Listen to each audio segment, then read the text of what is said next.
Hello and welcome to the office hours, ladies and gentlemen. Welcome to 2024. Happy New Year. My name is Paul Berserker01, Batman Shelley, your humble host and space bartender here at the AstroPub. Your space bar at the end of Twitch. Sit back, relax, enjoy the show. We got a good one for you. How you all doing? How you all doing today? Okay. Some weird issues here.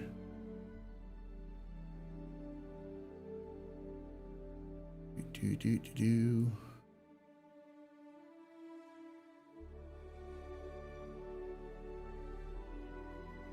right, gotta get the bot connected. Hold on.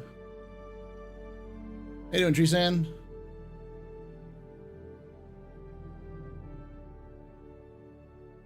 I just realized the bot was not connected properly, so I'm gonna log out here. It's gonna be a little bit. Boop, boop, boop.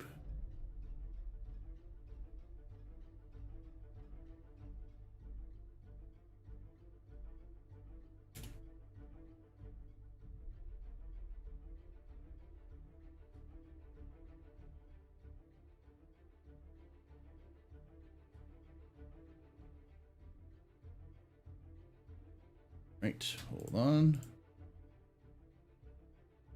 Authorize. Done. Connect.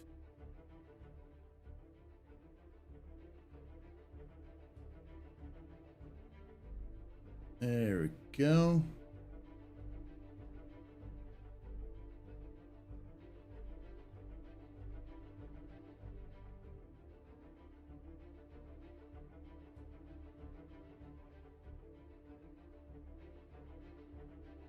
Try it again. Connect.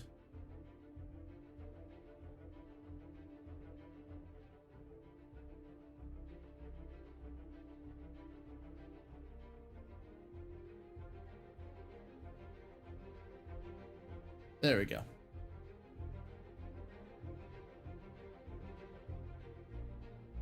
Should be fine now. If you're having issues, let me know. The bot should be doing things. I haven't set up the monthly giveaway yet. I will at some point. All right, let me go back in here. Log out. Welcome to the new year. How you all doing? Agent, how you doing? Shinobi, welcome. This is a live stream for those of you who don't know. I do these on Thursdays to twitch.tv/TheAstroPub, youtube.com/TheAstroPubLive. Come join us Thursdays at 8 p.m. Eastern, 5 p.m. Pacific.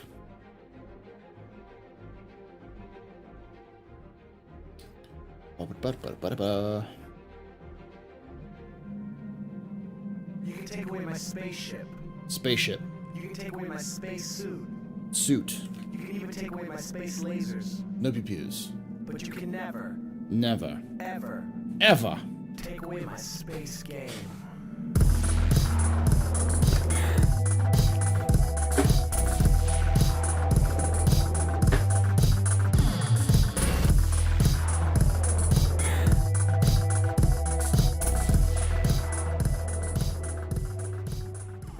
Dog Platypus just resubscribed for 11 months. Let's go, boys.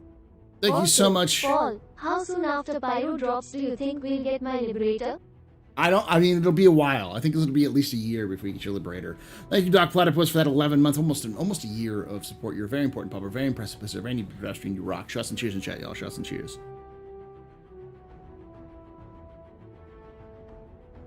How y'all doing? Hey, Fishy, how you doing? Not too bad. Back to the old grind. I'm going back to work on Monday. So, but Sunday is my birthday. My birthday, I'll be 37. Staring 40. Seems weird to say I'm like halfway through my 30s. I don't feel like it. Not even like I've been told like, oh, your body gives out on you. It's not really. My body's fine.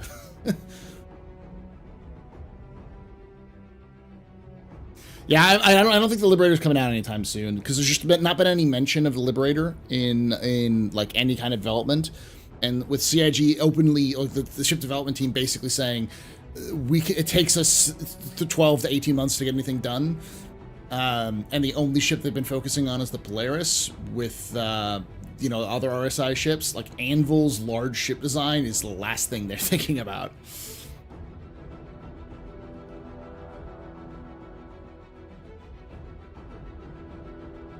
Gib Kraken, I mean 07, yeah. Happy birthday, you're still a kid. Good, I feel like I'm still a kid, which is fine.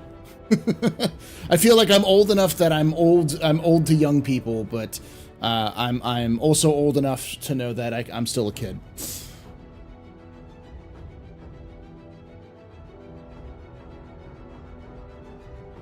Oh.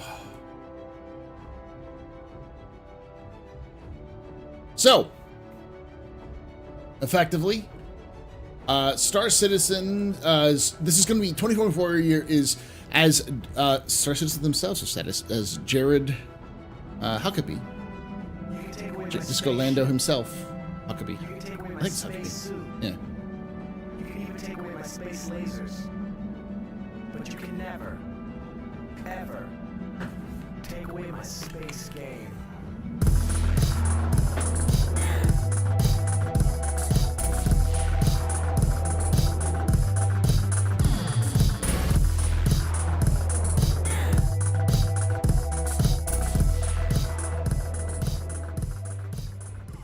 Klepter_ just resubscribed for 7 months. Hope this doesn't influence a drinking problem staying at the pub for 7 months. Thank you so much. Thank you much, Club, for that 7 months of support. You're very important, public, very impressive to preserve any pedestrian. This is your fault. Return drinking night. Shots, my cheers, chat. Y'all, shots and cheers. My birthday is the 7th, not today, so it's Sunday. So tell your daughter that I feel the pain of having a birthday so close to Christmas. It sucked growing up like that.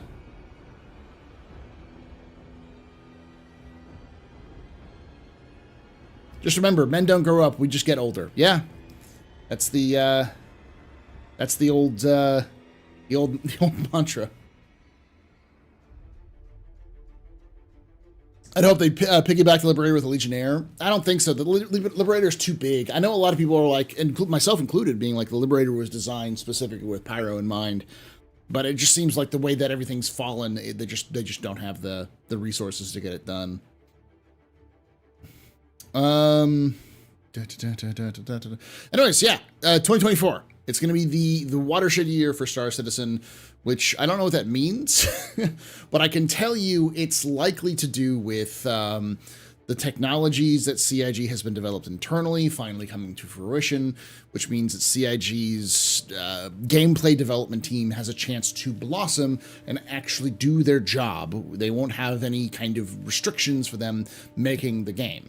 And maybe cross your fingers, hopefully not, but cross your fingers, CIG might actually release Squadron 42 this year. I say hopefully not because I personally do not want CIG to release Squadron 42 this year. And this is where I'm going to get into my big, bold descriptions for this year. What do I believe CIG will do this year? I think, almost certainly, everything at CitizenCon, or almost everything at CitizenCon, will be implemented in some way by the first 9 months of the year. And there are a bunch of things that weren't mentioned, which are definitely in the works, like cargo missions, piracy missions, and other stuff like that. Mission-based stuff, mostly mission teams, because the mission team wasn't at CitizenCon, which are in some stage of development that they're going to be working on. So, open the floodgates. I don't think we're really going to see it opening the floodgates. Hey, Victoria. I think what we're going to see is just the teams being able to use the tools they have to improve the gameplay experience. Up until now, like this last year, 2023 was heavily focused on missions. A lot of new missions came out, a lot of new missions were developed, and of course the Arena Commander. This is the year of Arena Commander. It was the year of Arena Commander and missions. To look at the context, with 2023, we got Siege of Orison was 2022, I believe. With 2023, we got the Siege of Orison spin-off missions, We got the consignment missions. We got Ghost Hollow. We got salvage missions. We got different variations of salvage missions. We got new variations of bounty missions. We got an improvement on the combat missions. We got I think I said consignment. We got the data heist missions. Like, there is a lot of mission content that was released last year because CIG finally nailed down their modular system for missions.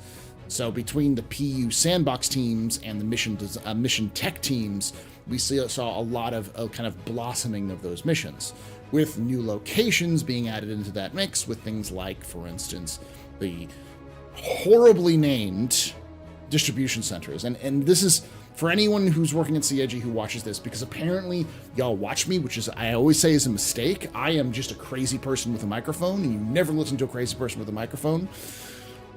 But if you are listening, I will say, please don't take it this wrong way. Distribution centers is a terrible name because I know what you're trying to say, but like, there's a lot of here. We're talking about it in talked about it on Space Tomatoes podcast recently, but effectively, God,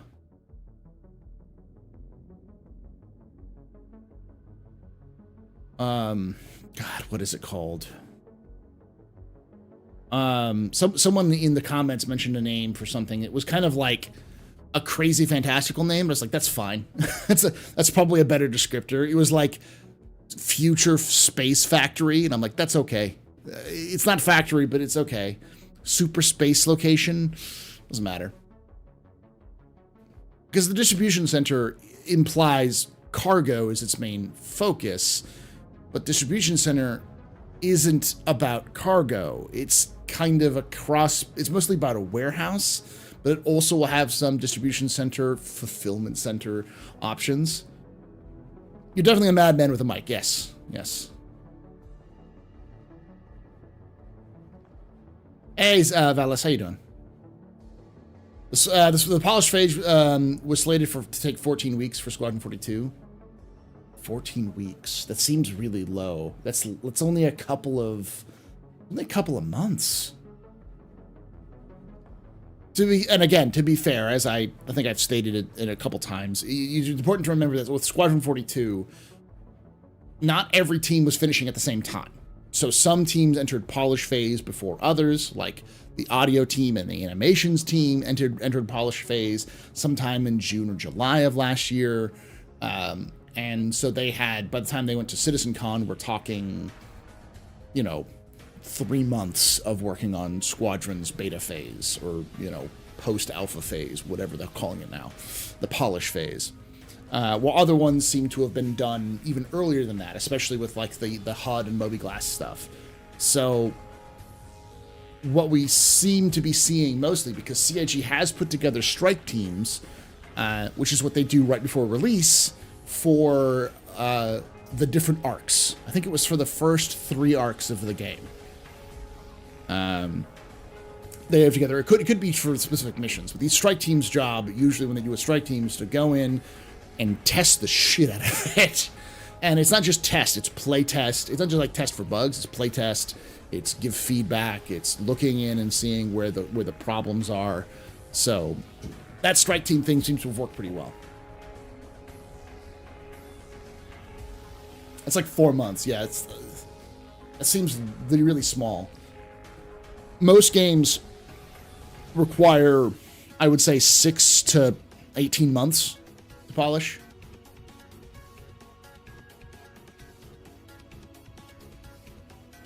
I hope Squadron 42, since they have 2 more chapters, that's about another 20 years.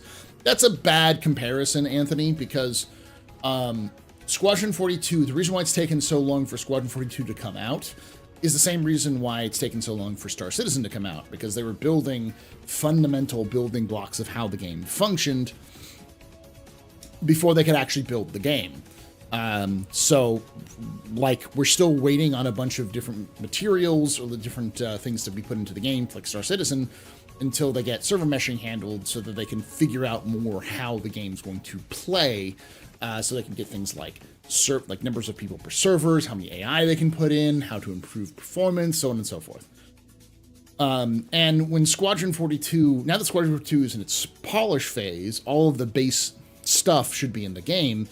The turnaround between Squadron 42-1 and Squadron 42-2 is going to be a lot shorter, because the main difference between Squadron 42-1 and 2 is just the story and the missions. They don't have to build a brand new animation system or lighting system or back-end code or any of that, which just took them so long to do in the first place, nor do they have to develop a brand new studio with brand new talent and bring all of that stuff will already be established. So it should be a shorter turnaround time for the next 2 iterations of Squadron 42. Now, do I think it's going to be what Aaron Roberts said a couple of years ago, which was 2 years between Squadron releases? No, I think it's going to be minimum 4 years between Squadron releases.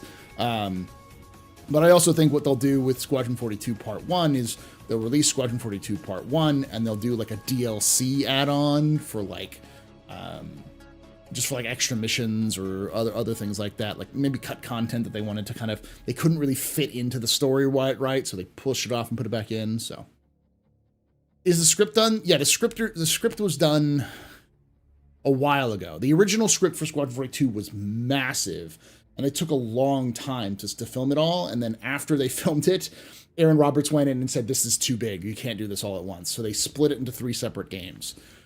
So I could be wrong. I don't think anyone has like pointed this out to me yet, but I believe they shot all 3 games, like the stuff for all 3 games at that one time. And they're doing pickup shots for stuff they had to add or change around already, and you'll probably have to do that with Squadron 42, 2, and 3. But so all of the actors who would be involved in Squadron 42 2 and Squadron 42 3 already had their shots taken. So yeah, but the script was like 3 times the size of the shooting script was like 3 times the size of a typical movie script, shooting script. It was a huge script they went through.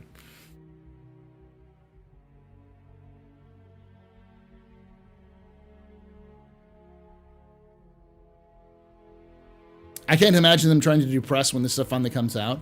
I imagine they'll be reminded about some of this stuff. Yes, it's been a while, but like Chris Roberts and all of the major actors, except for maybe like Gillian Anderson and Liam Cunningham, were friends with those other actors. But you can never, ever take away my space game.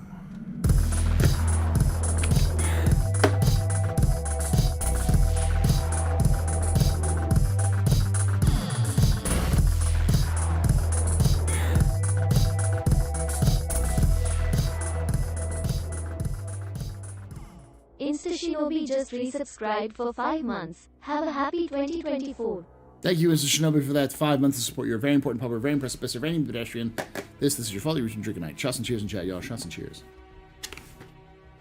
It's a good thing is that they shouldn't worry about voice actors aging. That's true.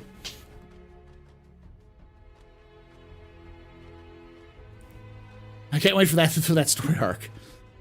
Well, I mean, I don't know how many, because like let's this is script writing 101. This isn't a leak or anything like that. I'm not confirming or denying anything. But let's look at the basic structure of this story. We know that your main companion in Squadron 42 Part 1, this first game, is Old Man. His name is Old Man because that was his nickname when he was a young man. But it's also obvious Old Man Colton, I think it's Colonel Colton, it might be Major Colton, is the old guy who's training the next generation up. And because it's played by Mark Hamill, it's an obvious nod and reference to the fact that Mark Hamill played the player character in the old Wing Commander games. And Mark Hamill is now handing that title off to a new generation, which is you, the player character. So, do you really think Mark Hamill is going to live or be in the entirety of this trilogy? Probably not. Because it's symbolic, the reason why he's there. Lieutenant Commander. Thank you. It's Lieutenant Commander. It's like it's narrative 101. This is like storytelling 101 kind of stuff. You have an old or what is it? The thing I hate everyone quoting, the hero's journey shit. Like he is Obi-Wan Kenobi in this scenario. And what happened to Obi-Wan Kenobi?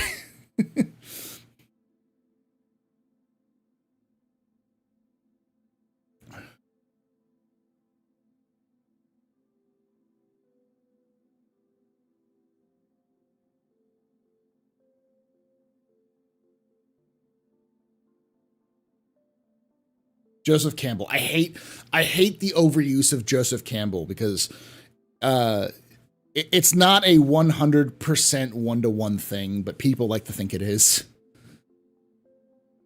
Yeah, I mean, like, it was interesting in the 70s. When I don't remember when Joseph Campbell wrote it. I think he wrote it in the 50s or 60s. But Joseph Campbell's approach to storytelling is okay, but it's so flawed in a lot of ways in terms of how it's actually happened.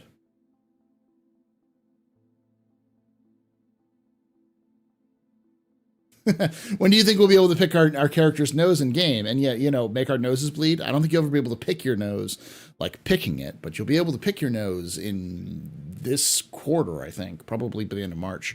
As for making your nose bleed, probably not until later.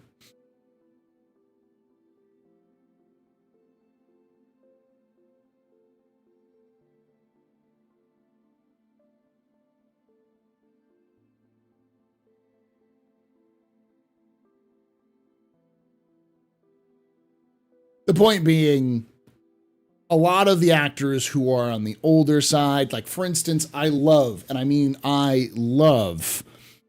John Rhys Davies.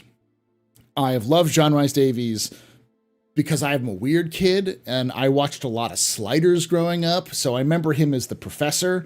And then after that, I was introduced to the Indiana Jones series and I was like, oh, that's the professor is playing Sala.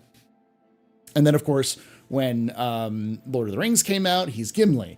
So, like, he's a pretty well-known actor for what he's done. He was also in a lot of video games. Like, it wasn't just Chris Roberts games. He was in some other games, too. But, like, John Rhys Davies plays the security manager at one specific station in the Odin system. Do you think John Rhys Davies is going to show up for part 2? The only one that I'd be a little concerned about is Admiral Bishop, because Admiral Bishop is played by an actor who is retired now. So they'd have to get him to come back to do pickup shots. So it's like, ooh. So, does service guarantee citizenship in the game? No, it does not. Service does not guarantee citizenship. And how alien are the aliens? Do they look like bugs? No, they don't look like bugs. There are aliens that look like bugs, but most of the aliens look like humanoid. And the reason why is because they want players to play.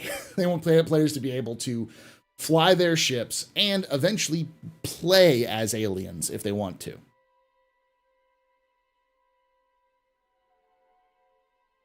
He really liked playing the part of Bishop. Apparently he did, but, Gary Oldman does do TV still. Last I heard, maybe it was like a year or so ago, is that he was planning on retiring. So, that could be the case, though. I mean, Gary Oldman does very much feel like a like a Nicolas Cage kind of actor, where he's just gonna do the jobs that he gets paid, because money pays. I mean, he's an Academy Award-winning actor. So it's like, you've got, and he did this, he filmed himself for this role before he won his Academy Award. So that's an easy marketing. Academy Award-winning actors playing in your in your video game.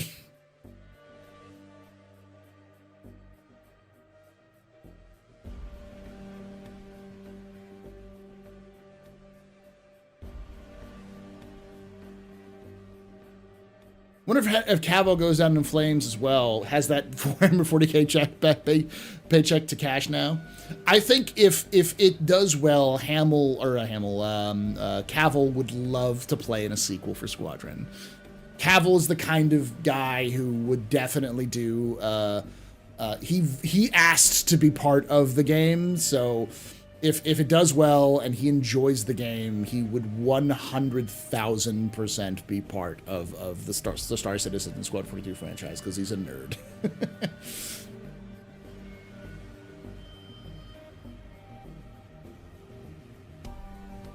No, yeah, Gary Oldman is a one of the most robust actors of like the modern era. I think Cavill will live stream his playthrough. If CIG's marketing team, wink wink nudge nudge community team, doesn't reach out to Cavill's agent and get him to play Squadron 42 before it releases and get some footage of him playing it, it is a gigantic mistake.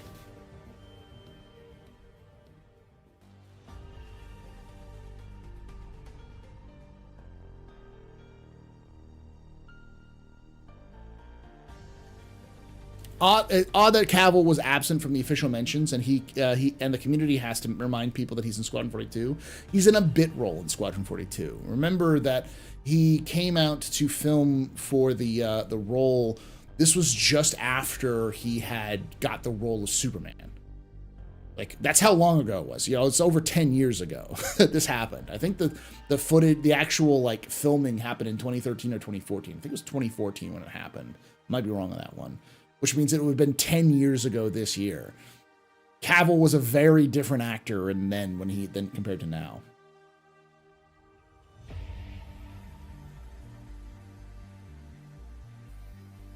So, and he actually asked to be part of it. So, like, he came in to get a role, so. I heard a rumor that Chris Roberts plans on having a final form of his game to be a goat-like space alien to defeat everyone and then stick us with Goat Simulator 2.0. I'd play that. That'd be the best ending to a video game of all time. Hi, Paul. Because I'm a fan and I watch too long ads, even click the link for you. Thank you.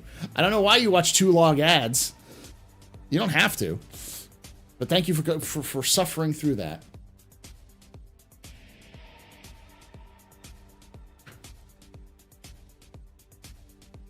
Stargoat. We'll be able to create space stations in this game. Yes, that is actually planned. This year, there's plans on starting the development of space ground bases, and they mentioned at Squadron or at CitizenCon this year, their biggest convention of the year, that they were planning on not just doing bases but stations. So I don't think stations are coming out anytime soon, but they'll definitely be in the cards after this. The Pioneer makes space stations, yeah, something like that, yeah.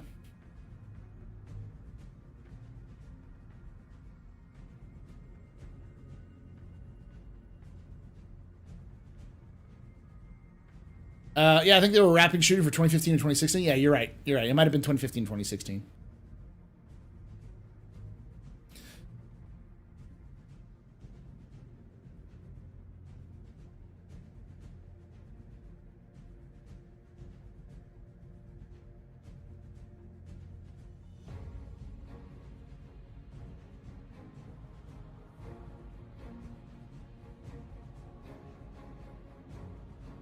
The one thing I haven't done... Yeah, we'll also be able to build ships, too. You think they'll put land claims up for sale again? 100%. It's stupid, but they'll do it. God, so much horny stuff on my YouTube feed, which I don't click. It's like, why are you giving me this stuff? I think it's because I listened with this channel specifically. I put up a lot of like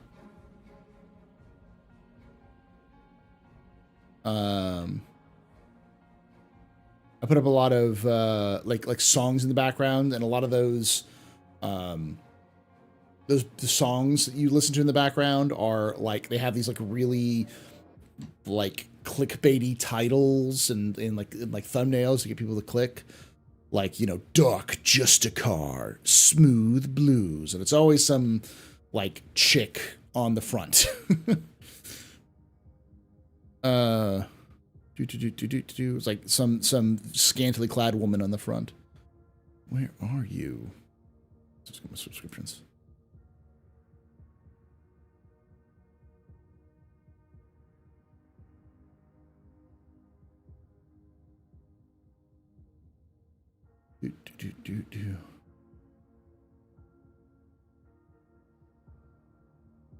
Gosh, I'm looking at people's.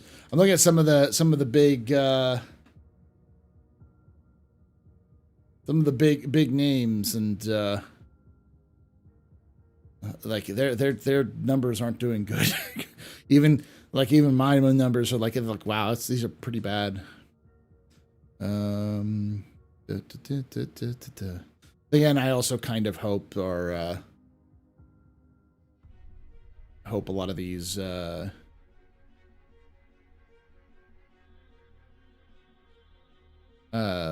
the reaction channel stuff kind of dies down.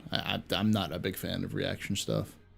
Kind of do it myself, but it's, you know, when it's, I don't know. I don't like the content as much.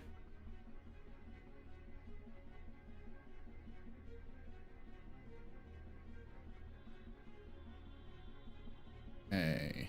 So last thing I didn't watch the Star Citizen Live that happened a couple of here we go. A couple of weeks ago, the last one. I didn't watch that one, so we can watch that a little bit.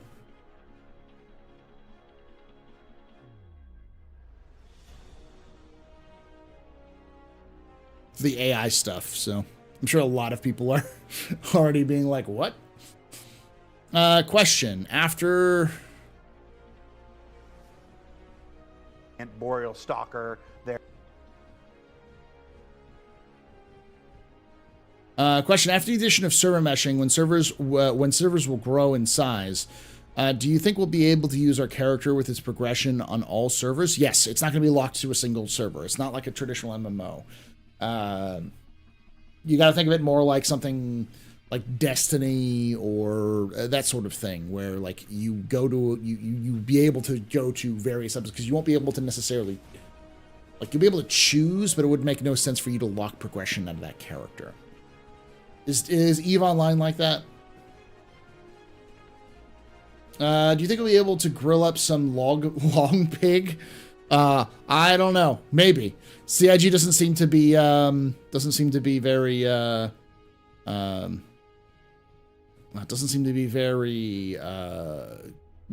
to put this, restrictive on themselves. By the way, this is some of the laziest trolling I've ever seen, Hikora.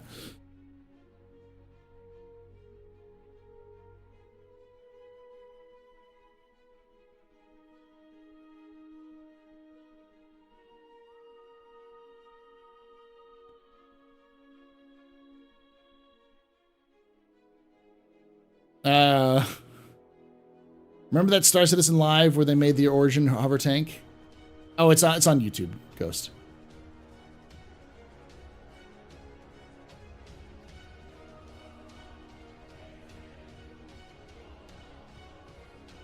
Paul, what do you think of the document SC Leaks put out to the other day that details the next 2 years of Star Citizen?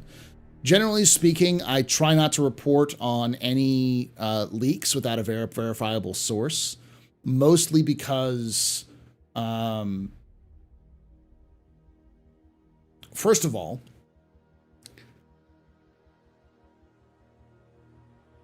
the pipeline Discord isn't an official source in any way, shape, or form possible, and they've been wrong before. And so taking anything with as strict gospel from them is, generally speaking, bad moves. And I've said that for many years now. Second of all, with the number of leaks that have happened in recent years that have done a lot of damage to the average person, I'm doing my best to just try to not even look at them unless there's an absolute verifiable source, unless they decide to tell us where they got those documents from or any of these statements from, the person who worked at CIG, what department they worked at, all that kind of stuff. It's just hearsay. It's just not a very good source for trying to base anything off of anything. Well, the goal is stupid questions, trying to get a laugh, to throw some legitimate ones in as well. I get it. I'm just saying these are some out there questions.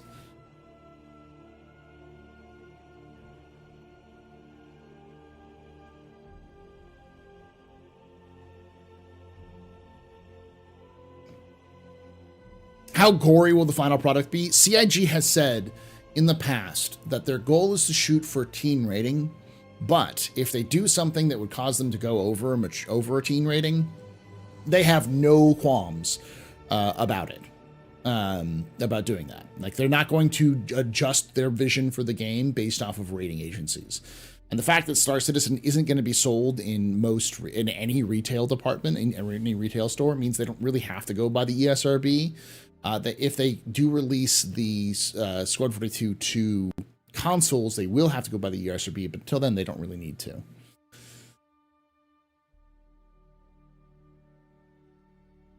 I've been wondering if you think we'll see new ship manufacture next couple years. I don't see why they would, but I wouldn't put it past them. In Star Citizen lore, are socks still made out of wool? Ah, that's a good question. I don't know. If they are, they're probably not made out of sheep wool. It's probably some alien creature that lives on Terra or something like that that's very, very woolly.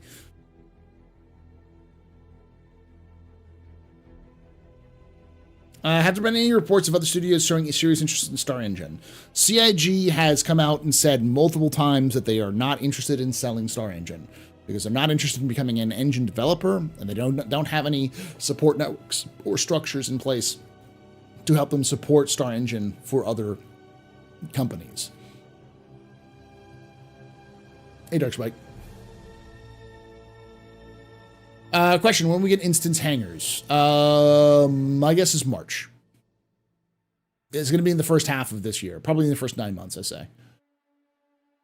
Are there any retail stores left after GameStop? Yeah, you've got Walmart, you've got Target, you've got other big box stores that sell, maybe like Kmart, that sell video games. There's lots of big box stores that sell video games that have like brick and mortar locations. Do they sell PC games? Not often, not very often, and not very much. Not even EB/GameStop, EB Games/GameStop. I don't think they really sell many PC games. When I worked there at GameStop, they had a very small section of PC games, but not much.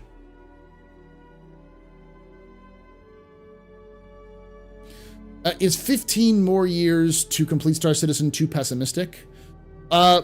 No, but I also think it's important to put in context. When you say Star Citizen might not be complete for another 15 years, that doesn't mean that the Star Citizen won't be out and playable. I don't think we're going to see 15 years to beta. I still think we only have a handful of number of years to beta. And by the time beta is out, it's effectively done. They just have to add new content, and every game under the sun adds new content, especially if it's an online playable game like an MMO, like Star Citizen's trying to be. They're going to have new content out every quarter or frequently. They might have big events that they want to run.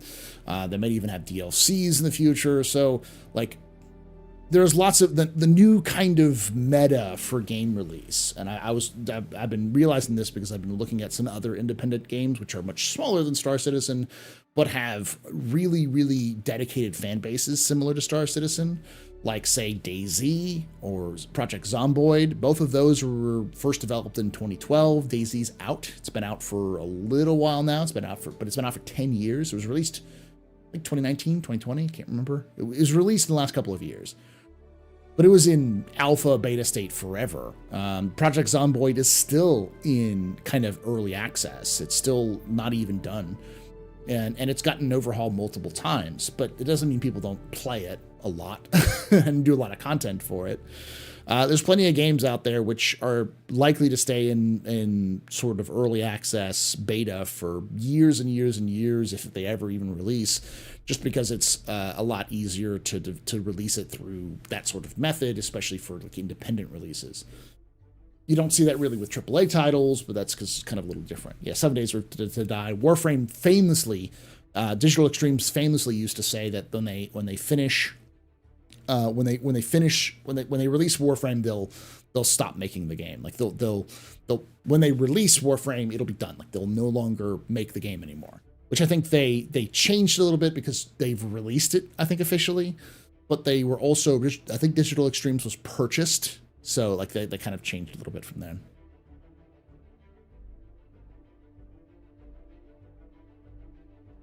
As I understand it, 4.0, once server meshing is complete, should be beta 1.0.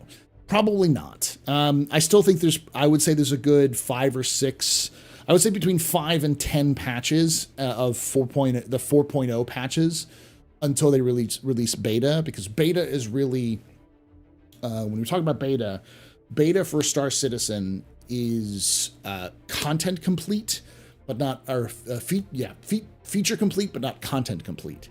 So you'll have all of the professions they want to do, all of the gameplay loops they want in, but it won't have the all of the systems, every single faction, all of that sort of thing. The original plan, well, many years ago for Star Citizen beta was they were going to shoot for about 5 systems in game, and then release it to beta, and then start releasing out, new systems over a long time. The community liked to call it the line of 5, which is the 5 systems that would be added in. Those are the ones that we know for sure were going to be Stanton, Pyro, Nyx, Odin, and then one other, either Terra or Magnus. I think Terra was supposed to be the one that they added for beta. Like when they released Terra, it would be beta. And so really the big thing for 4.0 is mostly that it's the last stage of alpha. Because there's really only one more piece of the puzzle after server meshing, and that's the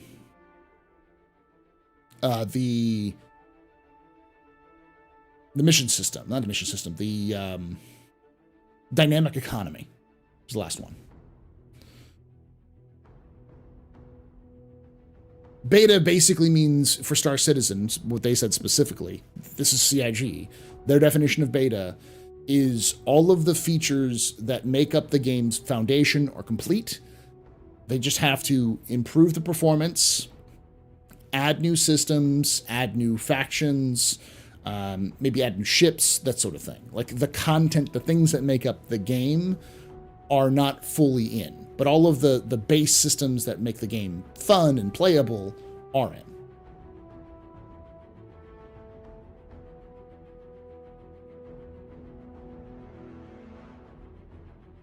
Yeah, Quanta. Well, the thing is that Quanta is in the game. Quanta runs all of the fuel repair, the hydrogen fuel, the quantum fuel, and the repair costs all run in Quantum. So they're already parts of Quantum that are in the game. It's just that the Quantum system itself doesn't control all of the assets yet, nor does it control how the missions spawn, which is their eventual goal. Question, will there be more melee weapons and systems to accompany them? That's what they want to do. It's pretty clear that they definitely want to do a more intense melee system down the line. There are references in the Squadron 42 monthly reports of various melee enemies, like AI enemies that only use melee weapons, and that are unique to each faction. So my guess is things like axes, possibly swords, spears, those sorts of things. So if they're available for AI, I imagine players can pick them up. So yeah, that's not to mention, like, say, the Vanduul spear system. Yeah. Chain swords, yeah. The game will need a ton more local courier missions between neighborhoods. There'll be a lot more things they need to do, but a lot of those things are more of a not a systemic thing. They're more of just like tweaking stuff. You know, crafting sort of in that, but crafting is already going to be in 4.0, is what it sounds like. If you had to guess what's the new ship coming for 2023 for 3.23 that's been completely under the radar, I couldn't tell you. I have no idea. Magnus would be a great planet for building a base / distribution center. Oh yeah, so would Nyx, really. The Magnus would probably be a little bit better, especially Borea, since how empty it is. Vandal like 40k orcs crossed with a melee obsession, so 40k orcs. they're 40k orcs crossed with the Kilrathi, so they're more dangerous than 40k orcs. Yeah, there's the Mirai heavy fighter that's been jostled about. I think it was found in the files, but there's been people talking about the idea of a new Mirai ship because they showed in silhouette something that very much looked like a larger version of the Fury. So.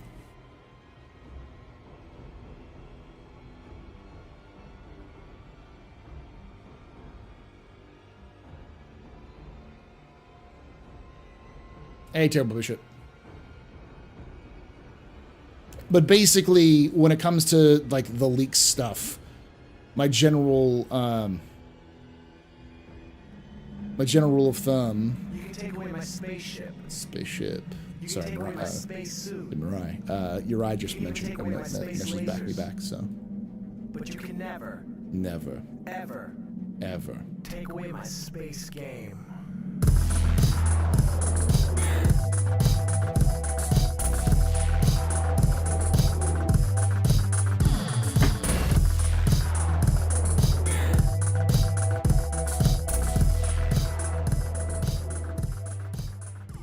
Iris Dread Tide just resubscribed for 12 months. Wow.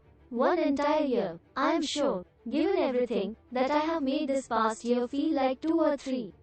At least I paid for about half a beer. Oh, thank you so much for Iris for that 12 months, for that year. You are very important, Papa. Very impressive, pisser. Very new to the industry. And this is your father, the reason I'm drinking night. Shouts and cheers and chat, y'all. Shouts and cheers.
So I'm actually going through what someone said, that this whole leak thing. None of these are leaks. This is just a like a this is just an opinion piece.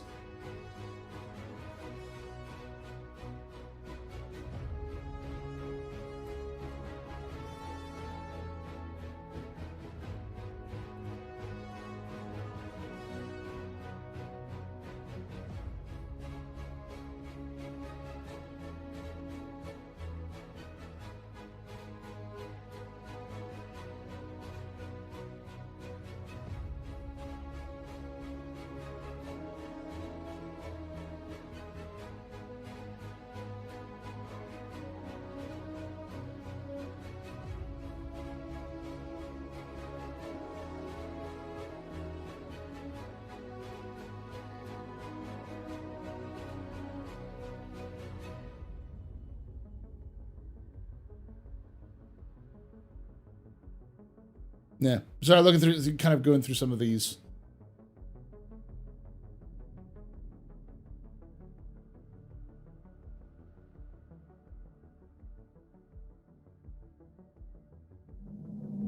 No, we're just started there. You can take away my spaceship. Spaceship. You can take away my space suit. Suit. You can even take away my space lasers. No pew-pews. But you can never, Never. ever take away my space game.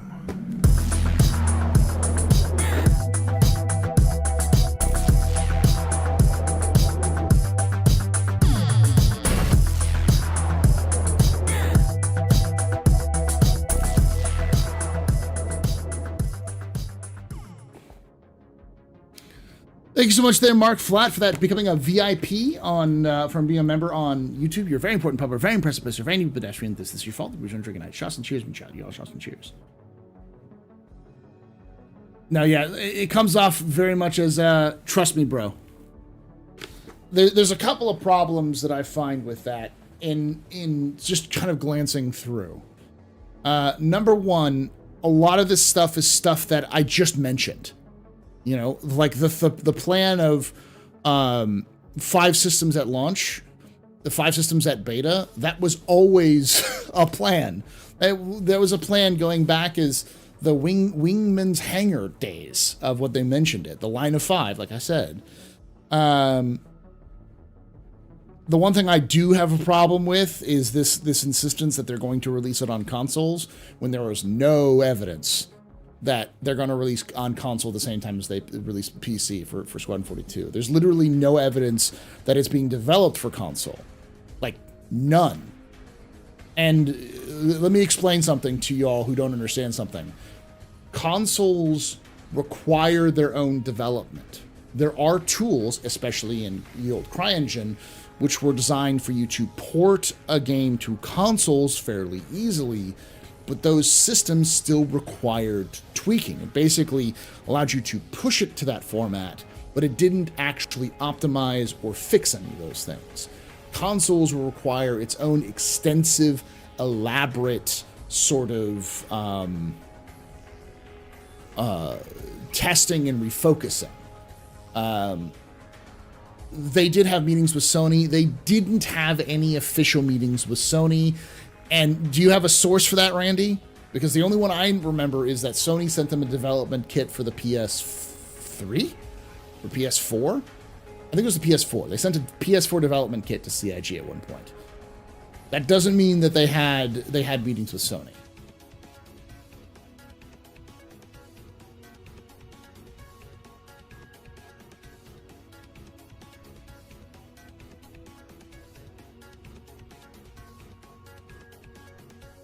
I meant Squadron, not Star Citizen.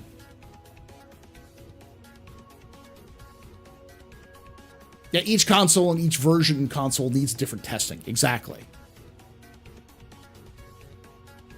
Yeah, that's about all we know. There has been no official confirmed meetings between CIG and Sony and Microsoft. And here's the thing. Sony and Microsoft leak like a fucking sieve. If CIG was talking with them, it would have gotten out by now. There would have been talks from inside Sony and Microsoft. Classic historian, what's your source on that? I mean, that's the problem. You need sources. If you can't find sources, it's just trust me, bro. And anytime you have a trust me, bro source, the answer is you don't have a source. Like every legitimate journalist will tell you that. Any historian will tell you, we need a source that's verifiable, because you can often poke holes in people's stories the second you get the sources.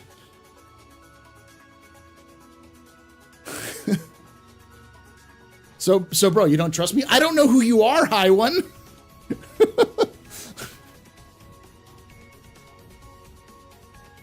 It's like whenever you hear these leaks from like mentions at a offhanded mentions at a bar citizen.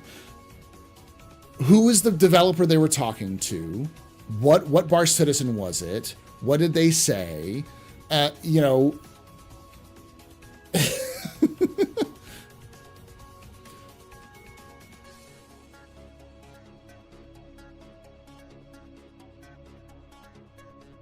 Yeah, like there needs to be context because like someone could get stupid drunk and say dumb shit.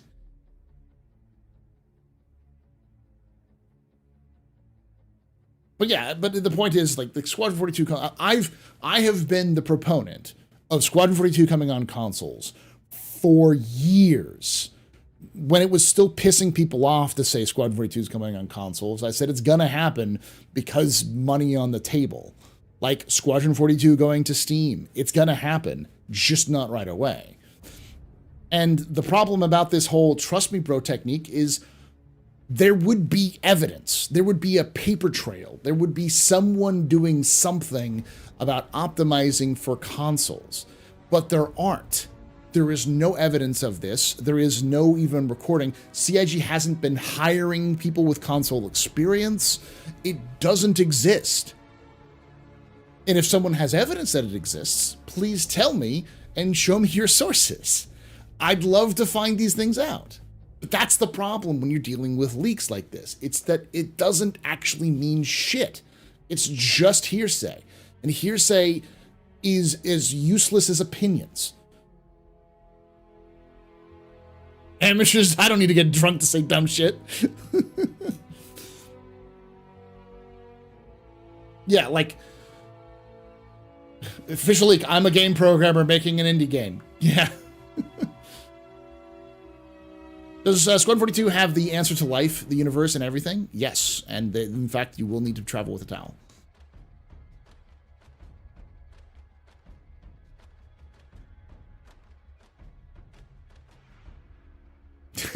Can you imagine the community outcry if sources and fans found out they were allocating sources to console optimization? There would be, but you need to know what console it is. The process, the absolute reality. Like I can't like drive this home enough. It is a lot. There's a lot of work, business-wise.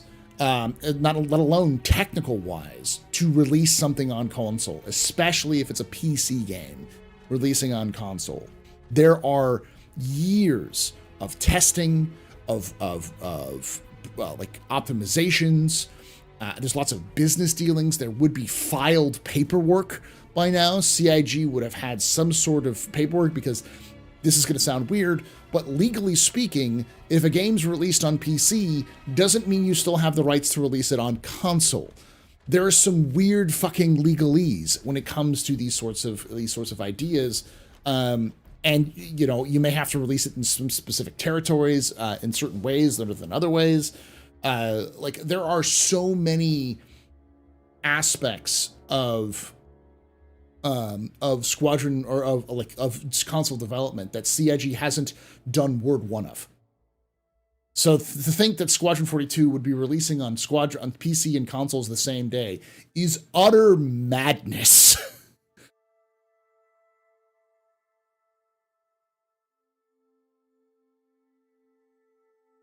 Thank you for watching there. You'll probably see me get better at making videos, I hope. Dumb shit, have I been summoned? Hey, Celine. Practically a whole nother game to my understanding. Yeah, and each console it's a unique experience. Look at how long it took for Rockstar to produce GTA on 4 different consoles. Like, it can be years of development to produce something on one console, and it can take years additionally to release it on a second console. They used to be a lot simpler, but as time's gone on, they've drifted significantly. I mean, you can play Star Citizen on a controller. I know people who do. And do pretty well. You just have to map a bunch of buttons, that's it.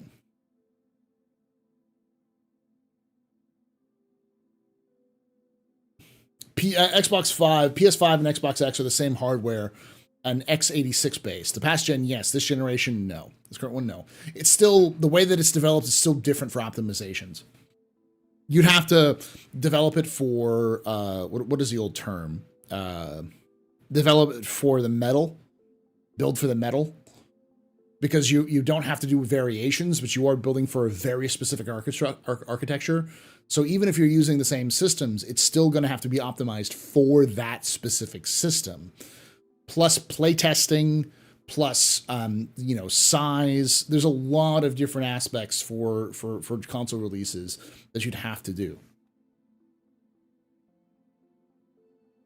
It's literally the same metal. They're all RDNA 2. Yeah, but it's the same metal that's used for PCs. They're saying that all the consoles are the same. Hey, First Tasty. Hope you're having a good one.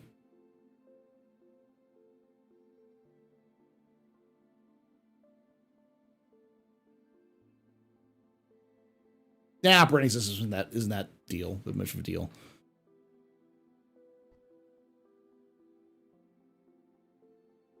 Same base. Okay. It's still a lot different there, Valis. I think it's very light to say something to the effect of they're developing for both. It doesn't work that way. It really doesn't work that way.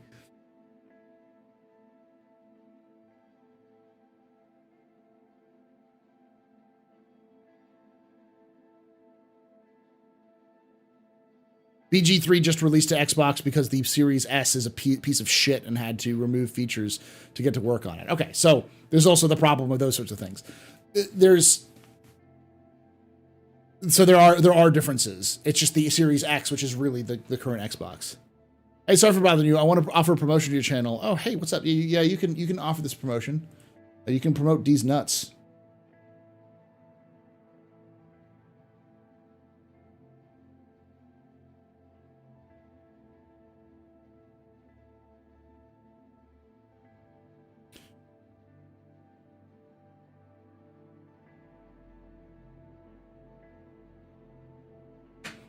It's just a bot. There's no one actually fucking there.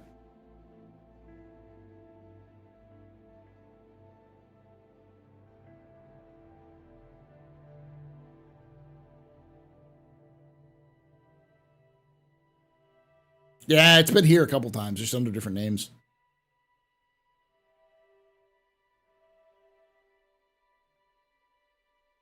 Point is that like there's a lot of steps to releasing for console, which CIG hasn't done yet. And there are business sides of things which would have been leaked by now. Like, not even fucking a question at this point. The amount of like this sort of game with the kind of controversy that it has around it with Squadron 42, or Star Citizen, I should say, somebody who would be involved in the business department of either Sony or Microsoft would have talked to a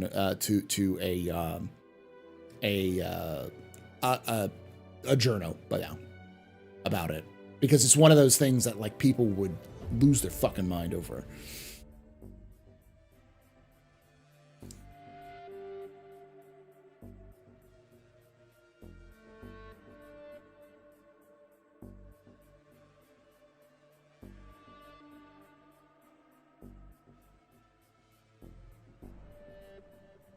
With all the recent Sony hacks past 6 months, would have gotten everyone know beyond conspiracy nerds. Yeah.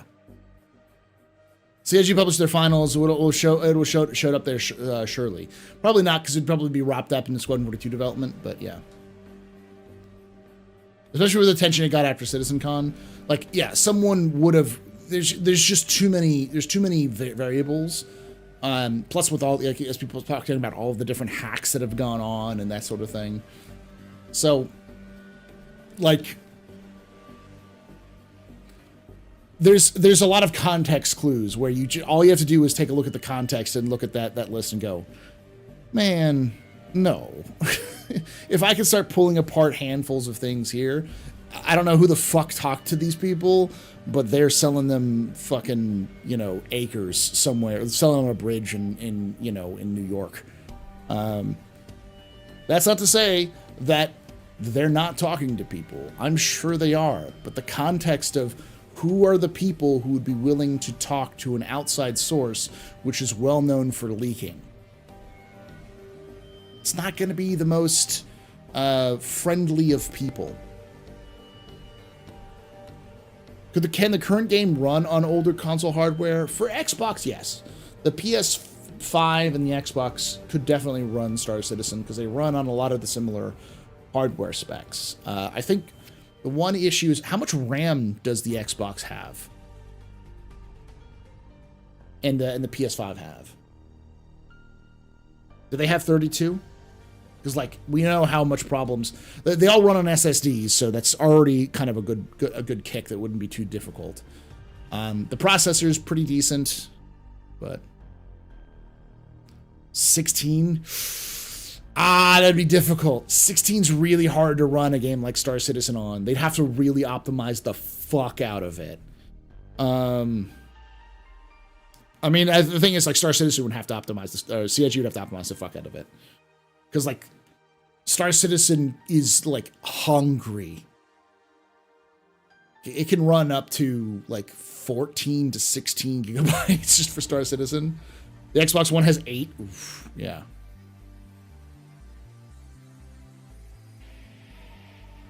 That would be another problem.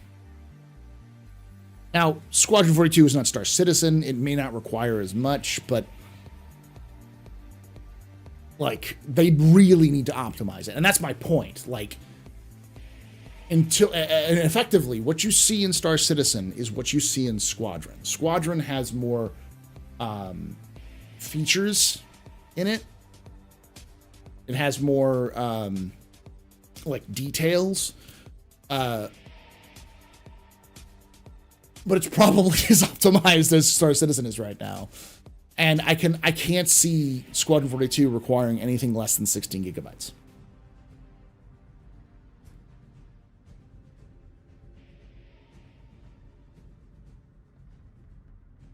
They would need to optimize the fuck out of Squadron for it to run on consoles. And I don't know how well that would work. Wait, features are features? Features. Like, we already have Mobiglass and... movements and all that stuff. All of the stuff we're getting from Squadron are things that are visual and gameplay improvements, but what in that series is stuff we don't already have? Like looting screens, okay? That's just inventory screens. We already have it, just a different type. AI exists in Star Citizen. The NPCs move around. It just improved with Squadron. You know, Mobiglass. Mobiglass exists in Star Citizen. It's just hot garbage. Same with star maps and all that kind of stuff. It's just, you can see what I'm talking about. A lot of it is improvements to what we already have in the game.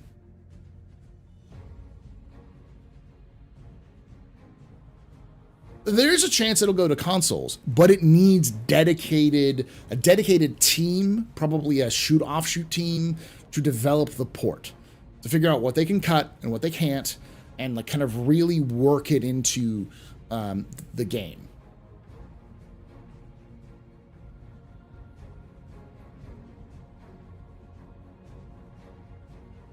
They could definitely have an external studio do the port, but that would have showed up somewhere.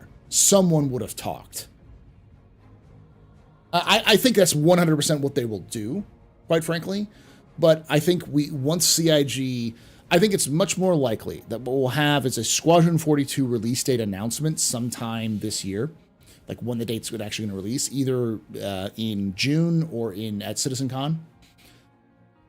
And with that announcement, they'll announce that they're working with partners at Sony or Microsoft, and one of those two companies will offer a development port team that they can work with that will port Squadron 42 to that console. CIG's very business savvy when it comes to those sorts of things, so I wouldn't be surprised. Yeah, and I think it'll be months after the release of Squadron. Probably even up to a year after the release of Squadron. Is Eve on console? No, but Eve is like, I don't think Star Citizen's ever coming to consoles. There's no chance in fucking hell Star Citizen's coming to consoles, just because there's all right, is there anybody here who played Elite Dangerous on Xbox?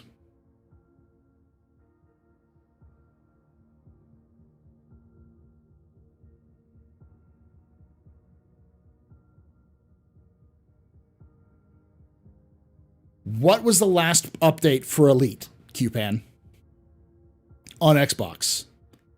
Yeah, that's what I mean. It's been deported from consoles. Like, I don't even think it reached the engineers status. Like, I think Elite Engineers was, like, up to the point where Elite Engineers released was where the console Elite Dangerous reached.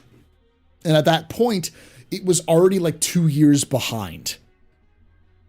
Because consoles have a much higher rigmarole. There's a lot, like, there's a lot higher, like, ceiling. Like, there's a lot of stuff you have to do to release a patch on consoles.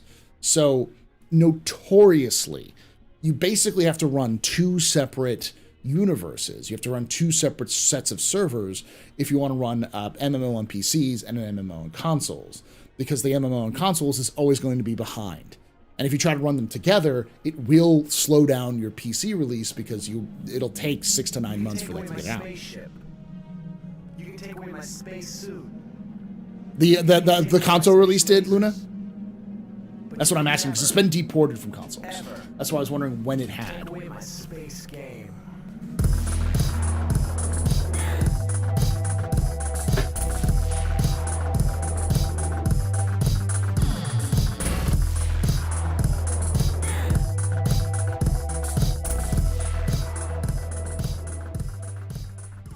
SFSX Shingo just resubscribed for 29 months. Hope everyone's having a nice 2024 so far.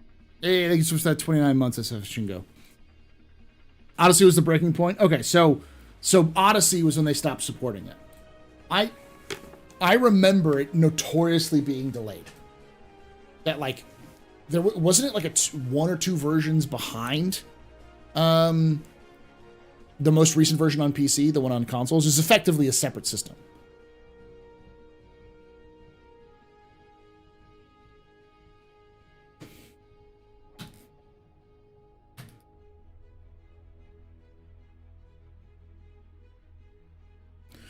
Everyone here has plays it on StarCitizen on PC. Yes, I'm assuming. Why are people wanting the game on console? Because it's a unique experience that could reach an entire group of gamers who don't have PCs that are strong enough to play Squadron, but might be interested in the game. Squadron 42 is a narrative experience. It is a story-driven experience. It's a completely different sort of kind of can of worms compared to Star Citizen. And as a result, because it has big names like Mark Hamill, Gillian Anderson, John Rhys Davies, Mark Strong, Gary Oldman, Henry Cavill, like, I could keep going. That's a big list of characters to put out. People on consoles, people who have consoles will recognize those names and may want to purchase the game. There is an untapped market for consoles for a game like Squadron, but I don't think it's an initial release sort of thing. It's a release it on PC. If it does well on PC, you get word of mouth out, and that word of mouth comes out. There's those sorts of things. Andy Serkis, yeah. No, Hikora, I don't think you can Survivor Man it. Yeah, there's a large install base with consoles. Probably, I haven't followed most modern consoles. The last real big console market I followed was the late 360, early Xbox Ones and PS4 era. And my experience with that was that it was pretty big. I think the PC market kind of slowed down because of the problems with things like the hardware becoming more expensive. But it's still a huge install market. PS5 is like 45 million. Yeah, so it's a huge kind of thing. Yeah. If it goes to consoles, it will be a big pusher of folks to PC gaming, I'm sure. For sure. But every Wing Commander game that Chris Roberts made ended up on a console. Every single one ended up on a console. So I don't doubt that it'll end up on consoles at some point. By the way, earlier when I said gotcha, I meant I understand, like, got you. Yeah, I figured that. Yeah. Yeah, I got that. Yeah. But when you said, when you were saying, I think that was what you were referring to, Randy. That's what I figured. let's not forget that compared to consoles, there are a lot cheaper than a good gaming PC. Yeah, it used to be different, but that changed when I think it was the graphics card stuff with crypto mining when that became so big. So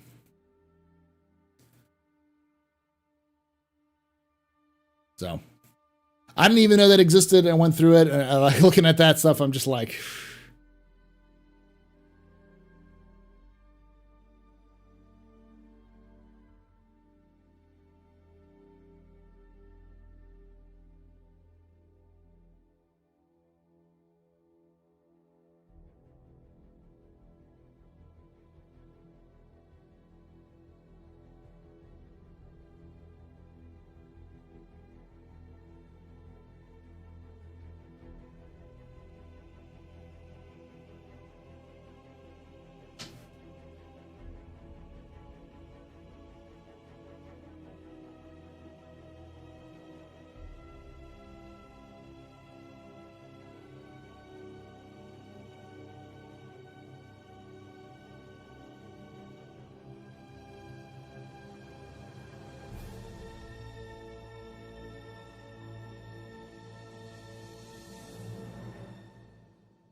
Yeah, I'm looking through the rest of that stuff.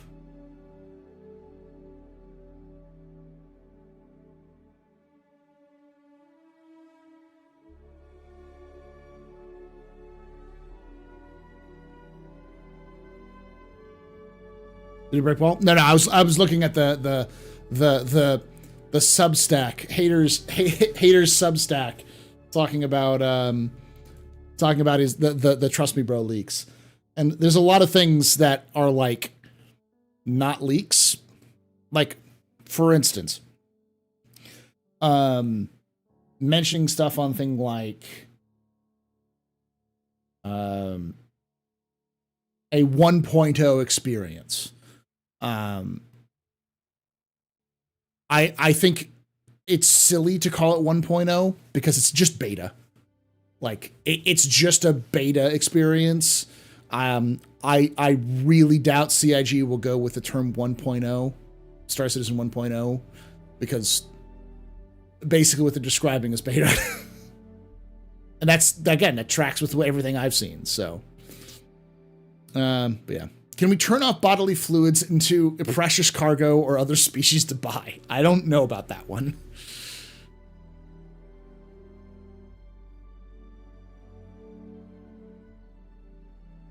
Yeah, it's poorly like written. I hate Hater. Like, for those of you who don't know Hater is like, was 23, 24 right now. Hater was like 16 when he started doing a lot of this stuff.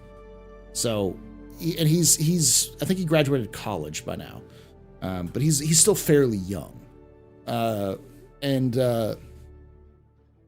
a lot of youthful ambitions and ideals come into a lot of his things. Like, he honestly and earnestly believes that CIG is hiding information and that the CIG should be open about everything, and they're intentionally not giving us information like they promised, and he's doing it because of an act of principles. But then often interjects his own opinions on matters which aren't true. He uses his own personal opinion to often uses that as to kind of flare up information that he discovers through sources or through other things, and kind of injects his own personal opinion. It's something that I've heard people who worked with him. This is my own leaks hater. People talking to me about you. That happens. It's one of the biggest problems that he has, is that he often injects his own personal bias into things, quite frequently. And that colors what we actually see from stuff. So,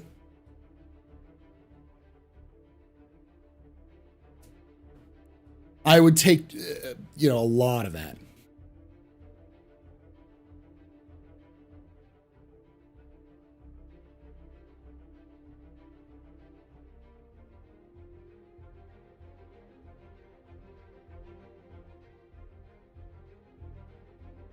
I don't think this game will have a long beta compared to alpha because CIG is tuning systems they go along.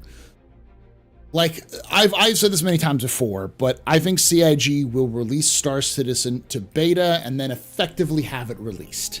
They'll still add new content as they go, but the biggest issue when it comes to... Now, I'm waiting on Paul to start venting again. I mean, I will also tell you that I talked with multiple people at CitizenCon and at CIG developers, and they all seem to point to one of the issues that happened. I'm gonna get this first. You're gonna have to sit through my dancing first. You can even take away my space lasers. But you can never, ever take away my space game.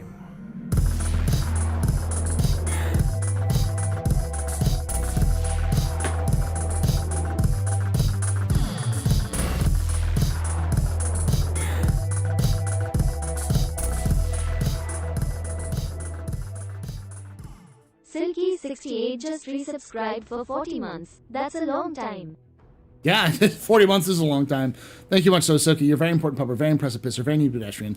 This is your fault. You were drinking night. Shots and cheers in chat, y'all. Shots and cheers.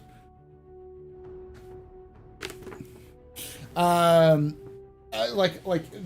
fact is that there definitely seems to be a frustration. Like, the biggest problems that I've heard from CIG developers who I've talked to, usually just kind of casually, is there's a problem with internal communications, which is not something that you would be very obvious, but it doesn't seem like it's very obvious, but it is very obvious when you have a company that went from a bunch of people in a basement to 1,500 people over the course of 10 years, growing steadily every year. Like, the problem is you have this scrappy, small indie team to grow to the size of a AAA developer for 2 projects over the course of over 10 years.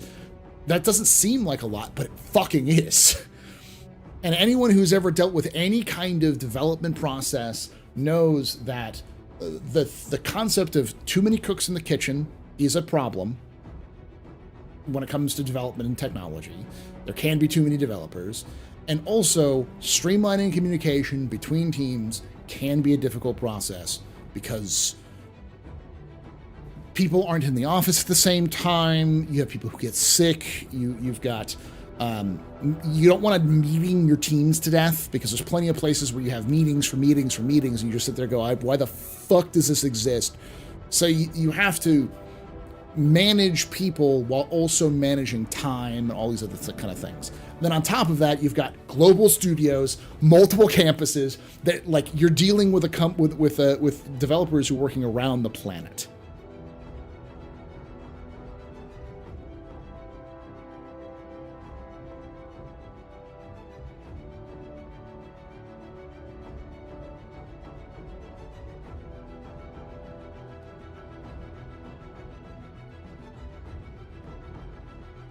Yeah, it's just, that's not even a Star Citizen thing. That's just a reality.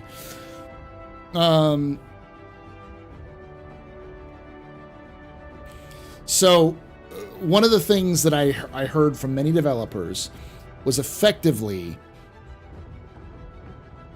there was stagnation inside the company.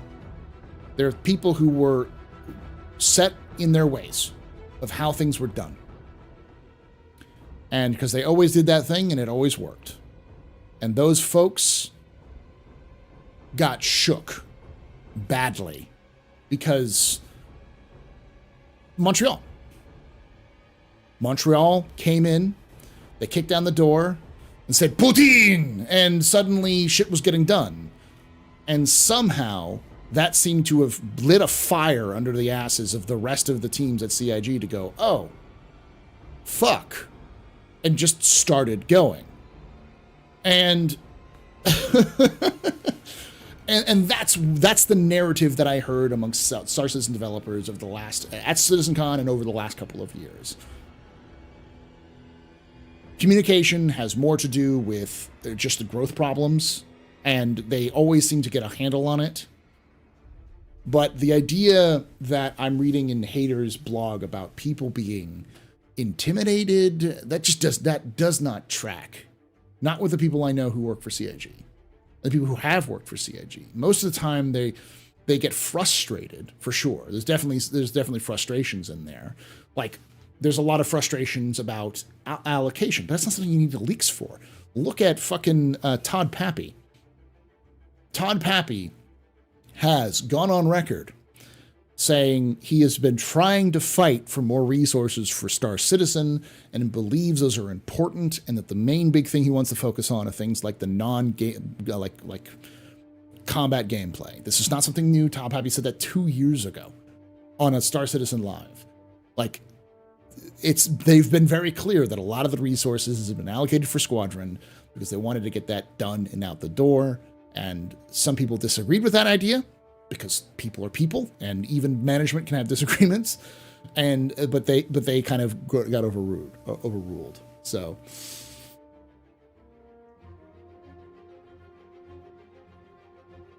get the work done. And hello, the poets.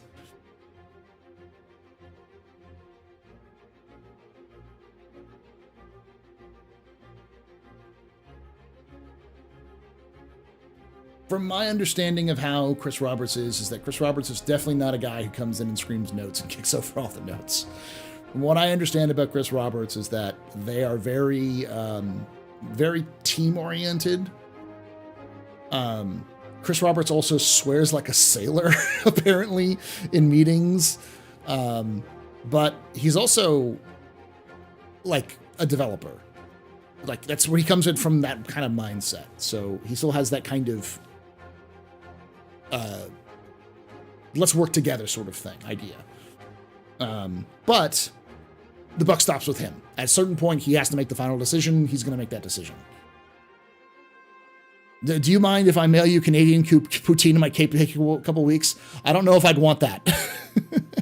That tracks with most developers I know. Yeah, I mean, like, the reality is, and this is probably the more shameful reality for most Star Citizen fans, is that the developers at CIG, the development of Star Citizen is pretty standard. There's a lot of stuff that goes on at CIG, which happens at every game studio in the world. You have people who clash because of personalities or because of ideals, and you just manage those aspects. That's something that happens even in software development. It happens in every kind of like business. The main thing that CIG seems to stand apart with is the treatment of their employees. They give a lot of time off. They really do work with their employees to make sure they're happy. If something really bad happens, like, mental health crisis or family issues, they bend over backwards to try to make sure that those employees are happy so that they can both stay on and also find the location. There's plenty of people I know who work at CIG who started working in one department and are now working in a completely different department. Everyone I've talked to who worked at CIG has said the same thing. They work their fucking asses off. They do a lot of work for what they want to do, and they're very, very good at what they do. And it can be intense.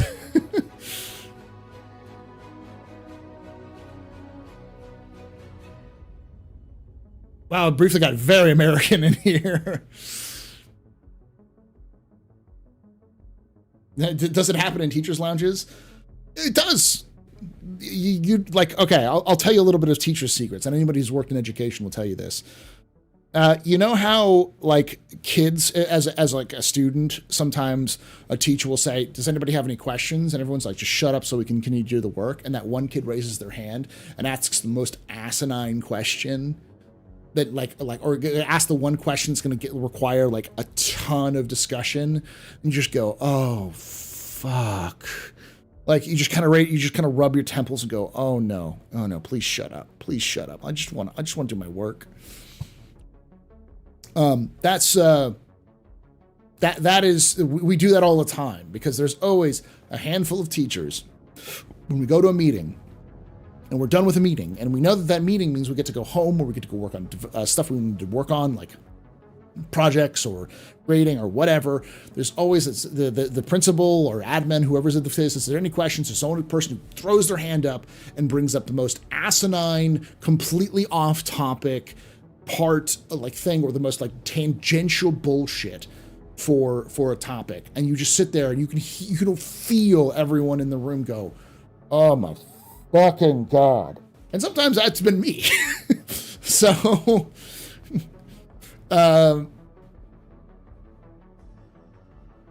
but like,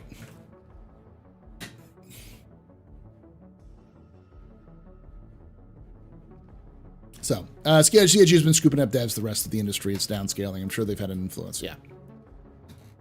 That guy says one more thing. I'm stapling his tie to his desk.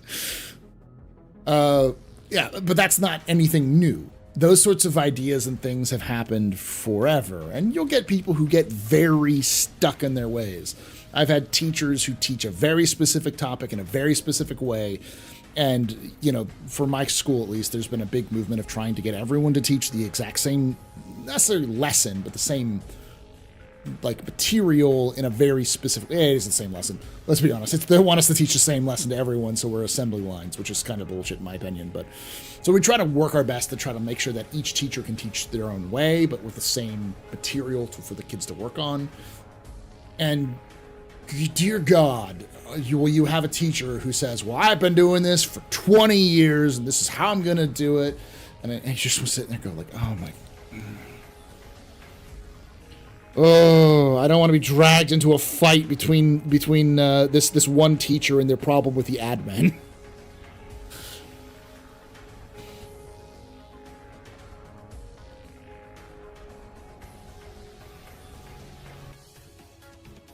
My wife's a middle school teacher, and there are these ass-kissing kids, and she's mentioned these. Oh fuck! Please don't. Yeah. Yep.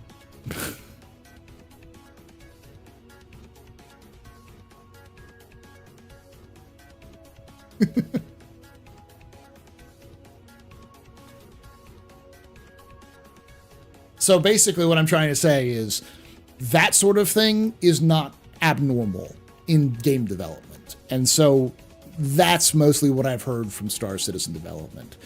There are people who want to do cool things. They have these ideas, but they can't. Like, it's been very clear that the narrative team wants to do more stuff. The mission teams want to do more stuff with the missions. They want to add things like,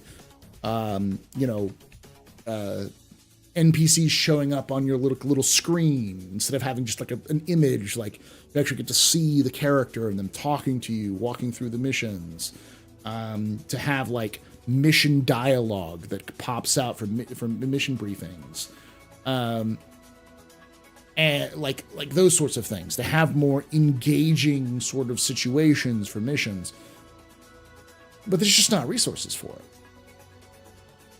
And that can be frustrating, especially if you're sitting there being like, I'm told my job is to work on this part of the game, and I fucking can't. But you're telling me to do it anyways. That can be fucking frustrating. But, yeah. My next door neighbor is a science teacher, and he says modern curriculum is more about teaching kids what to think instead of how to think.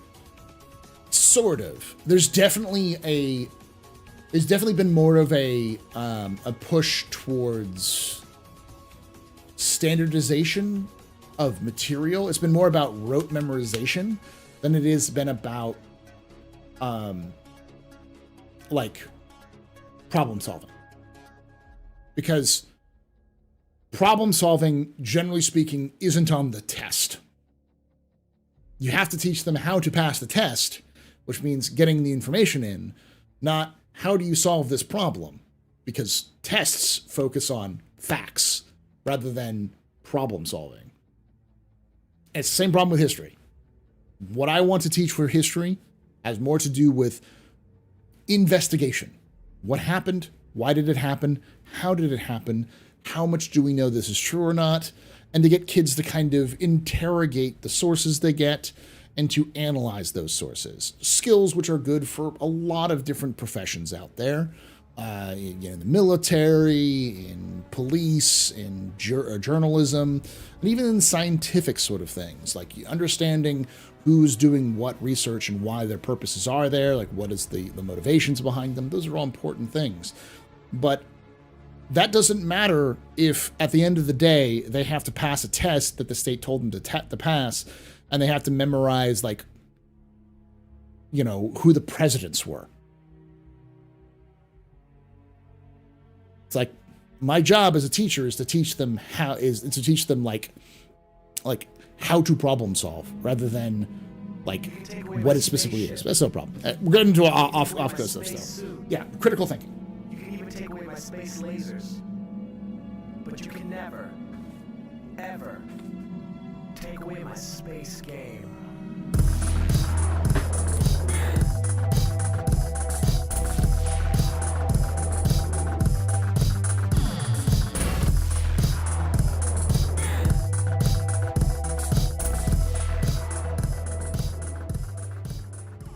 Keniac89 just resubscribed for 28 months. Keep up the amazing work, Professor.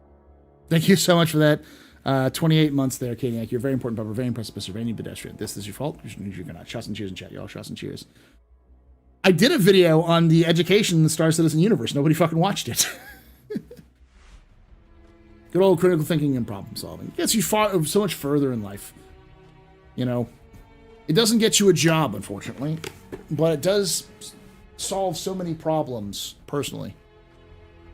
You watched it. Very few people did. So, why is 2024? Let's go back to the actual topic at hand, because we've been streaming for almost 2 hours, and I haven't really talked about it mostly because I got derailed by that. Why is 2024 Star Citizen's Watershed year? Well, there's a couple of things that I need to point out. Some of the things that were mentioned specifically by Benoit and by the teams who do server meshing is that they hate that they have to do static server meshing.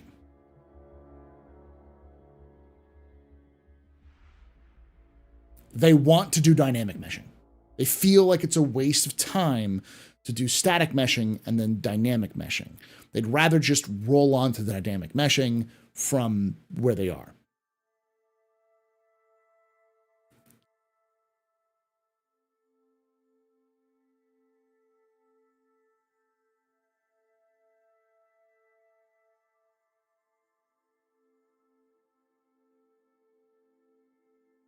I don't want to hear about how some fictional shitty dystopia thing does things. I want to listen to you and the guests talk about length about what this shitty dystopia does. This it does things and what should be done. Yeah, 2 for 1. Well, because like static meshing is just a holdover. It's just a stopgap. It's not really the big technology leap. The technology leap they really need is that dynamic meshing. Because like doing static meshing is good, but it's like, yeah, it's not new. Static meshing has been around in games for decades, 20, probably 30 years now. As I'm sure, I mean, Angry PC Sec has said before, it's been like static meshing has been around forever in technology.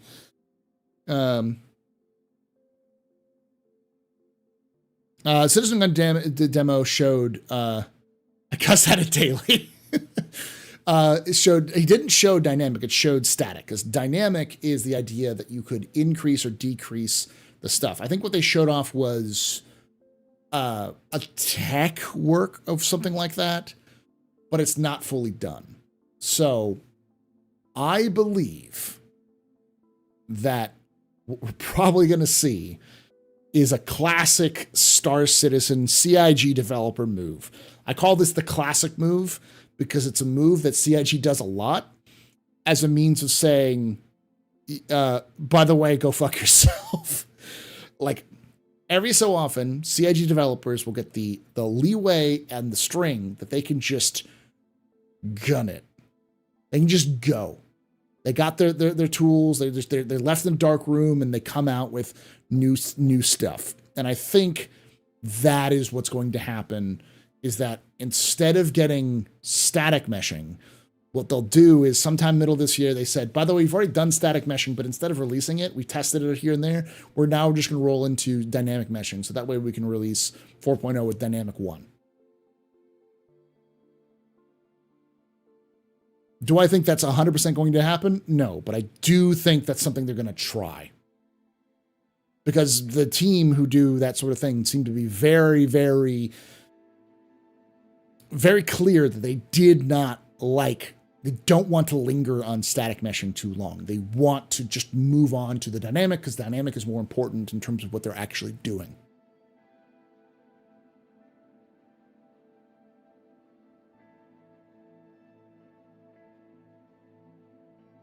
$2024 will be the year of the test server. Yes, the tech preview.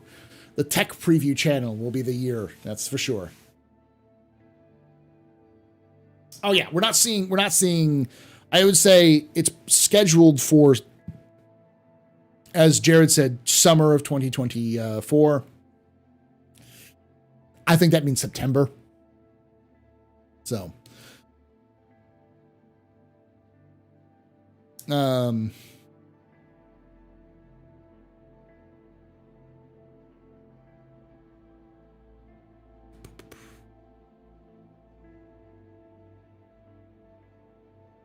speaking of dark rooms, I'm hoping that Tony see out of his dungeon. Well, the reality is, and this is going to be one of those kind of slap in the faces for y'all to kind of wake you up. The dynamic economy is not coming out for years. It's going to be 2-3 years before we actually get the dynamic economy. Why? Because it's much more important that they get the base tech done before they start trying to work on the dynamic economy.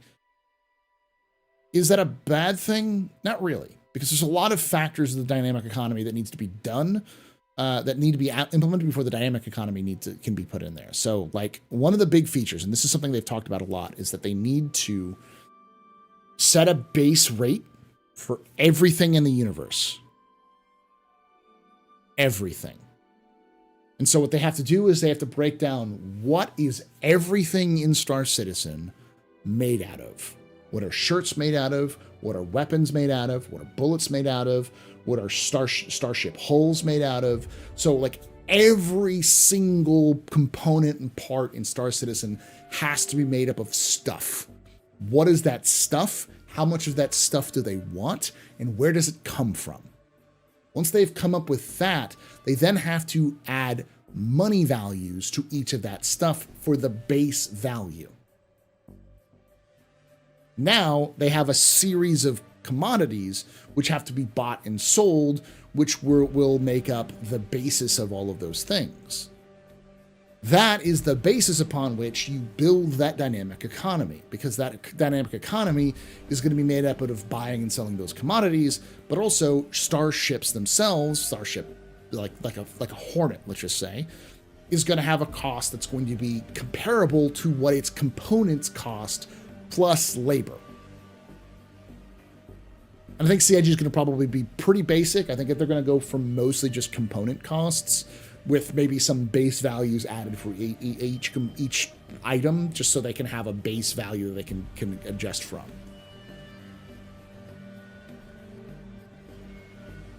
So that alone is going to take them time, and they have to all agree on it. The economy team has to make those numbers up. They have to pass it along to the management teams, who have to be okay with it, and then they have to do testing internally of all of these things, and then they have, like, all of those things have to happen before they can even implement this sort of system in the first place. Let alone tie it into, tying it into the mission system, which is also gonna have to run off all these ideas. And also things like, what is a UEC? What is the price of a UEC? Like, how are they going to fluctuate that?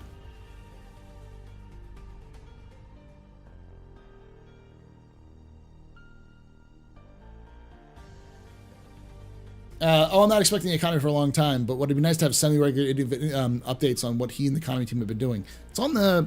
They actually started posting stuff on the monthly report towards the end of last year. So we actually do have a report from the economy team that comes up every so often.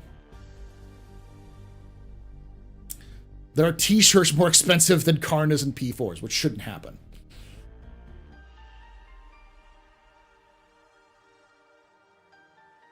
When they get base building, that will quite help with the economy. I think base building is really the new crafting system. And the crafting system is the thing that's going to matter more than the base building. But yeah. I think it would be interesting if they based the economy on our actual global economy, so the prices fluctuate as well as the real world economy. The problem is that everything's going to be built off of the in-game universe. So they're not going to base like gold based off of actual value of gold today, because that doesn't make a lot of sense. What we use gold for today, between its just value of being pretty rock versus what it's being used for industrial materials, is not the same sort of thing that's going to happen over the billions and billions, so, probably 100 billion humans that are going to be simulated in the Star Citizen universe,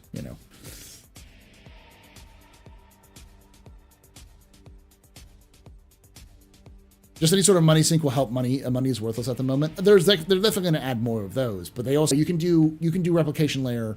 They've been doing replication layer without static meshing. Static meshing is not hard. Like, I can't. There's been so many other people in the universe who've been saying this. Static meshing is an old technology that's been around forever. Someone's buzzing me very, very angrily. Okay. I still don't understand Death of a Spaceman. So, I'll explain it to you in game mechanics rather than lore. In game mechanics, you have 2 health bars. Your character has a hard health bar and a soft health bar. Your soft health bar is what you see in game right now. Your health, your percentage meter is 1 to 100%. And when you die, whatever killed you, and other factors like how far you are away from your regen bed, how most recently you regen, what the regen bed is like, all of those sorts of things will determine how much of a hit to your hard health bar is. That hard health, as it goes down with each death, will eventually reach 0. When you reach that hard death of 0, you have to create a new character. So you can think of it as having 2 health systems. One is your basic day-to-day health system, and the other one is your kind of life meter. It's the number of hearts you have in Mario. It's the number of, that sort of thing. So effectively, and all of that hard health meter will be determined by very different factors, which will vary from person to person and location to location. But when you die, you have to create a new character. You will get all your stuff back, but likely there'll be a penalty for getting it back. So like, if you have 1 million UEC, then you might get a percentage of that UEC as a tax that will be taken away from you. Plus you will also get a reputation hit, where your reputation will be brought down because of your final death. You don't lose everything, but you definitely get a penalty for dying. Now, for hard death. Now, that hard death could be, likely it's not going to be something that happens often. It's likely something that's going to happen very infrequently, and they're going to do their best to try to allow for players to survive the kind of, I'll call them hard death and soft death. They're kind of bad analogies, but like your soft health being depleted, they're going to make it very difficult for you to die that way. They want to give you as many chances to be rescued by players or NPCs as possible. And if it's not, you will have that hard death. And they seem to want to make that hard death as flexible as possible, because they don't want players to just log in for the game for like a week and then just have to re-roll a new character. There will still be people like that because it's a video game, you can't stop it. But I think they want the average to be pretty high. But they also want players to feel connected to the characters. So just instant killing you off doesn't make a lot of sense. They want you to do missions that will increase your life. They want you to do everything you can to limit the hit on your regen. All those sorts of things. It's all about preparation and planning. It's a lot of what Star Citizen is about. No, you will never lose the money bot ships. The money bot ships you purchase will always be yours. However, if you upgraded those ships with in-game weapons and technology, like new components, those will be lost unless you pay insurance for them. Yeah, plus they want cybernetics too, so you'll get more bodily injuries over losing a life. Yes, exactly. Cyborg limbs. Death tax or, estate tax. The same thing, concept, yeah. They once said that they're not going to do that, but, like, game balance-wise, I don't see them not. It's right there. It makes sense in lore, and it makes sense in terms of gameplay. Like, that is like a no-brainer for, like, you want to make, like, permadeath be, semi-permadeath be punishing, you have to do that. So...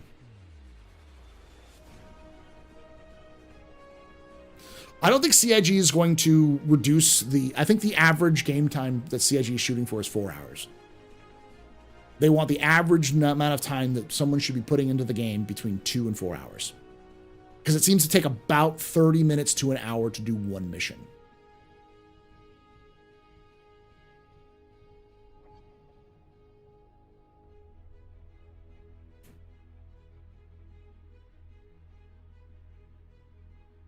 The lore side of Regen is hella dark.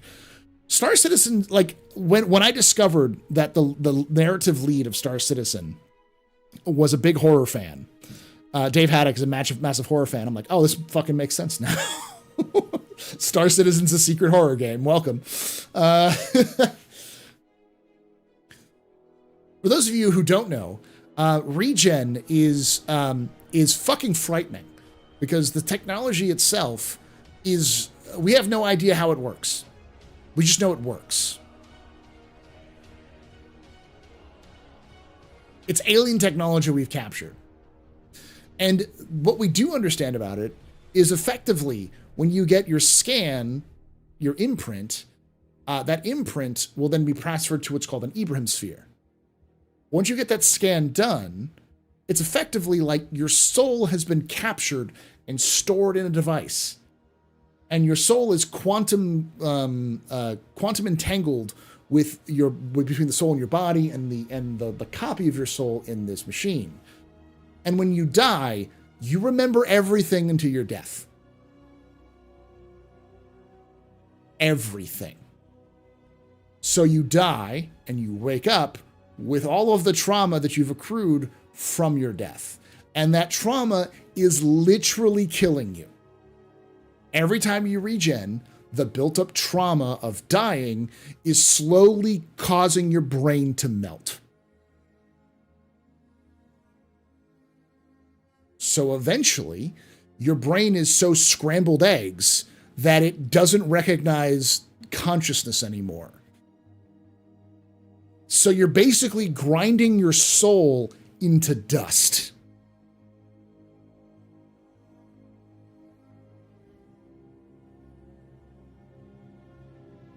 Hey, Randy, thanks for hanging out.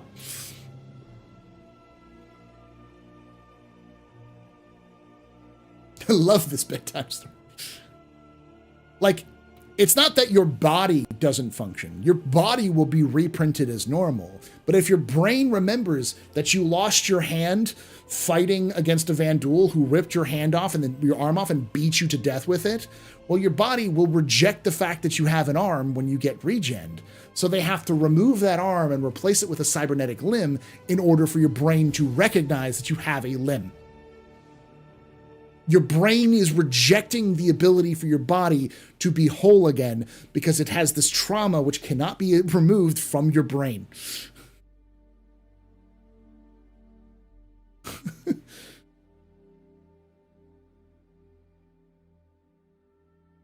And this is just the bare bones stuff.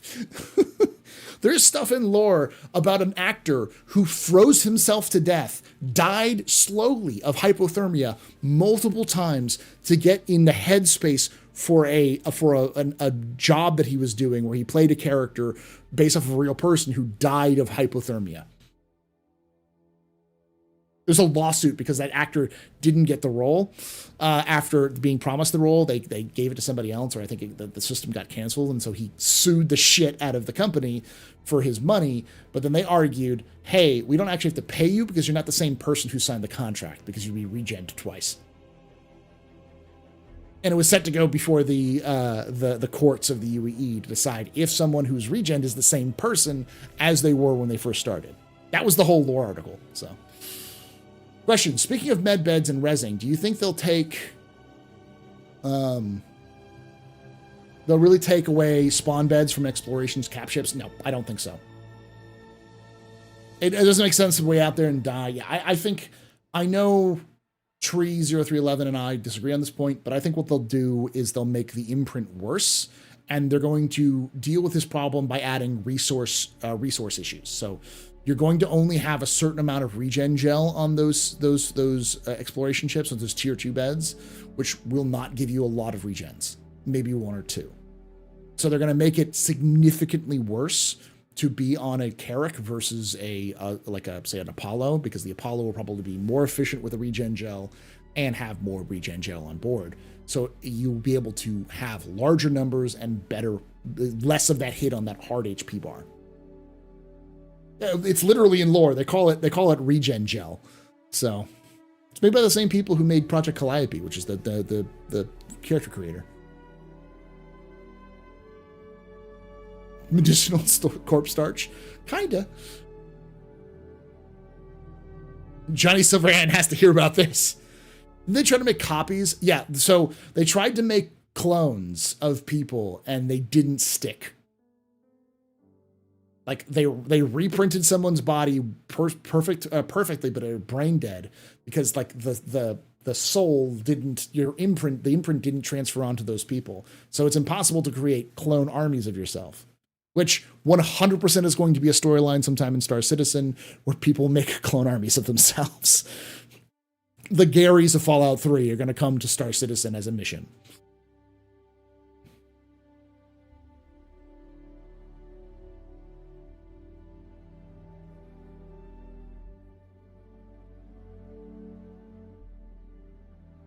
I bet exploration beds will cost a lot to use and shorten your total number of regens. Yeah, to hard death. Yeah, that's what I believe. Ha ha ha, Gary! Yeah.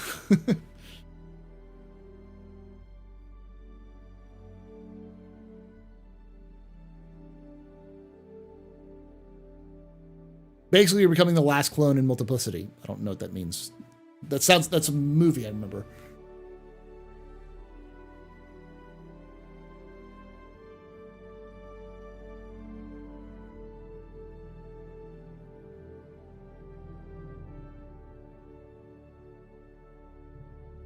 Damn shame the first test subject, neuroelectric mapping, didn't make the cut. Science crews reruns of Seinfeld's took priority.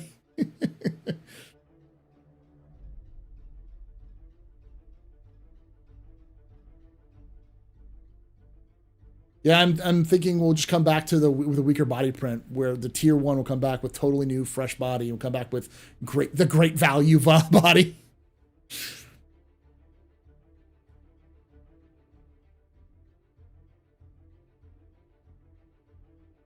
Does anyone remember? I remember the Quantum Leap show, of course. I like the idea that your brain is just a conduit to your unique quantum self. Well, technically, it's not. I call it quantum entanglement, but it's not quantum entanglement. It's something like quantum entanglement, but it goes through interspace. And interspace is fucking weird. Star Citizen's interspace makes no sense. It's based off of nothing that I can think of. The only thing I can compare it to is the warp from 30K, from 40K, technically 30K too. It's the warp from Warhammer. Or like, what's the hell dimension in Minecraft?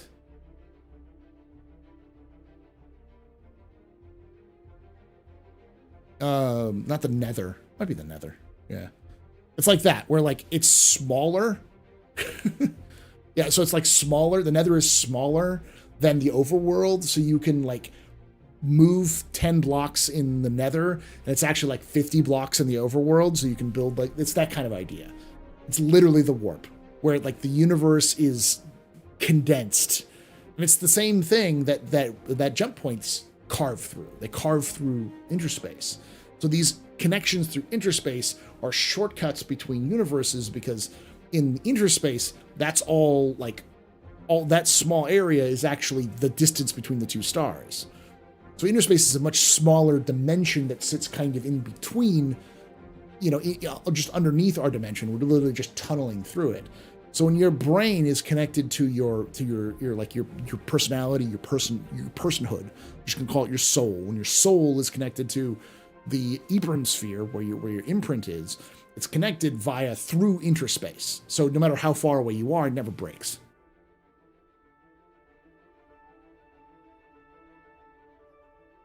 It's the shadow realm. Yeah.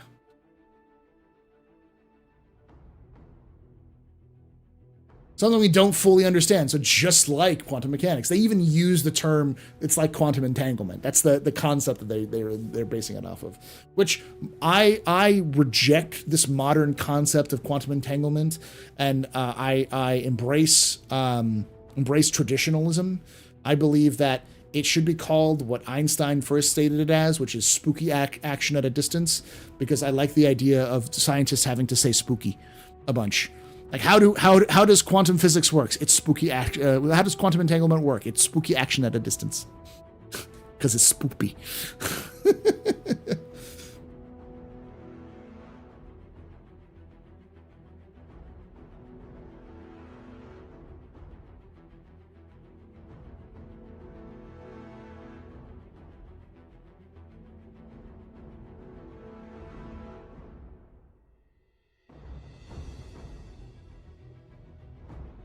Do you think they'll increase the size of the reclaimer and make it a true cap ship later?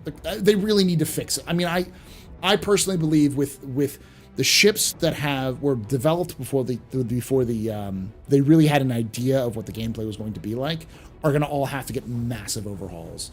So I think the reclaimer will eventually get a full internal overhaul or even exterior overhaul to make it better for what it does.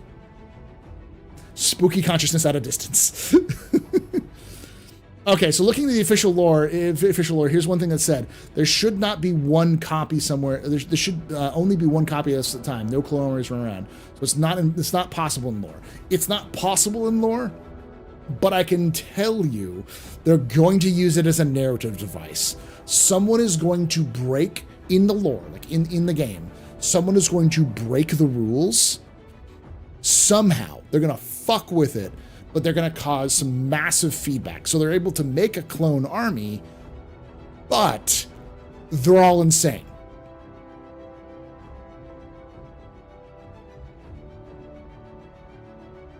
It's a storytelling device, what I'm saying, Teal.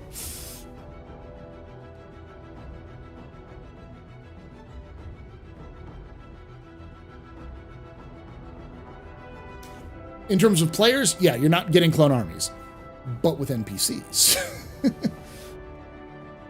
The tech was made open source, so anyone could get a hold of it and have fun. Yep, it's open source tech. Hence why I say the Garys from Fallout 3, where they're just fucking insane. Best explanation I've thought up regarding mental state memories, etc. during reanimation would be that multiple copies with vastly different experiences would induce immediate schizophrenia and utter insanity. Yeah.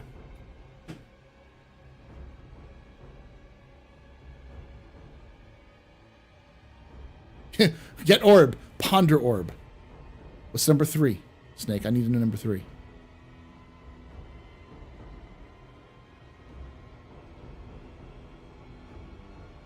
Control Nemo. Create Camino. Use orb to revive when dead.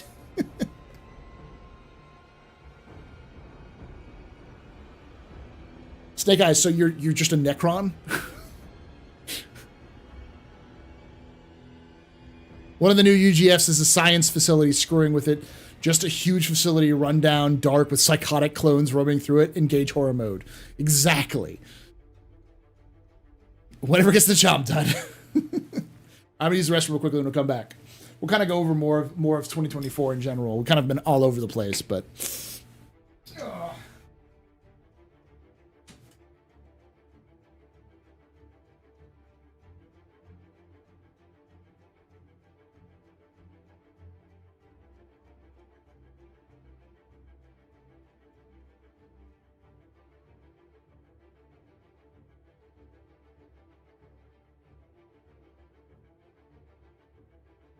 Weapons free, y'all.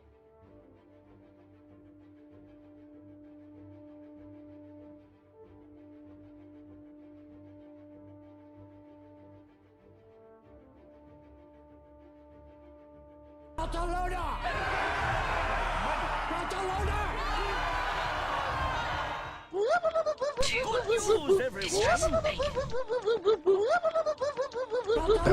was at this moment he knew he fucked up. It's very quick.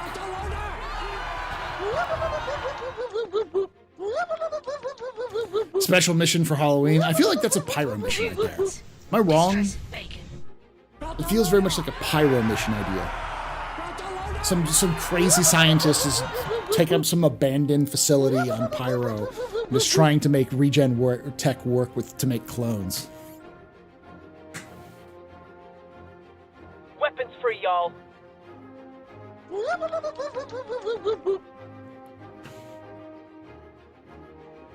Enough of that, chat. Enough of that. Stop it. Stop it. Get some help.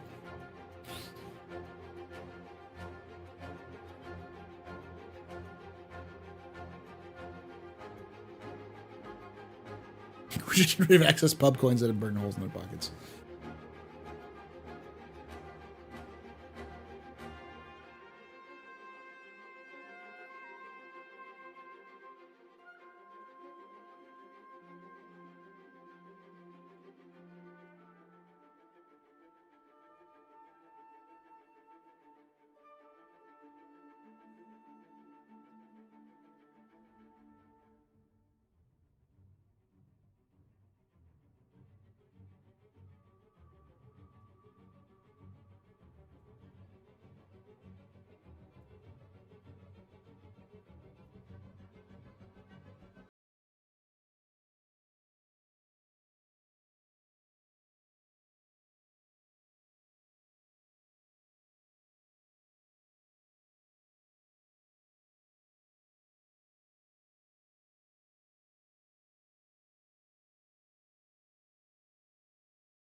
Hey, Rakutsu, how you doing? Thank you so much for that raid. Welcome everyone from Rakutsu stream. You're a very important pub, a very impressive piece. You're very new to the pedestrian. This is your fault. You're drinking tonight. Shots and cheers in chat, y'all. Shots and cheers.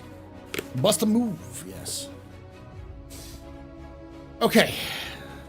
How you doing? What are you up to? Welcome to the Office Hours. Kind of talking 2024. We've kind of gone up to a couple of different things. One of the things I still do believe is that everything we saw at CitizenCon is going to be put into Star Citizen.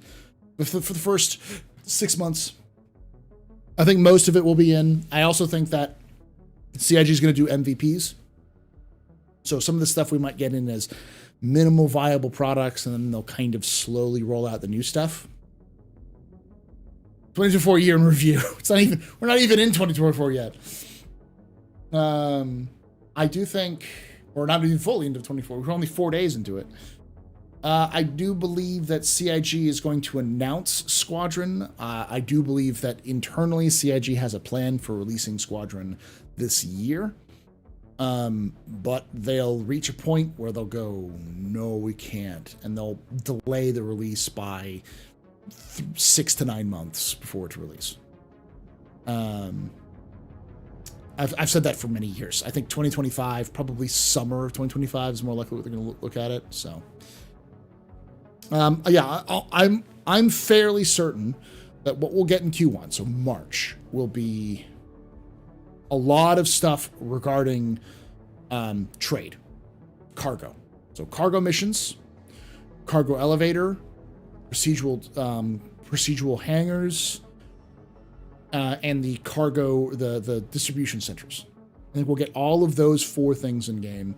Plus, I think we'll also see the UI updates for the MOBA Glass and the Star Map. I think those are the big ones we'll see in... I think that's the 7 stuff we'll see in March. Like, that's 7. Plus other missions and other things they'll kind of put up there. Sort of like 2 more years. Listen, I've been saying Star Citizen's releasing in 2025 since 2022. Sort of like Dumbo, so...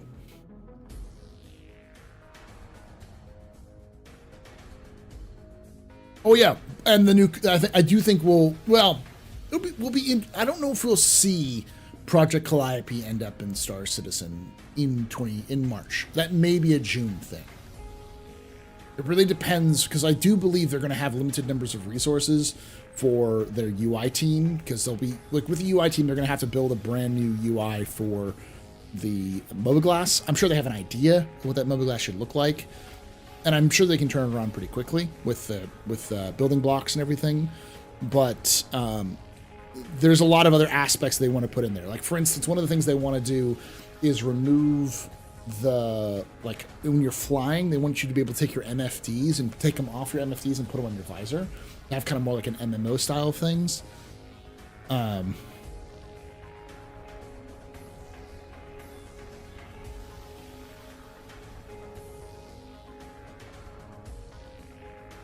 still think first tasty, you're there's a little bit too much trust in leaks with that. Do I think we'll see Mars before 2030? It's hard to tell. It really depends on how quickly CIG can produce system content. In CIG's defense, most of the systems are barren. Also, in the caveat with that, Pyro was barren too. And then they made it more livable to match with the gameplay. Do I think we're going to see every system get the Pyro treatment? No, because you don't need to. Pyro is special because it's the second system in the game. But there are plenty of places like Hadrian, which I think are great examples of something they could do with what they have, and make some interesting, fun gameplay with just developing a new landing zone, which would require them to place stations together and link them together to make a visually interesting location, and have that station have unique internals, which would make its own landing zone, that sort of thing. But really the focus of Hadrian would be on station development and kind of variety of station development, which isn't the same as building planets and landing zones and, you know, lots of stuff like that. You also have places like Towhill, which is basically an empty system except for one, which is, I think, Towhill 2. It's either Towhill 2 or Towhill 3, which is, it's got a unique visual style to it, but it's basically islands. Those islands are made up out of botanical roots. It's basically floating flower beds, which have kind of died and then kind of grown up to it. But it's there's no dirt on these. These are all like living islands, as they are, which are cool. But yeah, you could probably do that with some visual tweaking. It's not too much. And then you've got like Castro, which has two planets. One is Sherman. Okay, I think it's just called, Cascom is the name of it. Cascom, and the other one is called Bullseye, which is just an empty rock. Bullseye is. Cascom is military base, and with Sherman, and it's on top of a mountain. So it's a pretty livable location. It'll be pretty beautiful down below. They'll get to play with some of those ideas. That's just like 3, and they're all within jump distance of Stanton. Castra connects to Towhill, and Castra's also connected to both Nyx and Sherman, or Nyx and Pyro, and I believe Hadrian's connected to Nyx. So, and all of 3 of those are connected to Terra, Pyro, and then you also have Odin, which is coming in. So there's a lot of different what I just described is probably more complex than, it sounds. But in comparison to what it takes to make something like Pyro, it's fairly simple. What are my thoughts on Pyro shrinking in size? It's going to happen to every system. CIG has to change the sizes because they're trying to match it with the gameplay. Now, Pyro, to be fair, didn't shrink that much. It shrank about 4 AU, which means that it's still double the size of Stanton. But them shrinking it has a lot to do, in my opinion, with just planning versus actual implementation and gameplay. Do I think every system is going to shrink? No. I think the bigger systems might shrink a little bit, but I think it's like Kellogg or something like that. It's like 140 AU. There's no way they're shrinking that to double digits. It's not happening.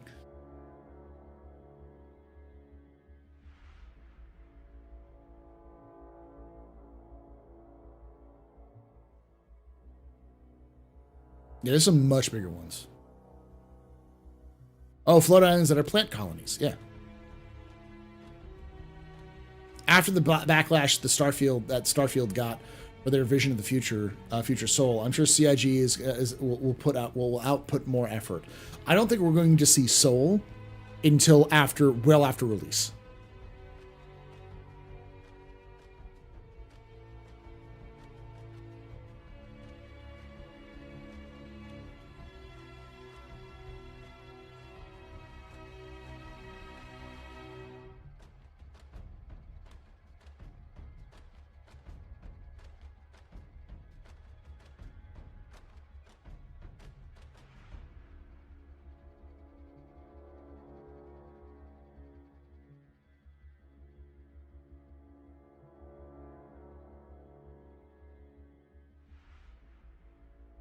I think Terra will be the first. They've said in the past that Terra is designed to be once they get Terra, they'll get 5 systems in and then Terra. And when they get Terra in, it will be like beta, is what they want to do. So it seems like Terra is going to be the first real big push for them to make the game good. To make the game fun and engaging, because Terra's also huge. So I think Terra will be the new hub for most new players when they get it in. It's got lots of different connections, different systems. And then once they have that done, it's a matter of how quickly can they produce the systems. And the problem isn't the systems. The problem has always been landing zones and the unique factions for each place. Also a major style guide. Yeah, no, Terra is already being there's already what they call the Terra style, which already exists in, I think, what is it? The Microtech or Orison? But there's definitely a Terra style which already exists in game for clothing.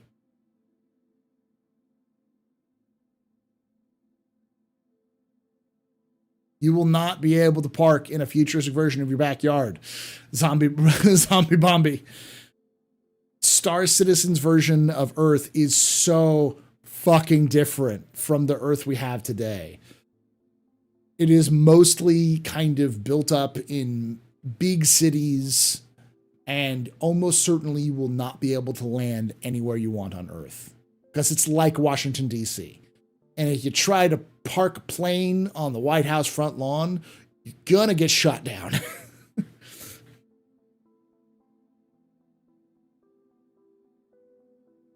Backyard is ahead of its time.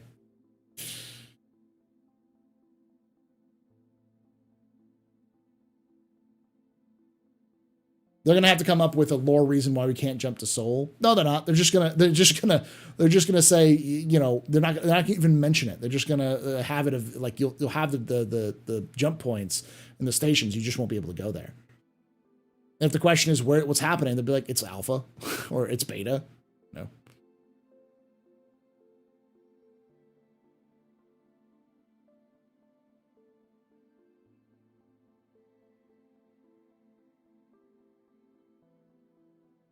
Geo points are closed for maintenance. They'll just not explain it. That's the answer.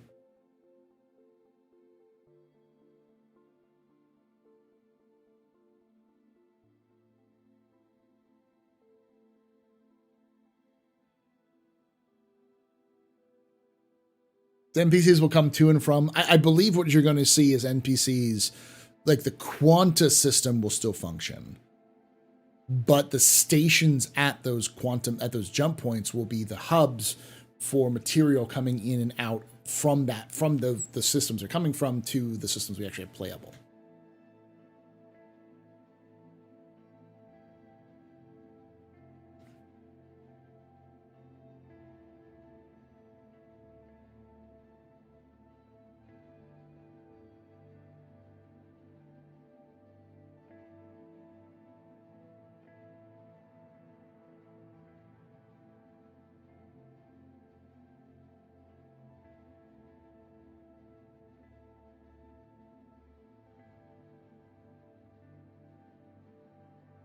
I really hope they do a better job with Bungie getting lore in game versus 90% happening in website/lore books.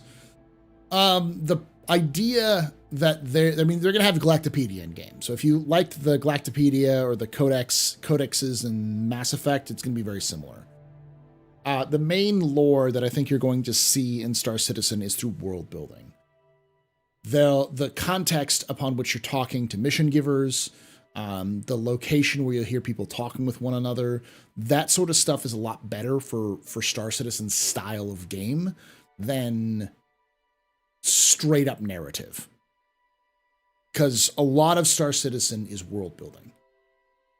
Right now, it's what we have. And other than that, you need storytelling, narrative speaking, like people talking, people explaining stuff to you, that sort of thing. But that makes the most sense when you're talking to mission givers. Mission givers giving you things you need to do.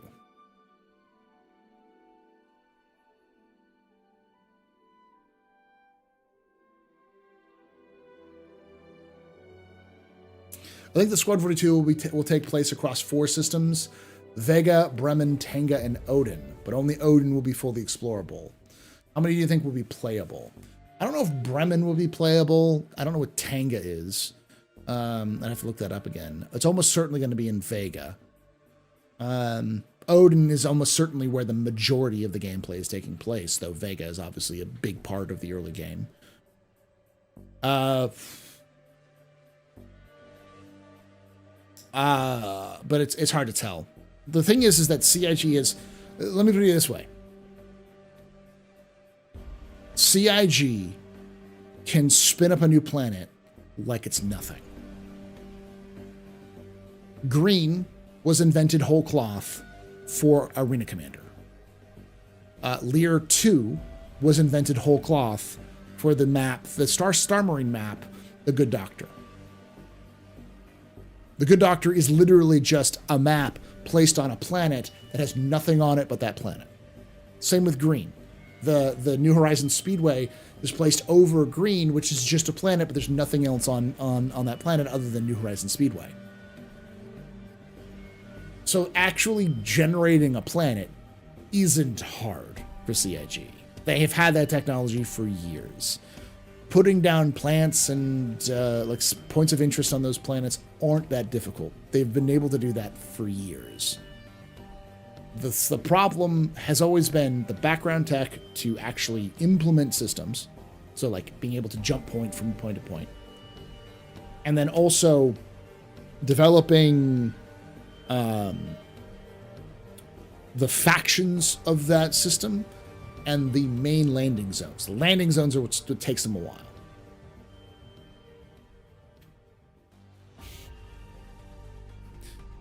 How dare you want us to be unified? Come on, everyone, let's unite against their unification.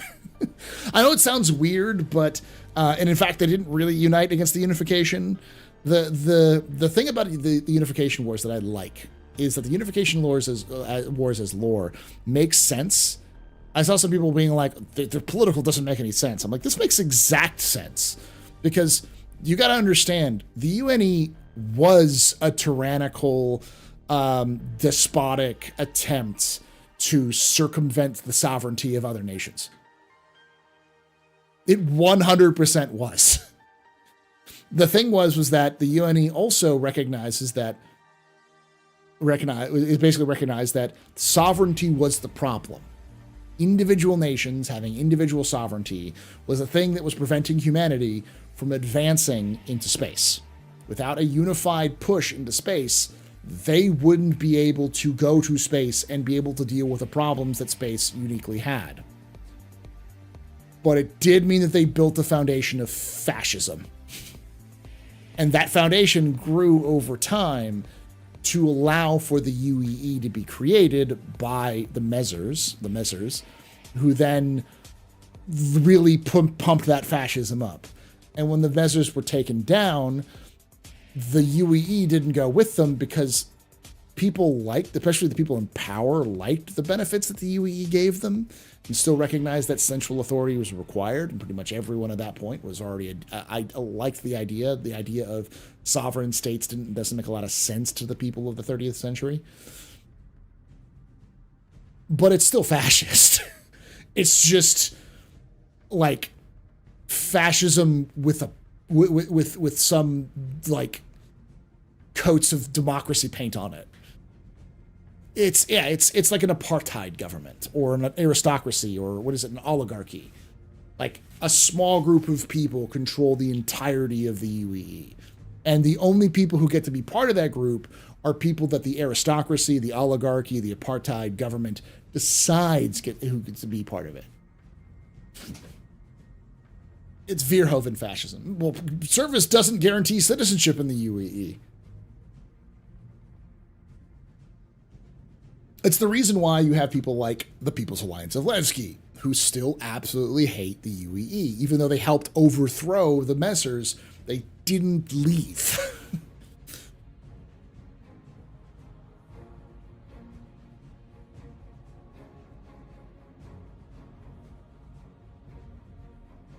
It's the same as Starship Troopers, democratic fascism, yeah.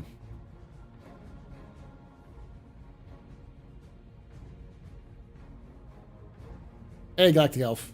They weren't really unified, more of a loose alliance of differing-minded independent groups that would have been steamrolled on their own. I hate the people Judeans Front. Spitters. The popular People's Judean Front, and their Judean People's Front. Wait, where's the Judean People's Front? No, I thought we were the Popular Front. Oh no, he's over there. Yeah, the reality is that Star Citizen is dark fucking universe because the UEE is still fascist. There's still an oligarchy. There's still an aristocracy. There are some people who are trying to improve that, but they are in the minority. And what gets done is whatever helps the businesses out, keeps the corporations happy. And they're the only thing standing between humanity's like extinction and the Vanduul. At the same time, if you leave the UEE, there are other locations, but they're either savage and brutal, like Pyro, or they're incompetent and like squabbling like over political like doctrine, like Nyx. The People's Alliance of Levski is the most moderate faction in Nyx. There are other more hardcore factions of different like political beliefs. So effectively, what the Star Citizen universe is on the extreme right-wing end of the spectrum, you have hyper-fascists like Xenothreat, who want to blame everything on the Xenos and take over the universe and commit absolute atrocities for pure power. On the extreme left-wing, right-wing, left-wing, you have various groups of socialists, communists, and anarchists who can't get along with one another, who bicker about everything, and all think they're the ones in charge. And then in the center, you have a mostly somewhere moderate but right-leaning sort of group of totalitarian authoritarians who are mostly just corporatocracy. It's a fucking dystopia. The Star Citizen universe sucks. It would be terrible to live in. No one would want to be there. Life is horrible. And even if you manage to die, you still can't die because you're stuck in a machine that eats your soul. So you can get stabbed to death. You can get a spear shoved through your body and thrown around like a rag doll for 15 minutes, only to wake up and have permanent PTSD etched into your brain.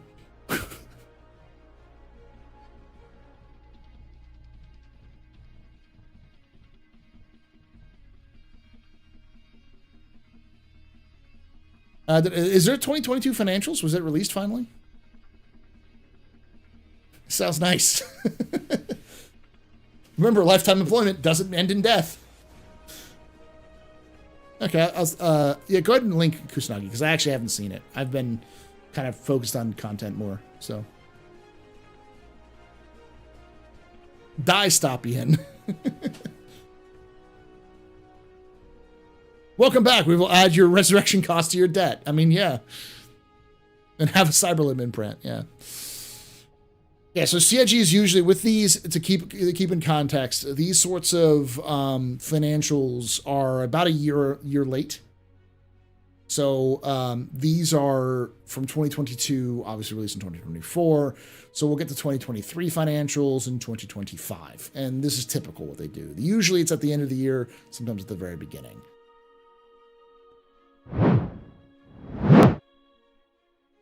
God, it's so bright.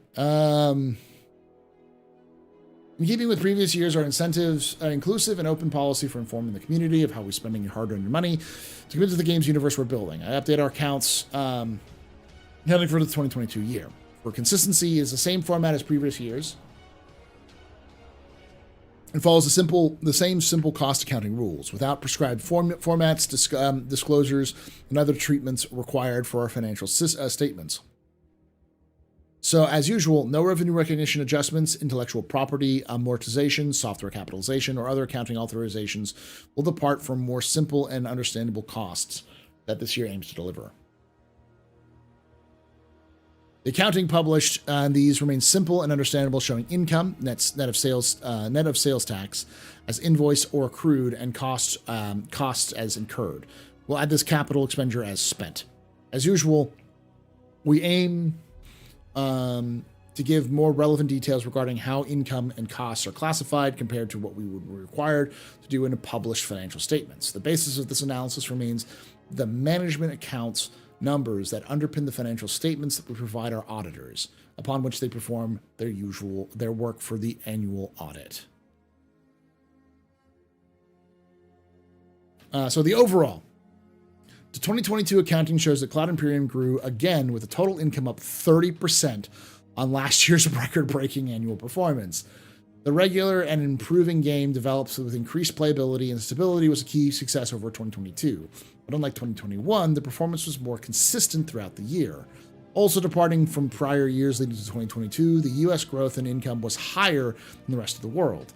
It's difficult to draw direct conclusions upon this shift, but the instability caused by the Russian-Ukrainian conflict and generally slower rebound of the European economy in 2022 compared to the US seems a likely factor. We do know that there were a lot of people who were Star Citizen fans who are in Ukraine. And the instability in Russia, there are Russian fans of Star Citizen who may or may not be able to get access to Star Citizen with what's going on. Plus, of course, other conflicts as well are happening. So some people may just don't have access. We know it's got harder to live in 2022 overall the whole world, but especially in places like England, the UK. Hey, we're doing through the 2022 financial reports.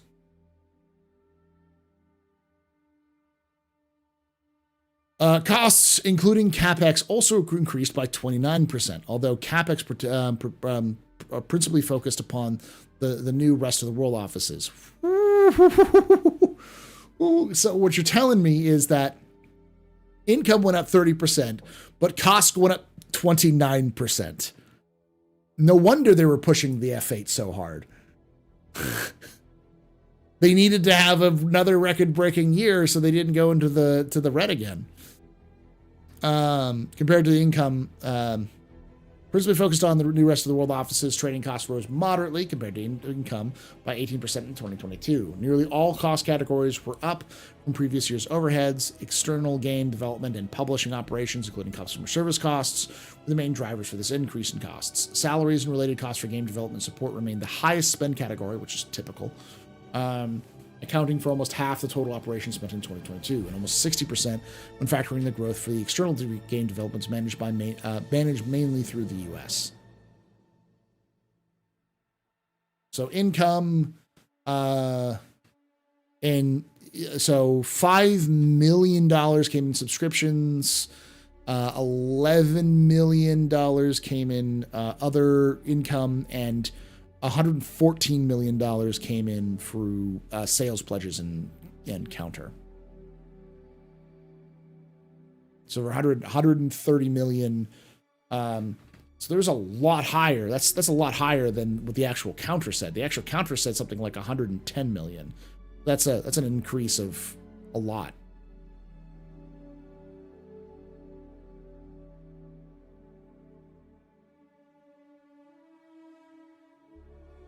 114 million, yeah.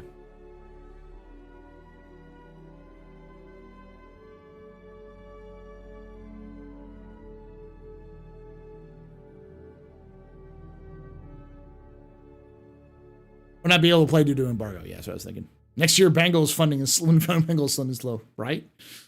That's going to be the F7A or the F7C Mark II. 2022 continued a trend of record-breaking growth, with revenue up 32% to 114 million. This was fueled by growth in player numbers and increased player time arising from regular content delivery earlier in the year, and improved game stability throughout the full year. Subscriptions were up 6% to 5.3 million, and other income increased 21% to 11.4 million, driven by part by the growth of the UK development and associated credits rising thereof. You can take away my spaceship. You can take away my space suit. Suit. You can even take away my space lasers. Oh yeah, subs are $5 million. But you can Nothing. Never. Ever Ever. take away my space game. Still a lot of subscriptions though.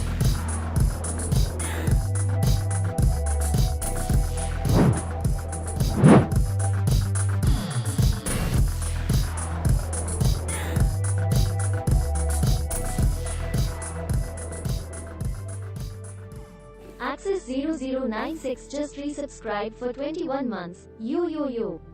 Hey, what's up, Access? Thank you for the 21 months. You're a very important pupper, very precipice, very new pedestrian. This is your fault. The reason we're drinking night. Shots and cheers in chat, y'all. Shots and cheers.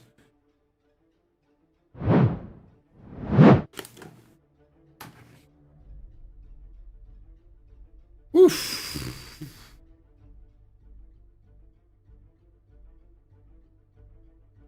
So, trading costs. Okay. With much still to do, Cloud Imperium pushed forward with its objective and the commensurate growth of its base cost based accordingly.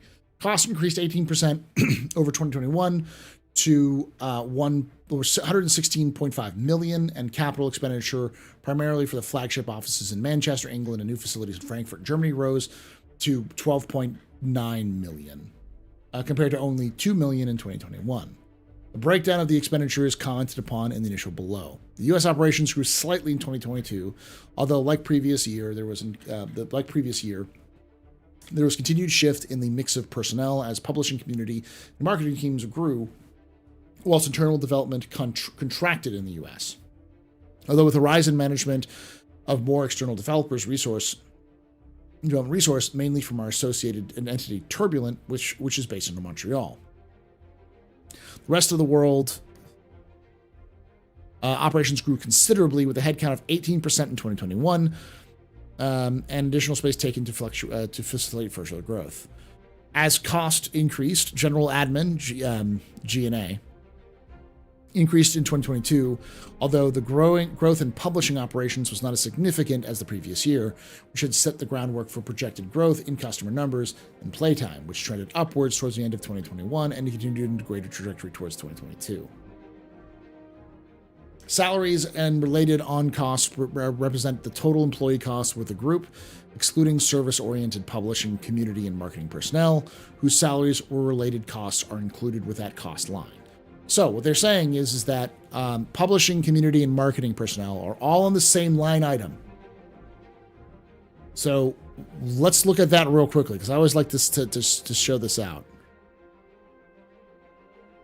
So publishing and marketing, this is the amount that they have, which is 29 million in marketing. Put that compared to CAPEX, and then Q&A, or G&A, general administration, is about 1 million. Compared to salaries, this is the general salary of all the developers. So that's 56 million. So publishing and marketing, this is the publishing team, the marketing team, and all of the other stuff that they have to do. So this includes like any of the marketing, like they pay for like ads and stuff like that, and all of the salaries of the marketing team and the community team and all that kind of stuff. So total, it's about 30 million, which is a joke. That's the entire budget. It's a joke. 60% over 21 though. Yeah, because the majority of what you're paying for is salaries. And if you remember in 2022, they hired 2 new community developers, probably some marketing personnel as well. And even if they're paying them like bottom rate, you're still looking at $30,000 to $40,000 a year for 2 different employees. That's $80,000 a year on top of all this other stuff. So just to give you context, generally speaking, when you're marketing a product, that product should be about the marketing budget, the budget just for the marketing should anywhere between 20 and 40% of the actual, generally, this is just good practice, of the budget of that project when it comes to video games or software in general.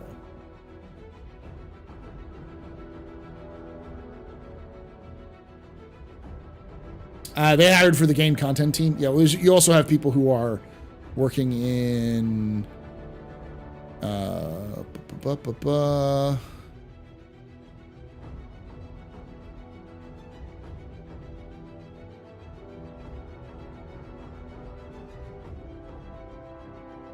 the cost increased in both territories, 6% in the rest of the world, 16% up from the U.S. development team. G&A increased the rest of the world by 18%, although with the entry-level positions in G&A and quality assurance, required to StarCitizen's progress was added to features, content, playability, and players. Also, performance-based bonuses in 2022 were not as high as in 2021, and thus increased the rest of the world's salaries did not match the increase of people, despite the generous pay towards awards designed to cope with the rising inflationary pressures felt throughout the economy. In contrast, the U.S. salary count increased 16%, despite a reduction in development headcount and a moderate increase in G&A headcount. But additions were the opposite at the end of the staff seniority spectrum, with highly experienced personnel in each discipline being added to the group, and regarding development with senior experienced people, often replacing the more junior roles that were vacated. Also, cost and wage inflation were high in both the U.S. office locations, which we aim to keep pace with.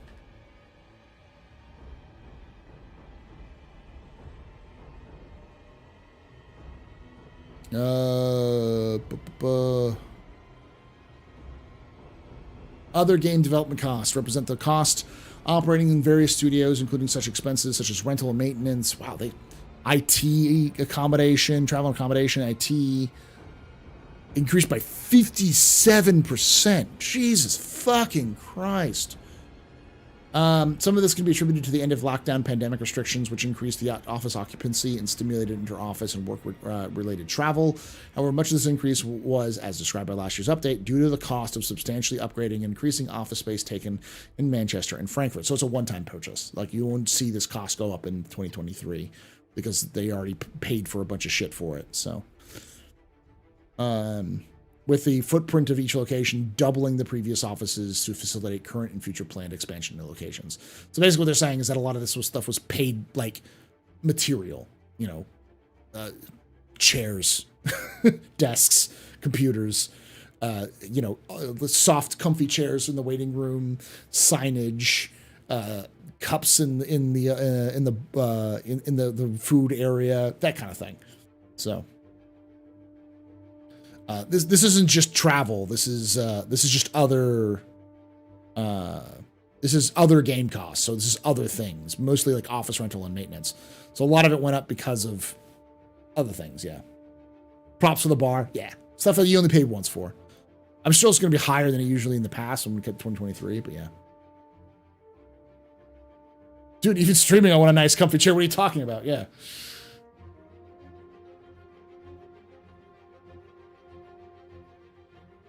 General statement. Thank you, Salty Dog. Contracted game development costs. So this is all the stuff that would be specifically for people who don't work directly for CIG. So most of this would be turbulent. These represent a cost of contract services supporting game development for 2022. This increased 24% to 10.8 million external services used by the rest of the world, reduced for the third year running to 1.3 million. down 48% in 2021, as more work continued to be taken internally. However, the U.S. continued the opposite direction, with a 54% increase in external developers' costs, principally through the growth of services provided by our associated Canadian entity, Turbulent, which expanded its development resources considerably in 2022 in response to our growing requirements. External development managed through the U.S. increased by $3.3 million to $9.5 million. Does anyone know how much money CIG paid to acquire Turbulent? Because this is before CIG bought Turbulent outright. This is before Turbulent. This is from last year. Or this is from 2022, not from 2023. TPS reports, yes.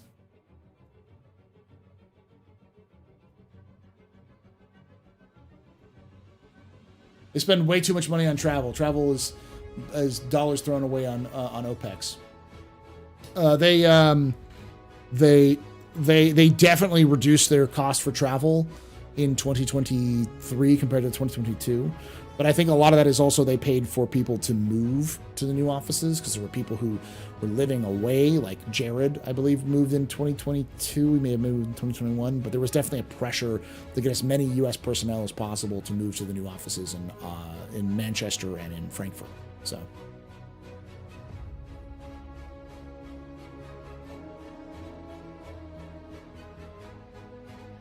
So this doesn't even include like how much money Turbulent was making from other partners. So that would also increase what they're making in 2023, which will probably boost their total amount to much higher than we actually saw.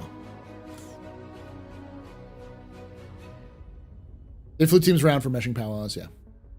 Is this what I hear about your TPS reports? Yes.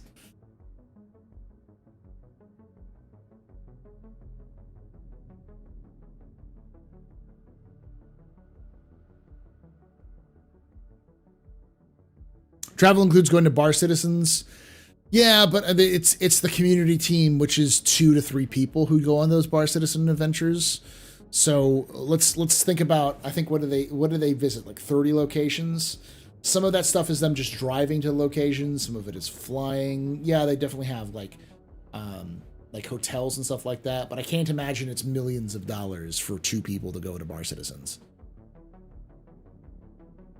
As of December 2021, CIG carried the value of its holdings in Turbulent as £826,657. We can speculate that the value of acquiring the remaining 74% was approximately £2.5 million, or US $3.3 million. So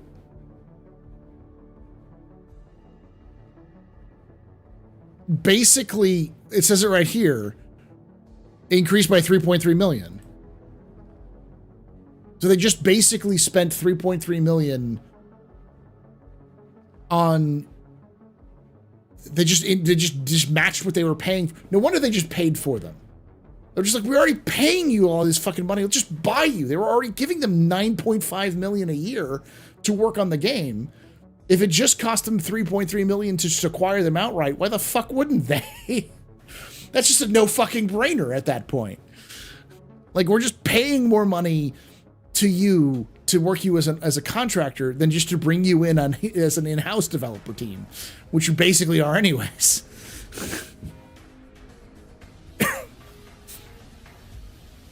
Yeah, because they were, like, right here, it says they were paying 9.5 million for Turbulent services.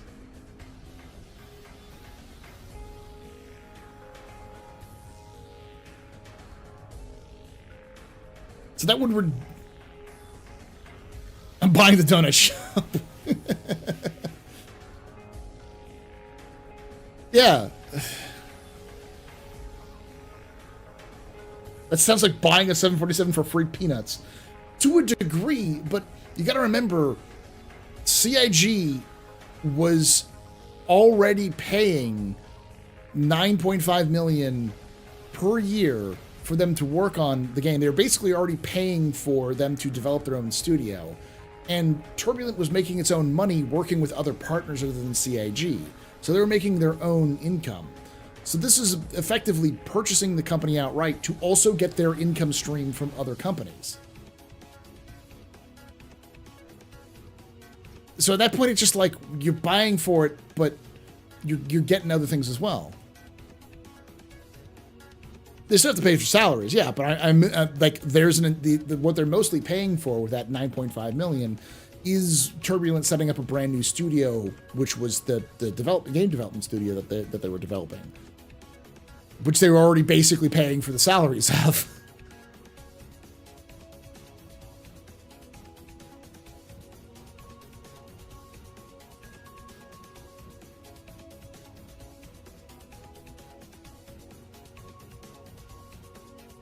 Yeah. Plus, they also brought in Benoit as CTO, and his experience and his understanding has basically allowed them to do meshing.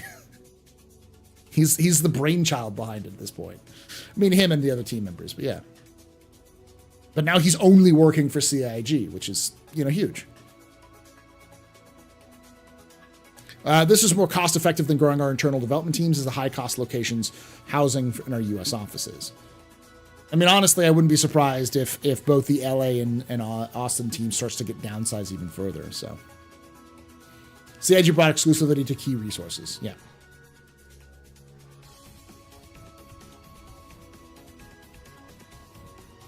But I mean, yeah, I can see why they'd purchase 3.3 million for them, because it's like they're already increasing their salary over and over again.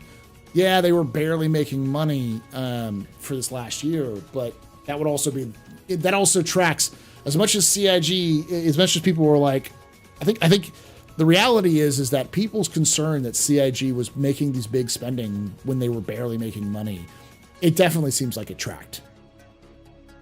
And as much as I've been told very, very vehemently that the F8C was not a marketing gimmick for them to make money, the more and more I read into this, the more I'm like, yeah, it was. Not so the CIG could make fuck tons of money, but so they could pay their fucking bills.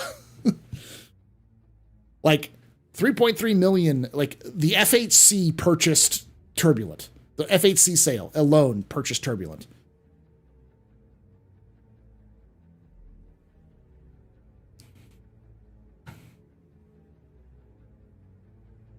That's what it is. Now, obviously, it was a risk because they didn't know it was going to sell well, but it turned out to sell well.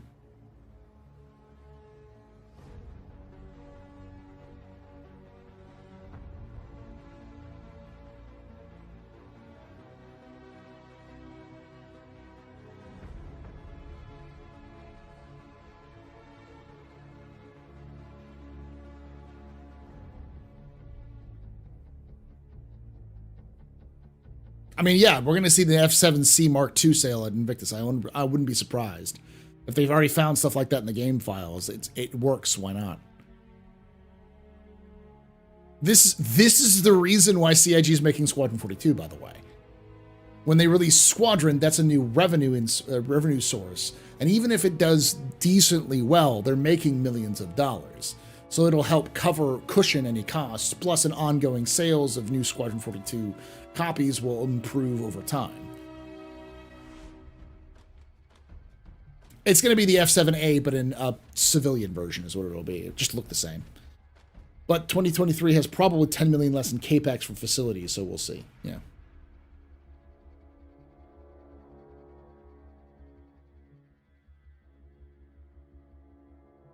So let me read through this. Let me try to filter through this. These costs are associated with running the game, deploying live services. So yeah, the deployment team is part of this. This is basically like the entire Austin office. Like the Austin office does have development teams, but this is effectively what the Austin office does: publishing, community, events, and marketing. I think marketing is technically in LA, but yeah. And providing customer support, that's Austin. It also includes costs of running our platform, Austin, publishing, Austin, data hosting, maybe Austin, server costs, maybe Austin. It includes revenue collection, customer liaison costs, and the cost of our marketing community events. This cost correlates closely with our income and user engagement. The growth expected in 2021 continued in 2022, rising 18% for 30 million. So yeah, this is $30 million. 29.9 million is about $30 million, which is about 5 million ahead of what they were the previous year. But that's, again, the salaries of all of those people. Like, I don't know if C-Daddy's here, but this is C-Daddy's salary. This is Prox's salary. This is Wikipedia's salary. This is Jake and Tyler. This is all their salary. So 30 million to pay for all of that. Yeah, I'm here. So we're looking at your salary right now. See, Daddy? We're going over that. So that's effectively what we're doing. It's like, that's effectively what we're looking at. It's for all of those salaries, plus the cost of running all of those materials and the cost of running any kind of ads. So the bulk of publishing and marketing operations, which is a joke. Again, I really, really want to emphasize that they're running all of these things, running all these things together. Whenever I hear someone, but marketing, I'm like, there's no fucking way that marketing has any goddamn money for Star Citizen.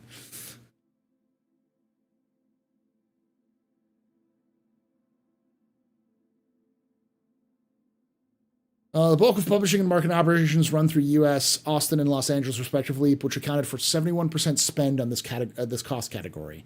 Those departments grew again in 2022, with the U.S. adding 28 people, 29%, so its headcount in the rest of the world also adding 10 people, 21%. This represents the increased costs and demands associated with operating what is effectively a live game, albeit in early access, one that's not yet out of its alpha phase. But nevertheless, it is vital to support our growing community and customer base to ensure engagement of our players in the rich environment we've created. Thus, we continue to spend money on our servers, platform, and community tools to make Star Citizen experience as comprehensive, safe, and as enjoyable as possible.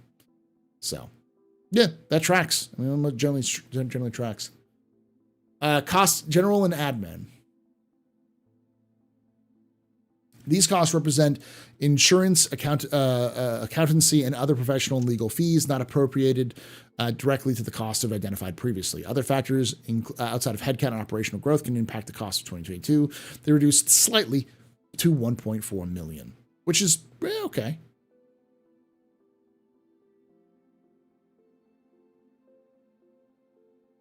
This represents capital expenditure in areas such as software, fixtures, fittings, and on offices, which, whilst it trends with staff numbers, it also is impacted by hardware renewals, server upgrades, and other security and infrastructure purchases.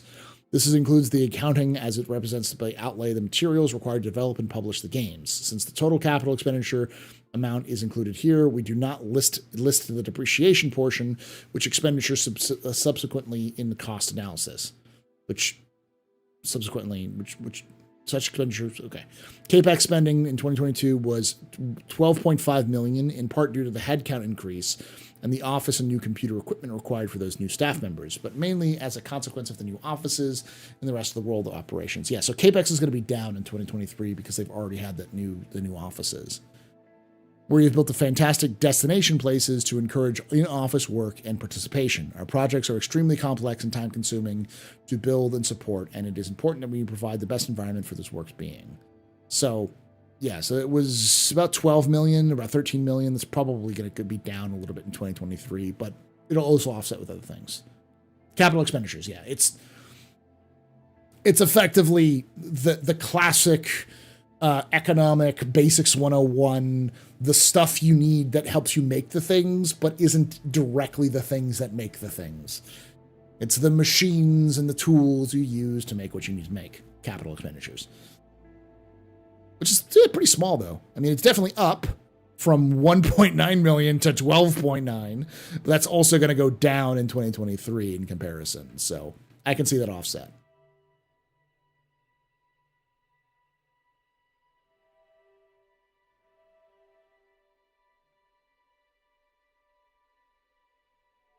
Headcount analysis.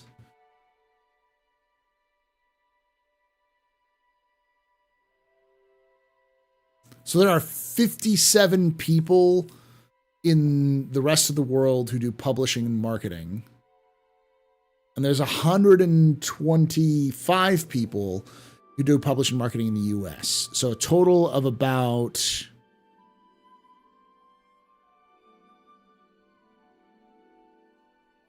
180 people with the back-end services and marketing. We know, like, I can tell you that marketing is probably 6 people at most, probably less.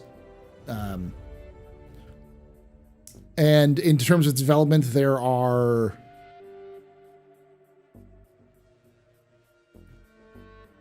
610-ish people in development. So anyone who tells you that, like, Star Citizen is only marketing people, there's 610 of the 860 people who worked at CIG in 2022 were developers. So 2/3 of the company, not to mention the general and admin people, which is like 40 in the rest of the world and about 28, which probably, I don't know if that includes producers or not. So yeah.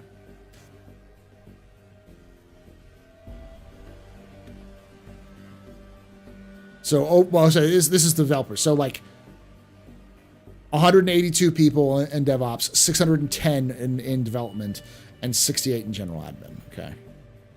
The headcount analysis represents the people working at the end of the year under broad disciplines identified. Note, it's not average people numbers for the year. Employee numbers increased by 112 to 860 worldwide by the end of 2022. This is before they purchased Turbulent, and they definitely increased after that. The U.S. headcount increased by 16, including a rise in publishing, marketing, and community staff, 28, surpassing the reduction in development count by 15. The U.S. focused on certain development activities and managed more external development through Turbulent in Montreal. The rest of the world headcount grew by 96, mainly development with focus on Q&A, which tracks with what I remember from 2022. The rest of the world, the 10 publishing, marketing, and community roles were also added, and unsurprisingly, the G&A support staff numbers increased commensurately in 2022. By the end of the year, the rest of the world represented 73% of global headcount, up from 70% last year. Although the U.S. has now managed over 150 dedicated people working with our internal development, publishing, and marketing teams throughout Turbulent.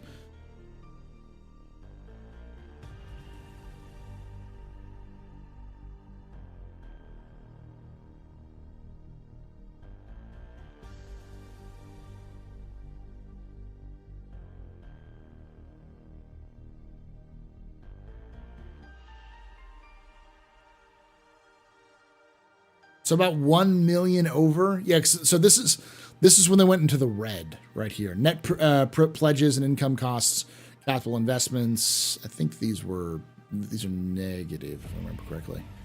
And then they went up, and they barely scraped by in 2021, and then a little bit more here.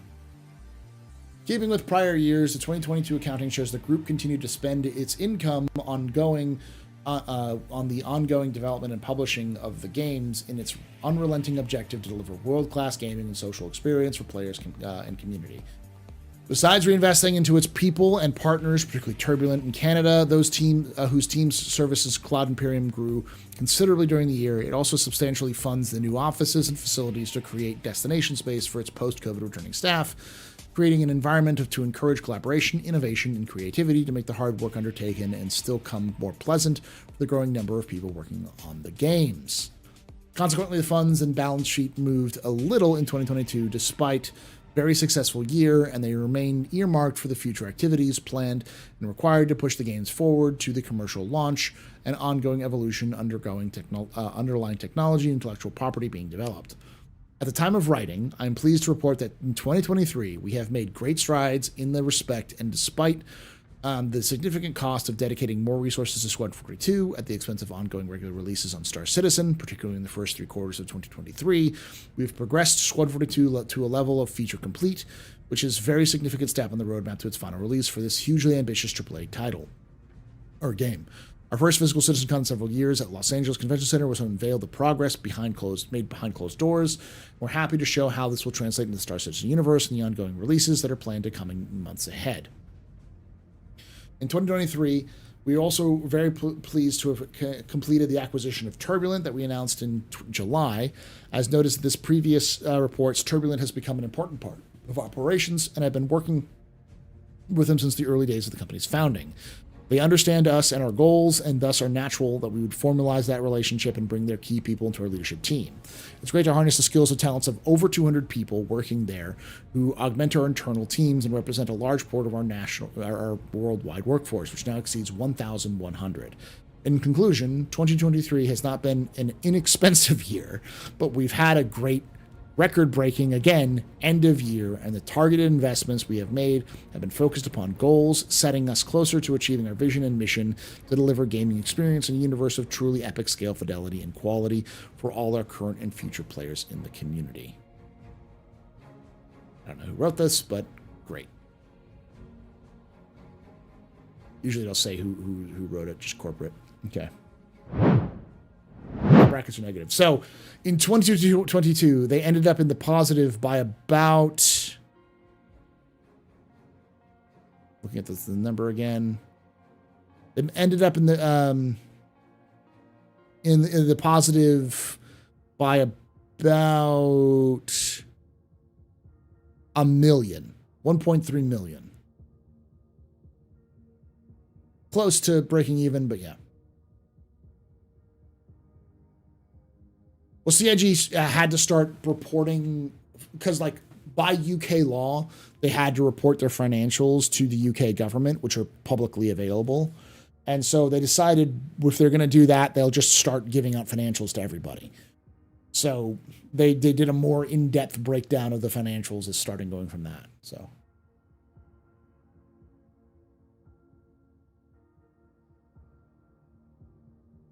From what it sounds like, based on that last comment, 2023, they're in the red. Almost certainly they're in the red for 2023. Then again, the goal of Star Citizen has never been to make fuck tons of profit. The goal of Star Citizen CIG is always just been to make the game. The profit just helps them make the game. Because everything that they make in terms of profit gets reinvested back in the company, which is used for more staff and for other things like that, bonuses and stuff like that. So look at the positions open. Ooh, what's the one position in Austin that's open?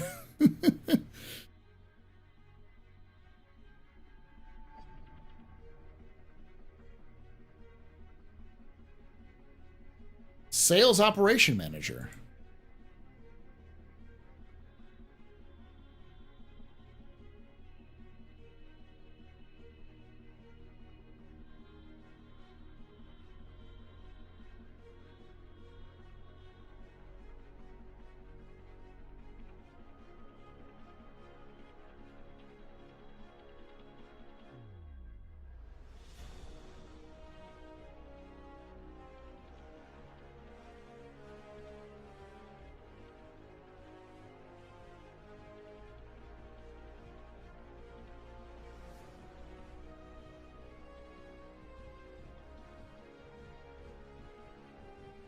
No, they couldn't afford me, and it's a manager position. I don't have the kind of experience they need. No, I don't have the experience they need because I'm looking at it right now. They want 3 years of experience with sales operations, which I don't have. E-commerce, a similar role, with familiarity with games as a service business model. They're looking for like someone who works in sales. Not gonna happen.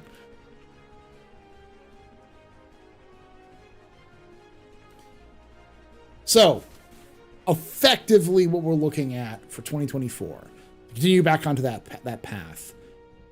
If I was to give a theme for 2024, I think that theme would be gameplay implementation. And that's what the Angry PC, that's I looked at the thing, that's what your job is. Your job as a sales manager is to work with a marketing team, work with a merchandising team, work with, like, you're basically the person who's liaisoning between a lot of the different marketing aspects and a lot of the different stuff and just helping with sales in general. The other problem about working at CIG in that position would be that I'd have to work with CDaddy. And that would be a nightmare.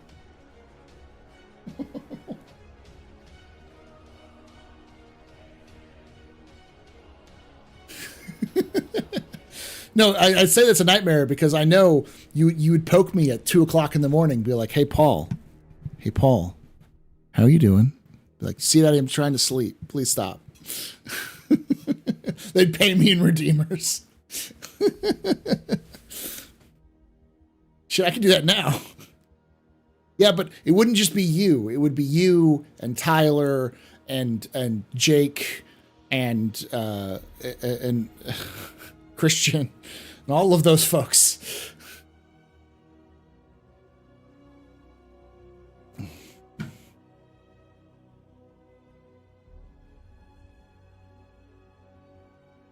And it wouldn't be on Discord. It'd be on whatever official official service y'all use, because I know it's not Discord.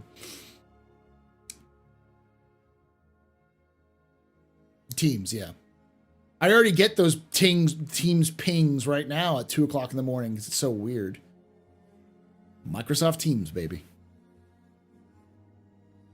So yeah, but I would say that this year seems to be, the theme for this year is almost certainly going to be gameplay integration. So cargo, I think maybe bounty hunting. We haven't seen a lot, but I think this is the year we'll probably see it towards the end of the year, at least development-wise.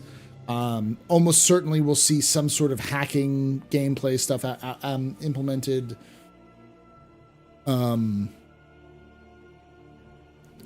Fleshing out of refining and those sorts of things. So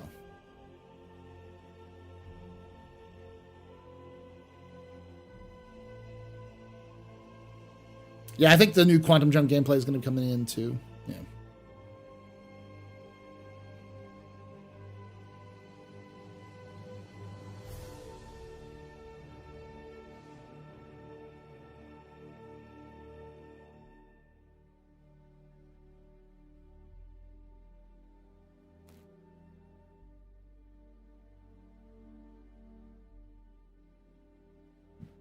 Yeah, we use Teams for school, so I know that. Who's isn't here? Am I dumb or is the star map kind of garbo? Which star map, Render Goblin? If you're talking about the current star map, the head of the Star Citizen persistent universe, the person who's in charge of development for all of Star Citizen, has went on record and said he wants it to burn in a fire. He wants it to burn in the deepest hell, a pit of fire. So, yeah. Everyone hates the fucking star map.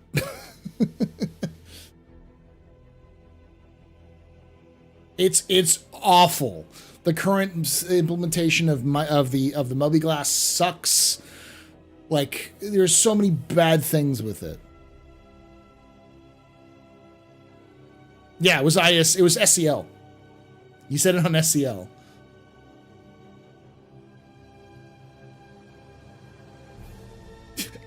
Calling it a dumpster fire is insulting to dumpster fires everywhere.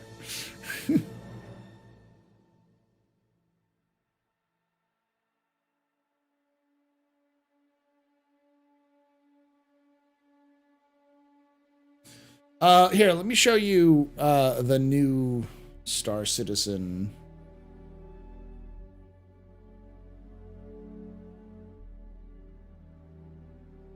We can find the right one.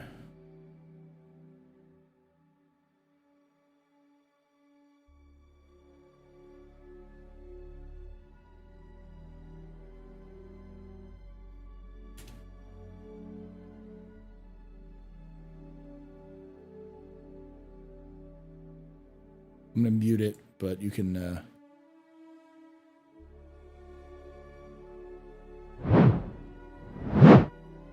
So this is all the new UI stuff that they're bringing in with Star Citizen. This over here is like radiation.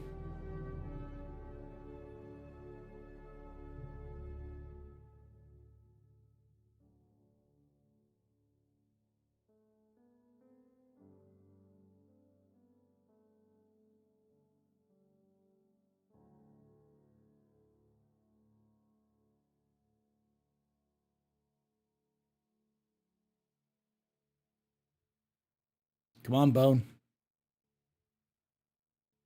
This is the new mobiGlas.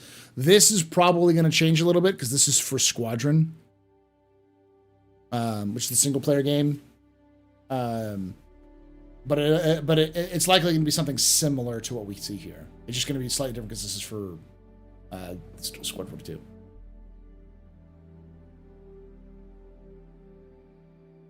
So like this is the new mobiGlas. You can see him kind of moving down here with ease.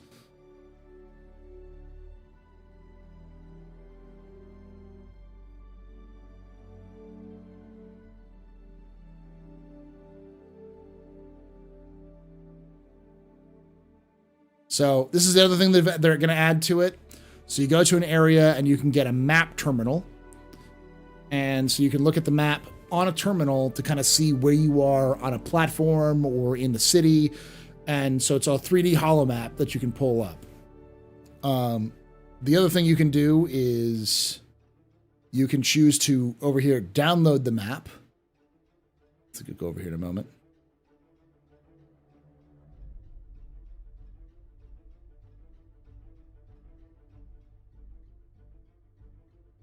So he downloads the map. And then when he does, if you look up here to the top left, it automatically gives you a little mini map, but you have to find the map. You have to get the map so you can see the location of the little mini map. Screen here does cost effort. Like, yeah. I love how I forgot to turn the light off. I do that all the time, so it's relatable. All right, Bone is relatable.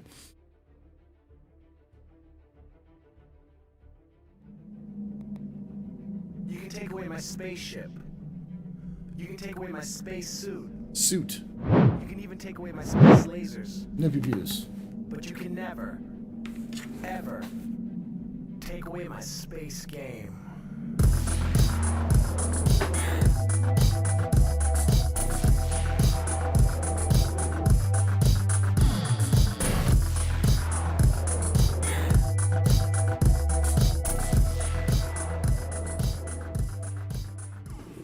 Pachi just resubscribed for 12 months. X6 last Charizard. Thank you so much for that 12 months, full year of support there, Parky. You're a very important pupper. Very impressive, Mr. Rainy Pedestrian. This is your fault. This is Roger. Good night. Shots and cheers in chat, y'all. Shots and cheers. This also helps because I believe that a lot of this stuff will be in the game. I don't think that will be in the game, though. I don't think this right here will be in the first half. I think this is one of those things that'll come in later, but I don't think it's coming in the first half. Being able to like download a mini map of the local area, that's not coming in.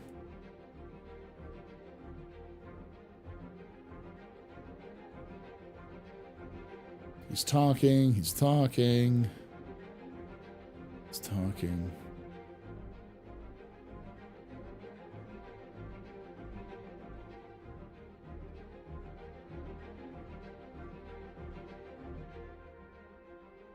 So now he can place a marker. See, this is where he is right here, right? You see where he is, it's like locating where he is in his mobiGlas for the map. And then you can see like a mission location here and other things like that.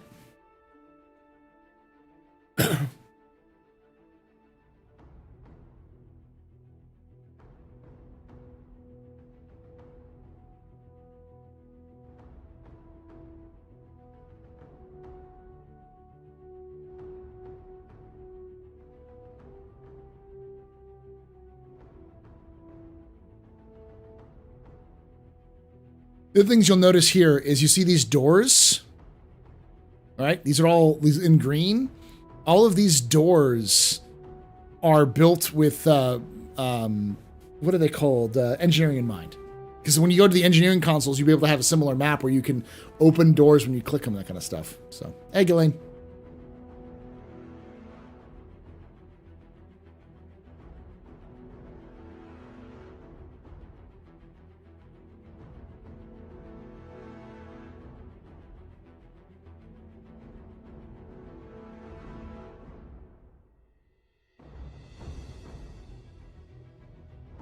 That goes through some of this stuff real quick.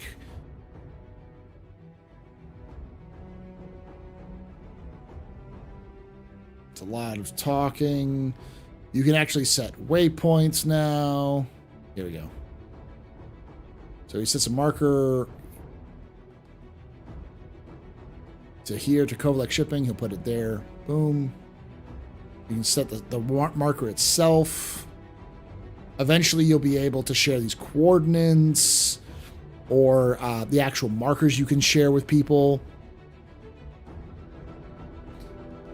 You can copy and paste that. You can also do that on the large star maps and everything.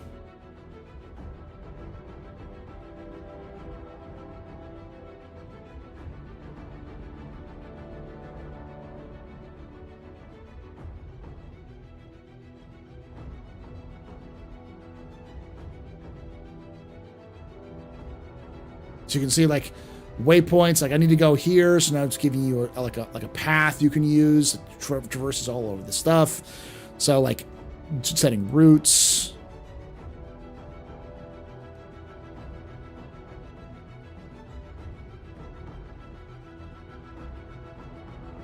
When you get onto the station, to the ship itself, you actually have a full breakdown of the entire ship with all its decks.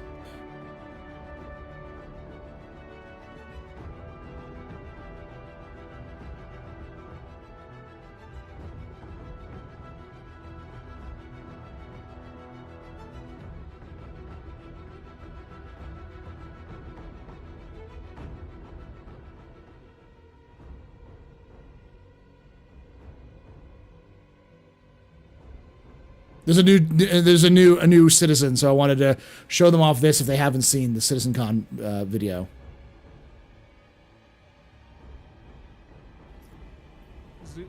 Keep zooming out, all the way out, all the way out. And here, let's go, let's go. So, it's not just the interior map, it's not just the radar, it is the map. It is one single unified system just across different scales. And I want, at this point... Hello, CitizenCon! Are you ready for this?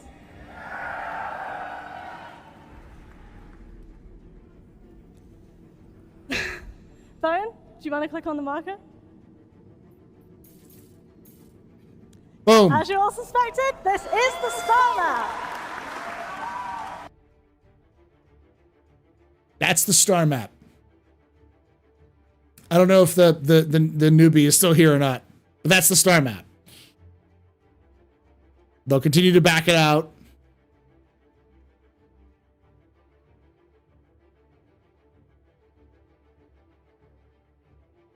You can like detach it and spray around with it, like look around at it.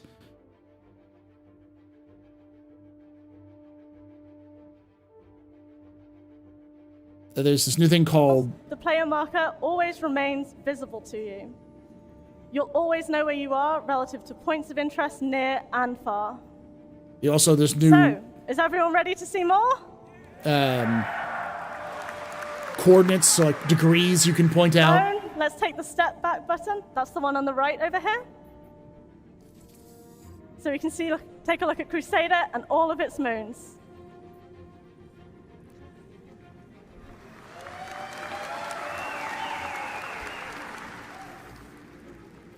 Yeah, so here we are, Crusader, its moons, orbits. You can also see that labels have received a major visual update.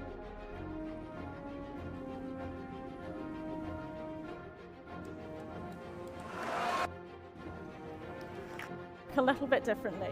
Bone, let's double click on Selin now to focus on it.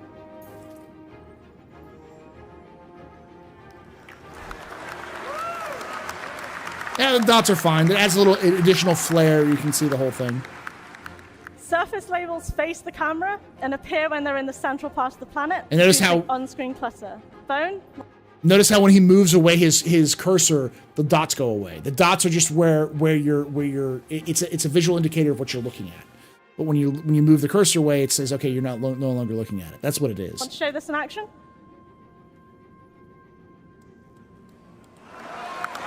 So you can see all of it around it. It doesn't clip into the screen anymore.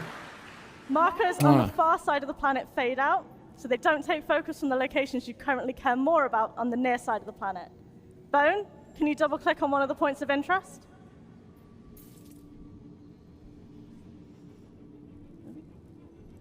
Yeah, just an active highlight. As we've selected this marker, its label will stay visible at all angles. So far, we've showed you that you can use buttons and double-clicking to jump to objects you're interested in. But wouldn't it be nice if you could also freely zoom out and into locations? Shall we try it, Bone? Let's zoom out until we can see Crusader.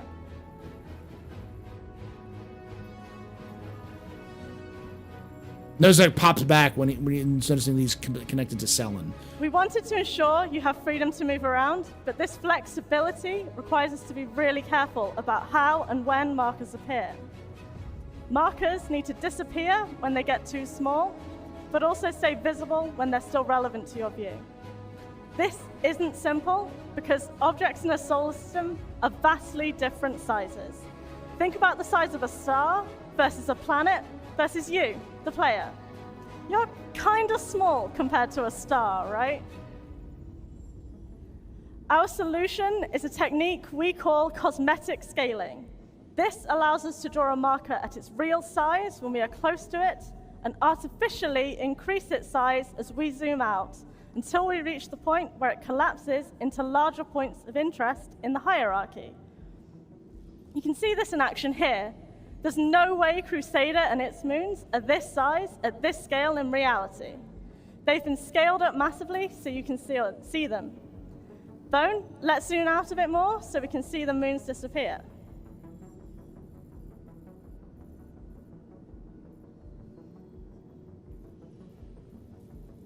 You can also start to see Crusader's orbit line around the sun here. But before we move on to that, let's zoom back in so we can see everything come back as we get closer.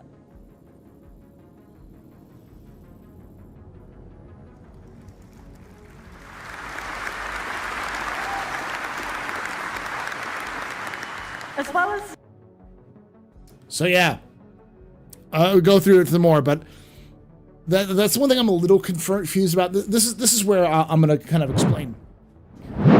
Everything we just saw, from the mini map to the motions, to like the locations, and then down to like the star map, all of this stuff, it's the same thing.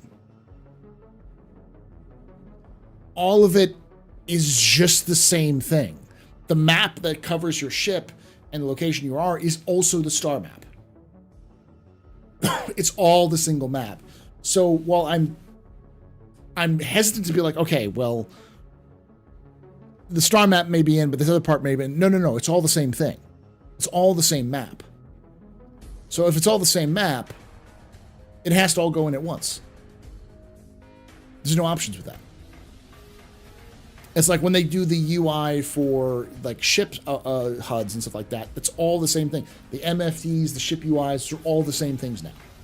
The visor updates. So when 2024 comes in, I do think this is coming in, and I find it hard because part of me is like, based off what we see, we could almost certainly see this in Star Citizen in March. Because this isn't that different from what Star Citizen is right now. But it feels so weird to say all of these major updates are coming in March, because it doesn't seem right. You know? It feels like it's way too short of a time for a CIG turnaround. And if that's the case, generally speaking, when they do the whole CIG turnaround, it's usually broken up into 3 or 4 different drops. It said new within the first 6 months. Well, that would mean that all of this is coming in June, which seems, again, like, why are you dropping everything in June? So some of this stuff is going to have to come in March. It can't just be all in June. So it's like I'm torn as to what is and wasn't going to make it in there.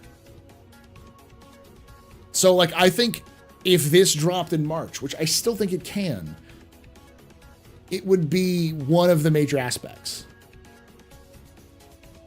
I think it'd be the first time they've done something like this. Yeah, to be fair, CIG has also specifically said that what they were going to do with development on Squadron was they were going to develop everything to its final stage and then import all of that stuff into Star Citizen instead of doing it piecemeal. So this is to be the first time they've ever done that full import before. It's never happened. Like, it's not how they develop games. That's not how they worked. I think it's a lot more... I think it's probably a lot more likely that we'll see, like, the... What are they? The new flight model. Master modes in June. That feels more like a June thing. Same with the engineering resources and that kind of stuff. That feels more like a June thing. I think anything that's going to get dropped, it's the engineering stuff. Almost certainly we'll get a tech preview for those things. We know we're going to get a tech preview for, or like an Arena Commander update for the engineering stuff. We already have an Arena Commander Master Modes testing, all that kind of stuff, so wouldn't be surprised.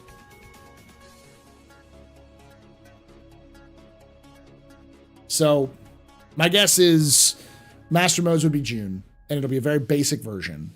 But a lot of stuff that deals with cargo and this HUD update will be in March. With fixes in between. Yeah, oh yeah.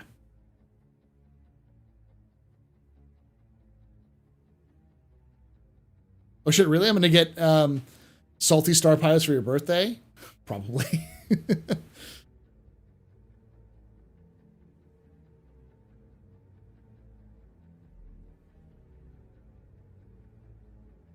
This is a massive quality of life update. Just this alone. The other problem I have, though, is like this is connected to the Moby-Glass, and so you'd almost certainly have to have the Moby-Glass update as well, at least partially. And that seems nuts to my brain, but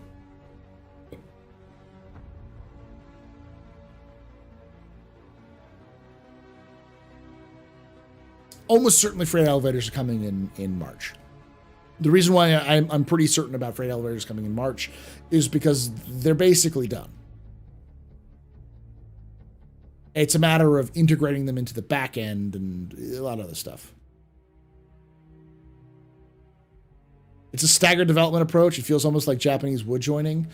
I mean, I'm gonna constantly get crucified because so many people talked about, years ago, like 2 years ago, when people were talking about staggered development, they were just absolutely raking CIG over the coals, being like, staggered development doesn't mean shit. You're not doing anything. You just lied to our face. And the answer was, no, staggered development matters. It's just, it takes a while for that staggered development to actually matter. And now we're starting to see the fruits of that staggered development. And nobody's saying anything. It's like, yeah, because y'all shot your mouth off being a bunch of assholes, 2 years ago. And now that it's actually happening, you're all like, oh, well, we're not wrong. It's like, yeah, you were wrong. You're just being dicks. I don't get it.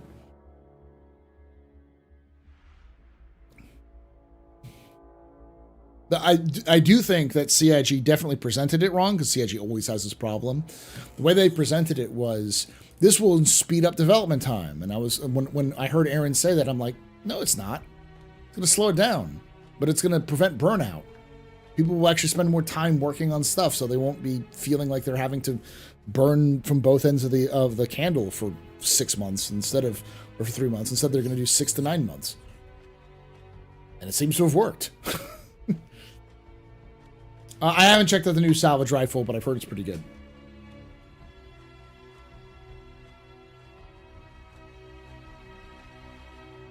I don't think we're going to have the new Atmo flight mechanics until the end of this year, probably. But it only speeds it up if the systems work on the first or second iteration. They had to go through so many test models and Q&A hours for the failed attempts. So that's what it felt like. Yeah.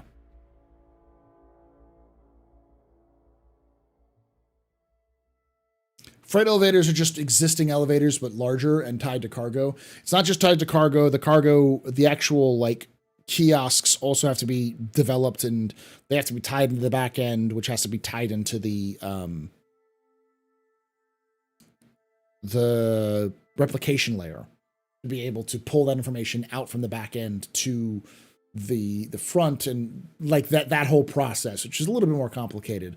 But the actual technical aspects of pulling up an elevator with all that stuff, it's something they can do.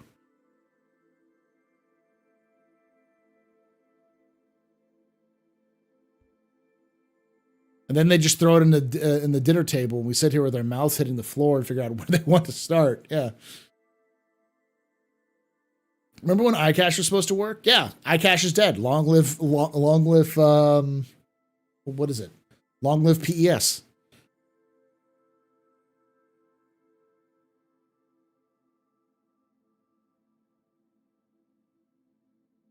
CIG does definitely have a tendency, though, which is one of those things that kind of makes me hesitate when it comes to the quantum, is that CIG has a tendency to go, well, we don't know how to replace said system, so we're just going to stop talking about said system until we have a replacement. And then once we have a replacement up and a prototype working, we'll start talking about the new system and explain how that old system we talked about was garbage and it failed, so we built a new system. Rather than telling us the system failed, we're going to develop a new system right off the bat. They wait the 6 to 9 months to be able to tell us that the whole thing failed. Problem is, they've been very fucking quiet on quantum for over a year now, and that gives me my senses tingling. Like, oh, quantum's dead. Like, quantum is fucked. Like, the whole quantum system has been thrown out the window, and they've rebooted it from scratch. That's what my CIG senses are telling me, but I don't know if that's true or not. If I remember correctly, iCache did work, just not enough to scale. I think, yeah, that was the case. It just doesn't work that well. It didn't work for its intended purpose.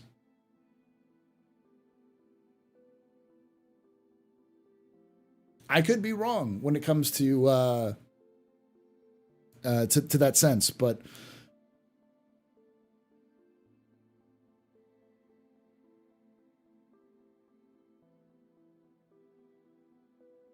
dude, it tells us a placeholder.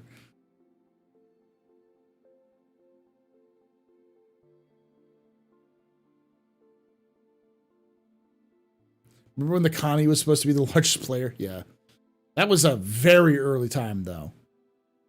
I don't even know if that was the early time, because like I always remember that they were going to have the Starfarer and those sorts of things were going to be playable and flyable. Even the Idris was supposed to be playable and flyable. They've been selling for a while time. It puts into words what people feel off and on. When things are good and new systems and ships are put in, it goes away for a while, and the lulls in the news shows where the sentiment boils up again. Sort of like PTSD for development expectations. The answer is CIG doesn't like to give information without having a confirmation.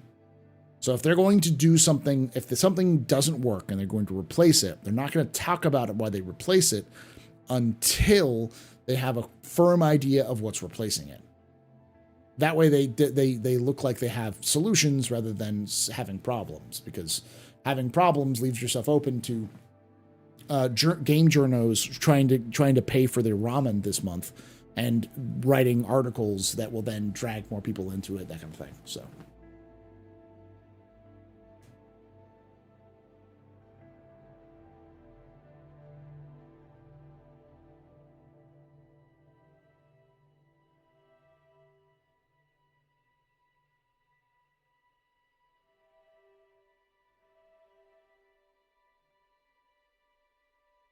Go through some of this stuff real quick.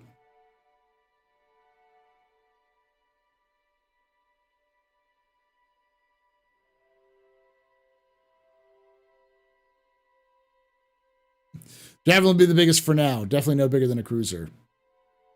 You say that now, but credit card go whoosh.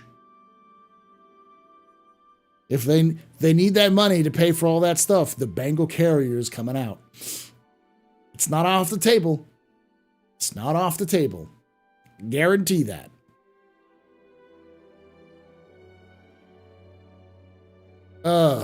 So, no matter what, I think Star Citizen is in for a very disruptive year. This year is going to disrupt a lot of people's experience of Star Citizen. And I think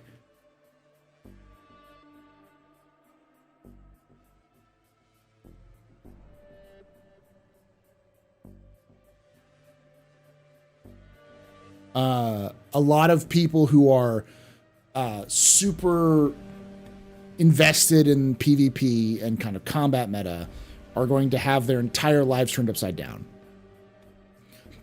A lot of people who are invested in any specific profession are going to have their entire timetables screwed up.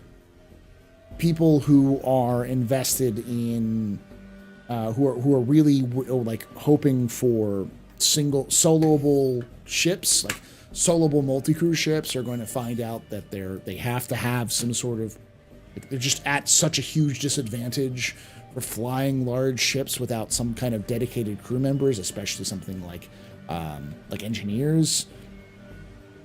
So there are people who are going to be like, well, I wanted to play this game with my Connie, but now my ass is getting blown up every 5 seconds because I don't have somebody managing the engineering team so that I can repair all my stuff. Like, this is the year of reckoning for Star Citizen. This is the apocalypse for many people in Star Citizen. This is the year that I think we're going to finally start seeing people go, this isn't the game I pledged for. Fuck you, I'm out. But in a way that happens because the game is being developed.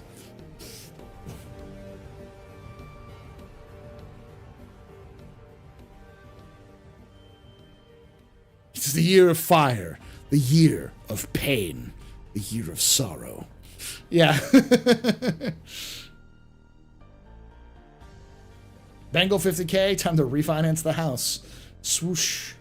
Credit card go whoosh.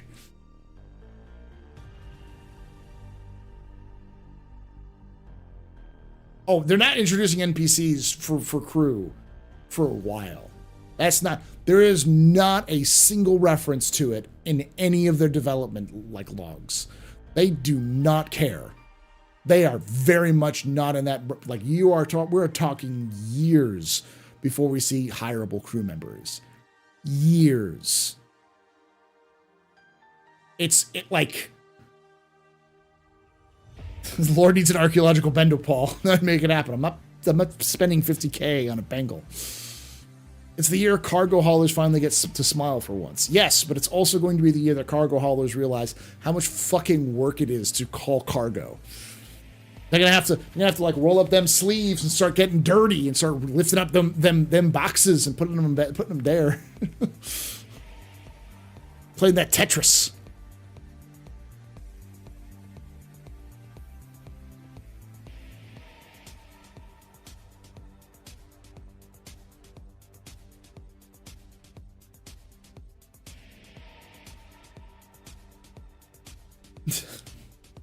You're the space janitor.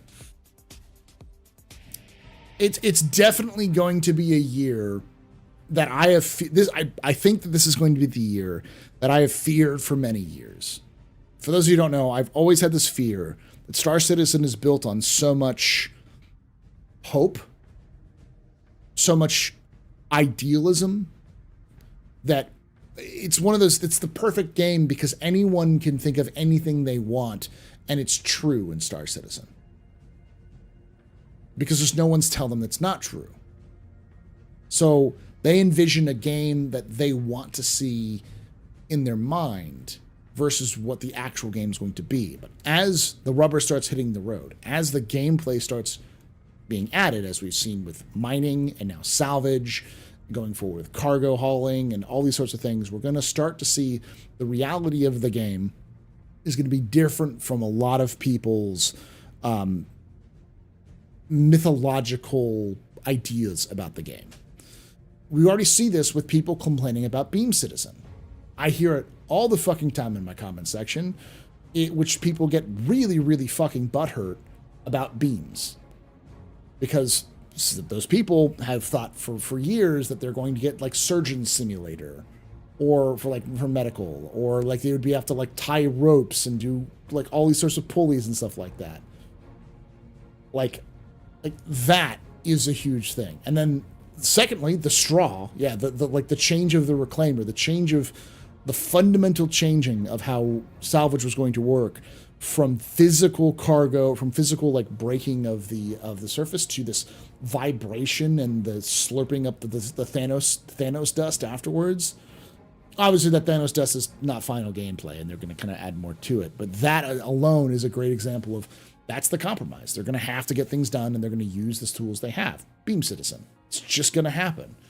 And a lot of people are going to hate that.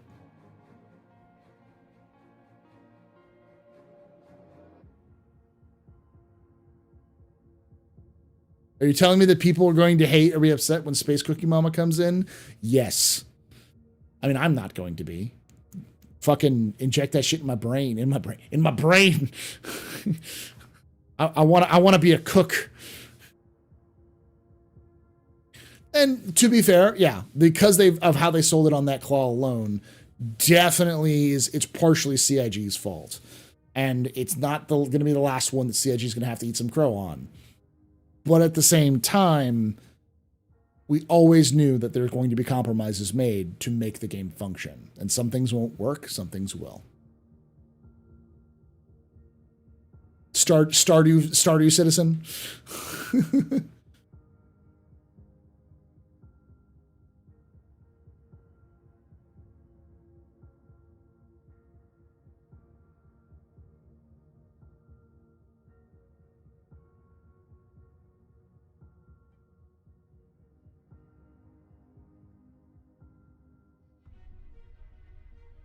Claw straw is temp. We know it's temporary.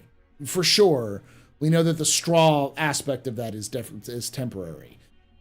But I think the vibrations, the star vibes, as I'm going to call it, the star vibe system is going to be the final way of how they're actually going to break down ships, hulls.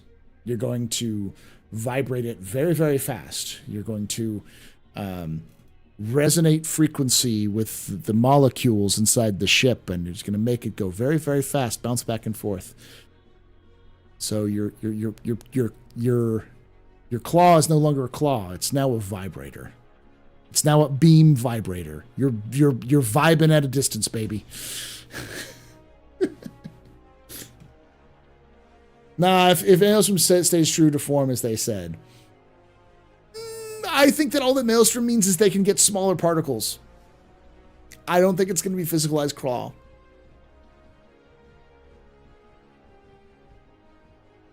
I think that's it. I think it's just huffing that hopium real too hard, or huffing that copium for if you think that we're going to get anything that we already have. I think what we'll get is more detailed gameplay around the vibes. The vibes are going to start mattering a little bit more, and there'll be some sort of system about resonating the right frequency for the ship for it to break up in part. But I don't think we're going to see, I don't know if we'll see the claw, the straw, but instead of getting dust, we're going to get probably just small pieces. Gauge to check vibes, exactly. Vibration beam citizen, yeah. I don't think we're getting tactile, baby. I don't. I think we're getting vibes. We're getting resonation. I think they've moved on, and we'll keep the salvage vibe check. I do think we'll get more detail. I think what Hitachi Reclaimer. Yeah. Yes. It's love sense, but salvaging. Exactly. I think Maelstrom is simply, instead of you Thanos snapping the debris into dust, it just gets broken down into further and further material that you then suck up or tractor beam in. Yeah, when I saw that, I first thought this is bad, and then the more they talked about it, the more I realized, like, this is some Star Trek mumbo jumbo, and I love it. This is some straight techno babble, and I love it. The idea of using some sort of like microwave future beam bullshit, which vibrates the molecules inside the ship at the right frequency to break it up. I'm like, I like it. I like that's some implosion level thinking right there.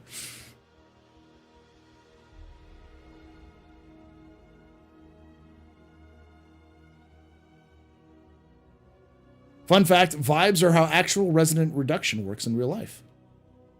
I mean, yeah, it's like how it works in...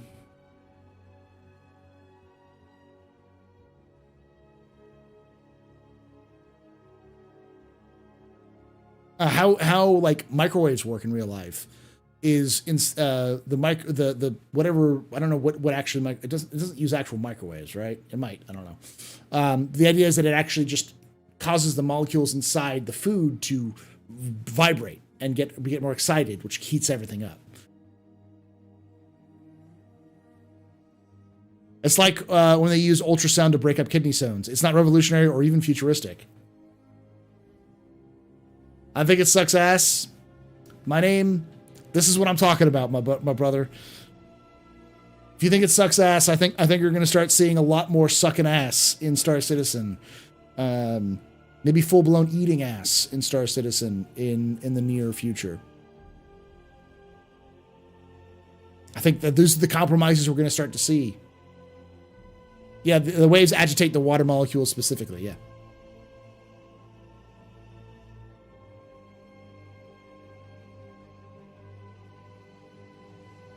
I like it. I'm happy my reclaimer has more functionality. Yeah, but like that's a great idea. Like this is a great example. Like the reclaimer is a perfect example of ambition versus reality. The reclaimer is built for an idea of what salvage would become. The claw becoming a big meme, all sorts of things. And now, as the realities come forward, like 80% of that fucking ship is completely useless. It's just for visual aesthetic purposes. And I think as they go forward, even less of it is going to be useful as they start dialing in what they need to do. And so, like, it and the Starfarer are perfect examples of, like, these are not designed well for what the gameplay they're supposed to be. But it still sucks ass. My brother, I mean, that's my point.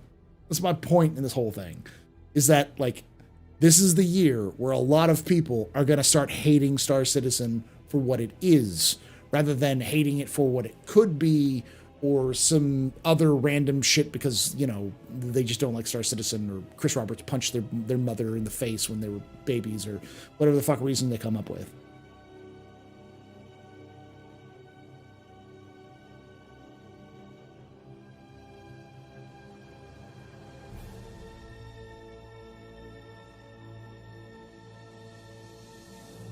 Yeah, removing magic inventories is going to be a big thing. Like, this is going to be the year where people are going to go, so you're making the game worse. You're like removing quality of life. It's like, kind of, but kind of not.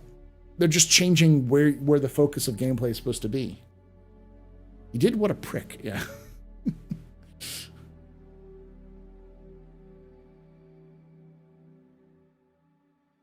I just hope they don't curb their creativity because of these shortcomings. I mean, all creativity is improved with limitations. And I understand that CIG wants to push their limitations as much as they can, but I also think that the solution they came up with the, like, resonance frequency to break up ship hulls is... Yeah, it's not futuristic. It's what they do now with, like, as someone said, with the kidney stones, and it's how microwaves function. It's not, like, super futuristic, but it fucking works. Like, I've never heard or thought of that kind of idea, but it makes sense even within the context of the universe. If you're trying to break up the hull of a ship in space, you don't want the ship itself you don't want, like, anything physical to attach it, like explosives, because it'll send parts flying everywhere. You want to keep it as clumped up as possible, but you want to break down the connection so it doesn't, so you can pull it apart and start using it more. So without some sort of quick release system where you can sort of remove, or some sort of like line system where you can start cutting down little areas with like a laser and like separate them, you want something that will rip apart the hull in a fast, efficient way, and vibrating it makes sense.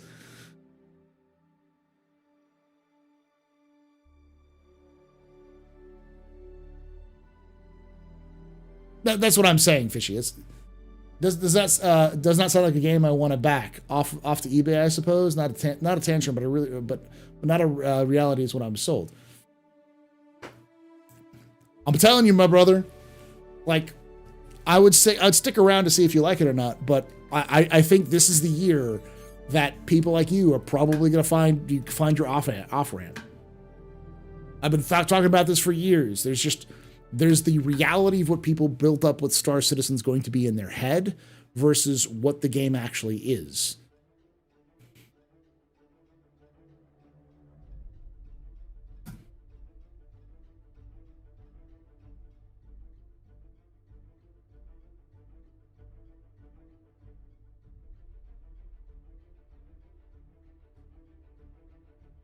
Chris Roberts stole candy from my grandmother while she was dying from hepatitis.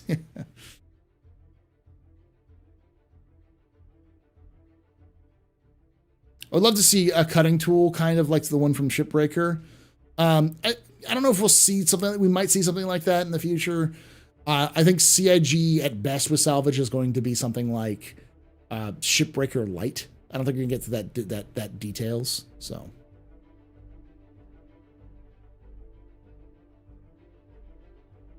If they did more of a Death of a Spaceman into 4.0, people in Pyro are going to play it very differently. We'll see. I think we're going to see Death of a Spaceman start to come into play in 2025.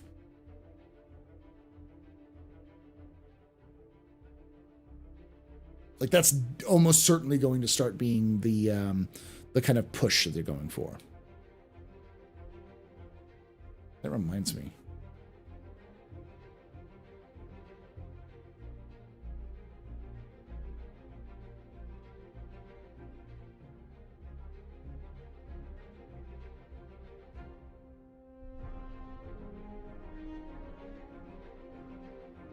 That sounds absolutely. Now I'm looking back at that Substack, that hater Substack on Star Citizen 2 years. That sounds madness. There's no way they hit any of those details, because it's 2024 right now, and the goal says 2025 Q4 Star Citizen 1.0 with 5 systems. Pyro's not even coming in until the end of the year. What other fucking systems are you going to put into Star Citizen? What fucking systems you have done with all the features you want them to have? There's just no fucking way. That's ambitious as shit. There's no way that's going to happen. I don't think CIG would even think about stuff like that. Oh, it's a trust me bro leak from the pipeline, which has the tentative as of December 2023, the 2 years plan for Star Citizen. And I'm just like, none of this makes any goddamn sense.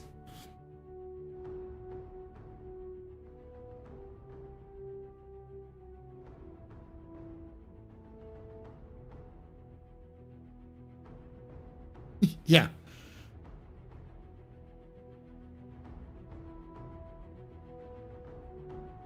I will say the release video from CitizenCon says 1.0 is once meshing is in and no more wipes. Yeah, I don't think we're going to see no more wipes, because I mean there's a lot of stuff that needs to be added for Star Citizen. That is, I don't see it happening, because they're gonna have to wipe. Like, when they first get meshing in and all those sorts of things, they're going to 100% have to wipe the game for testing purposes. Yeah, they're going to have to take at least probably 6 to 9 months just for economy balancing. Anything else is rushing it to market, which would break the game, and no one would want to play it. And there's not even a Death of a Spaceman in yet, so yeah.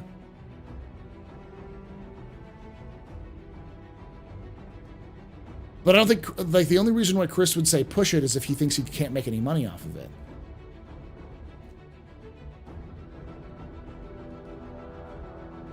No, Nyx is the next system after Pyro. And then maybe Castro. I've heard some crazy fucking rumors Like some absolute insane rumors, which make me scratch my head and go, what? Like systems that are nowhere near one another, that are being tossed around.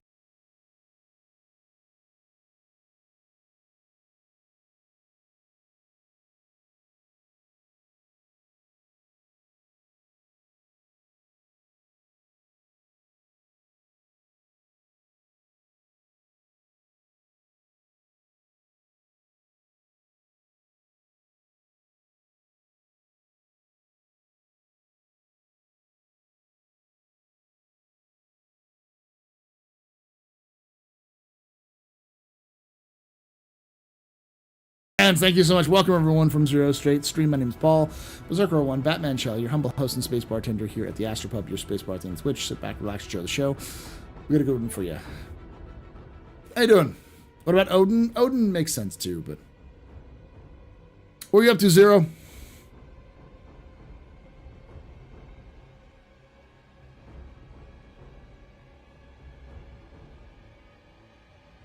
Hello, Nick. There are 2 more guaranteed wipes coming, Alpha to Beta and Beta to 1.0 release. 100%. Clean a system of criminal scum, also stealing.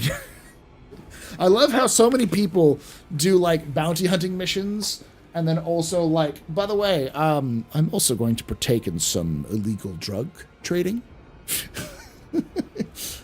My job is to clear the universe of bad people, and then take whatever in their hull and sell it for a profit.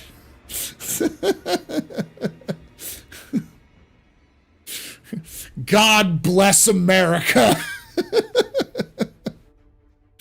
The American fucking dream right there.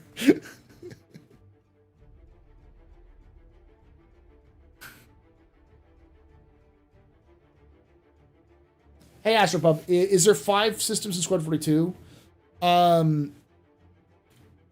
So without spoiling anything from Squadron 42, there's a lot of transitions in the game because, so for those of you who don't know, as far as I can tell, Squadron 42 has the same save mechanic as Wing Commander. And anyone who has played Wing Commander can tell you how you saved in that game was by going to your bunk. So you'd basically go to sleep. And so when you go to sleep in Squadron 42, you move on to the next mission. So your job would be to do the mission. You wake up, you go about your day, you go to your mission briefing, you do your mission, you come back, you do debrief, you do anything else you're supposed to do while you're on the mission, and then when you want to end the day, you go to bed. And some of those transitions, maybe you go to bed in Vega and you wake up in Odin, 3 weeks later. So it's that kind of fade to black, fade up, new mission type of thing. Yeah, Nyx is very dark.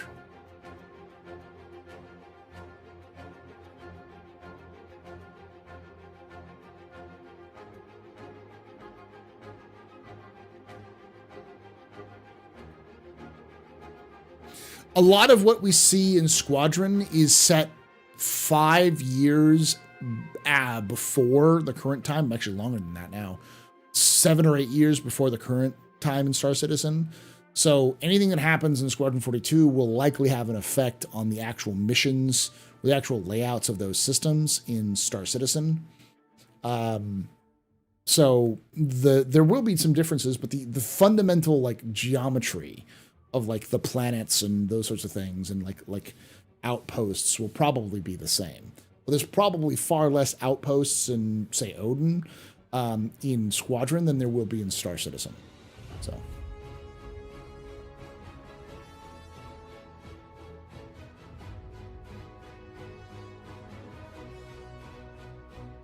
Beds are wormholes confirmed, yeah. Now, I don't know how much of the go to bed, wake up in a different system is. I just don't know how much that is. It may be a one-time thing, it may be a multiple times thing, but it's very inspired by Squadron 4 or by Wing Commander. So, then that being said, we might just see. Yeah, they could easily have just dumped out stuff on there. You know, the problems that CIG has with developing systems is more to do with landing zones and the content that takes place in that system. If CIG just wanted to pump out systems, once they get server meshing in, they could probably have like a dozen systems or more in the game before the end of next year. They just wouldn't have any content in them, but they'd be there if that's all you needed. Should I play Wing Commander? I grew up on Halo, never liked Freelancer. If you have a chance to play the original Wing Commander, you learn a lot about how Squadron 42 is designed to be made. But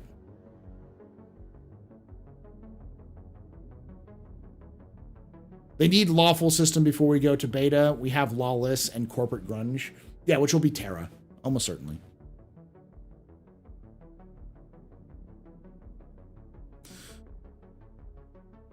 Maybe you'll watch a YouTube playthrough. It's really it's one of those few games that you think you really need to play. Like it doesn't translate well into YouTube. I did a couple of live streams playing through Wing Commander 1 and I don't know how well it works. Lore question, Lore, how many jumps between Stanton and Tavaran a Tavaran or other alien system? Not that many. Here, let me pull it up. You're playing Commander Freelancer, you're going to get a whole lot of... Oh, that makes sense now. Yeah, you learn a lot about why CIG is doing what they're doing. Like, for instance, one of the things that constantly Chris used to bring up is they want to do as many missions being given to you by your bartenders as possible. Why? Because it's an old space game trope that mission givers are bartenders, which comes from old D&D games and stuff like that. In old D&D, where bartenders give you all the information. But in Freelancer, that's how you get your fucking missions. You go to the bar. How does it compare against Ace Combat 7, the game? Ace Combat 7 is entirely like arcadey compared to Wing Commander. It's brutal. Yeah, Rebel Galaxy, but Rebel Galaxy is pulling straight from Privateer and Freelancer. Like their inspirations. They even admitted it was like Privateer was an inspiration. And Privateer is simply Wing Commander's version of Star Citizen. And then Freelancer is just its own unique standalone game, but it's the evolution of that.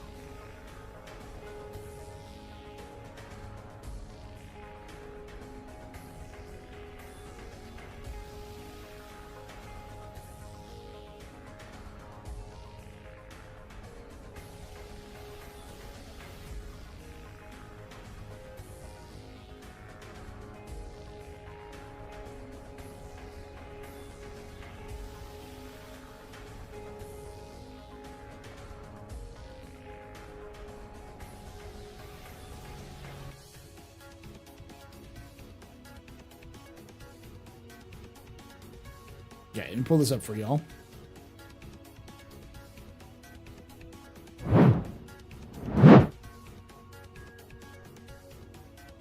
So let's go to Stanton. So to give you context, let's pull open all of the different jump points. This is Vega, right? Vega is connected to Oberon, which is unclaimed, and Virgil, and Null. Null is connected to Croshaw. Croshaw is connected to Sol. And Null is connected to Caliban, which is connected to Croshaw, which is connected to Sol. So like Sol is only 2 jumps away from Vanduul space. Now let's go to Stanton. Here's Stanton, right? Here's Magnus, Pyro, and Terra. So Stanton has a direct connection to Terra. Pyro, Castra, Nyx, or Pyro, Nyx, Tohill, and then that's Jian territory right there. So Stanton is only 1, 2, 3, 4 jumps away from Jian territory. And if I remember correctly, Pyro has a connection. It doesn't.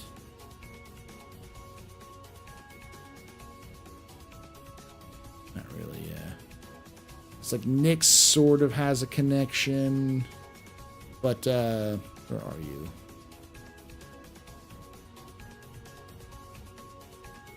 Bremen, Baker, Horace, Gerzil, Kano, where are you?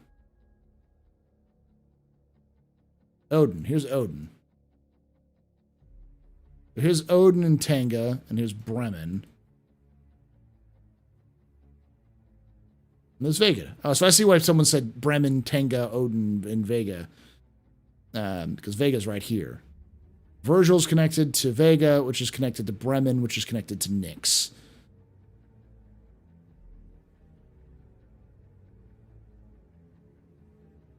And Nyx itself has a connection to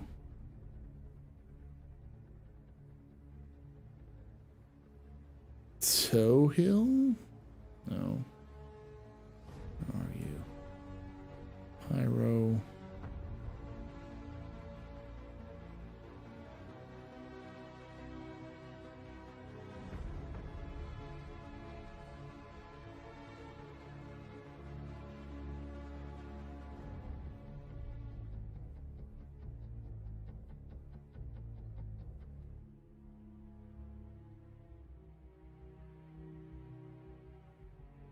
Virgil's connected to Bremen, which is connected to Nyx as well.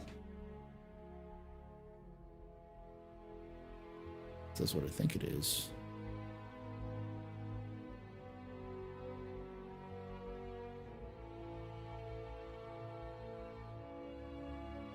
They're definitely implying there's a jump point from Virgil. There is from Virgil to Nyx. Virgil is a Vandal system. So there's only Stanton to Pyro to Nyx to Van. Yeah, so there's 3 systems. So yeah, you can make this a map 2D, but I like to do this as well.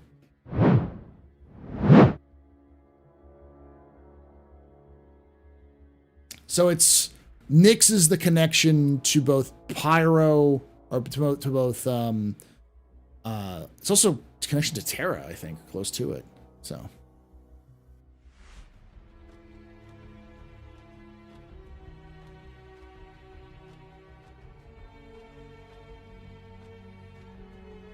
Yeah, the bird people don't really have a civilization anymore. The closest one is to Kronos. There's a system which is outside of Kronos, which has a big Tavaran population, but yeah.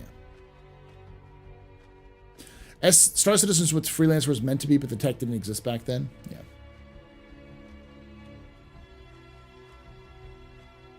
Need to earn money to build a space station? Talk to the bartender, yeah.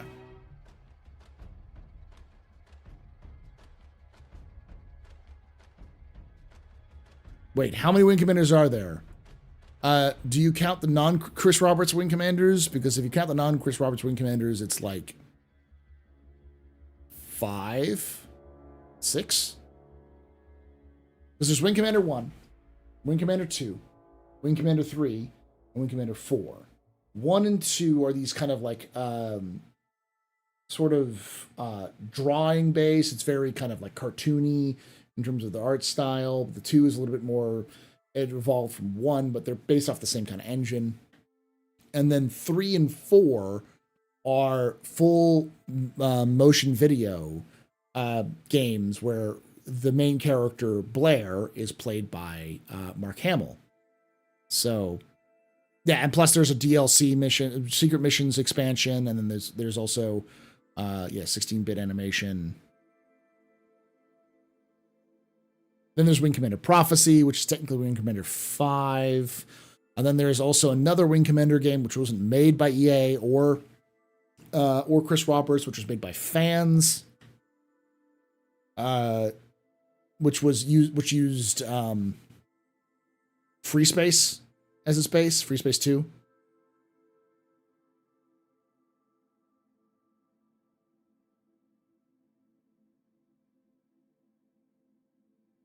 Wing Commander Arena, I think that was like, yeah.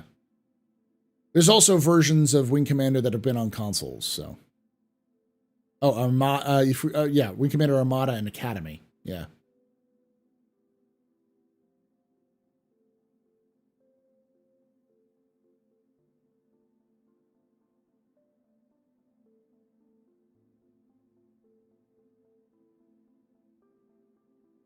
Yeah, so there's a lot. The ones that Chris Roberts himself made was 1 through 4.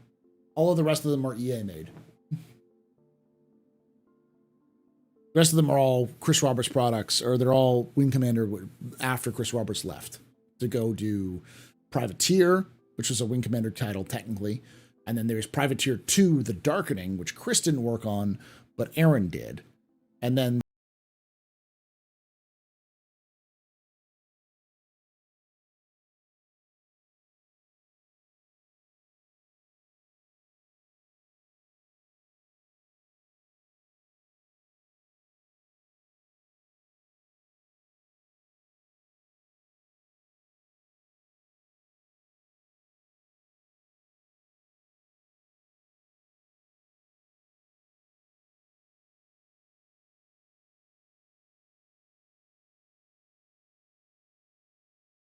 oh, thank you so much for that raid there, The Only Joker. Welcome, everyone. My name is Paul Berserker01 Batman Shelley, your humble host and space bartender here at the AstroPub, your space bar at the end of Twitch, your space bar at the end of the universe. Sit back, relax, enjoy the show. We're going to go in for you.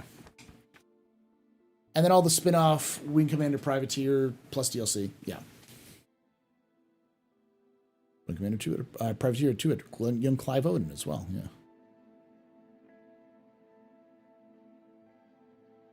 Clive Owen, Chris Walken, Gergen Petrow, John Hurt, etc., etc. Yeah.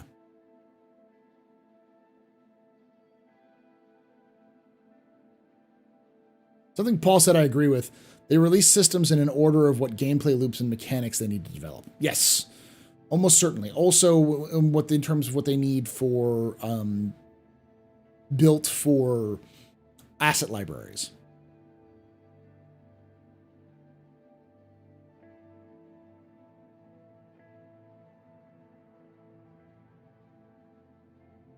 Now that you mention it, you did stop at the bar for missions and Freelancer. I never thought about that. Which is the reason why bartender technology was so important to Chris Roberts in the game. The reason why people got confused as to why bartender AI mattered in Star Citizen is like, because at its core, bartender AI is the mission giver AI. I've always believed Space Above and Beyond was based on the writers playing Wing Commander. I mean, there's, like, if you want a mind blown, the entirety of Call of Duty Infinite Warfare was inspired by Wing Commander.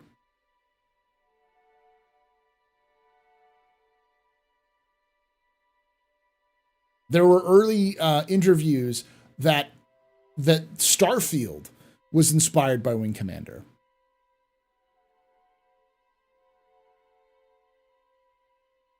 But once Starfield started to get release views, like this was like back when Todd was just doing interviews and Starfield was just a couple of like short trailers and you didn't see any gameplay. But once the Starfield got gameplay, everyone shut the fuck up about their Wing Commander inspirations because Chris Roberts was listening.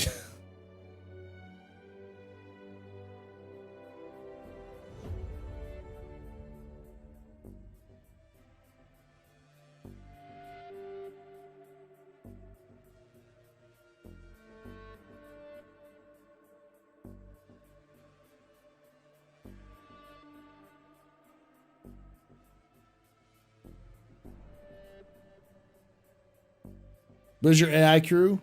Not going to come in for a while. Starfield has gameplay? No, what I mean is like the inspirations by a lot of, and you can kind of see that even in the Starfield with the kind of the way that they present the missions, how important bars are, and that some of those early intro missions.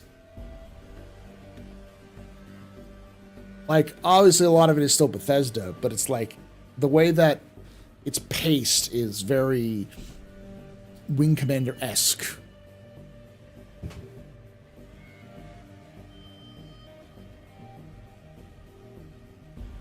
Yeah, well, Lucas, like, I would say TIE Fighter and X-Wing were made as more of a specifically, like, simulator focused entries into the space sim genre, whereas Wing Commander was always much more of a story-based element, and then eventually kind of more of a trying to trend into that life sim era.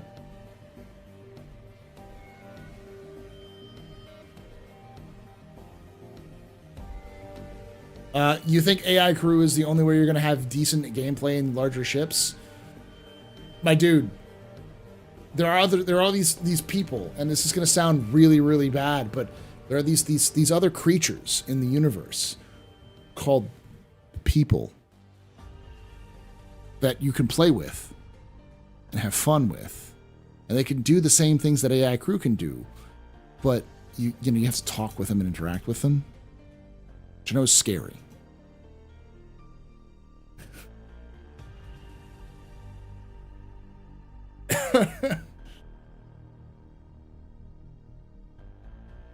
I don't have any friends.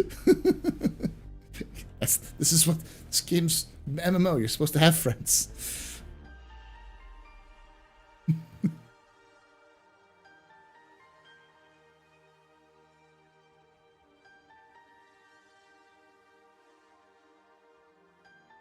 Do you think we'll see random temporary jump points to Ortani? No.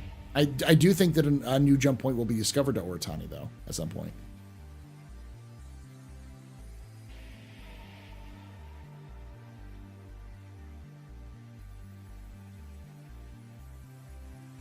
You're looking at to be honest, you're probably looking at 2-3 years before we see AI crew.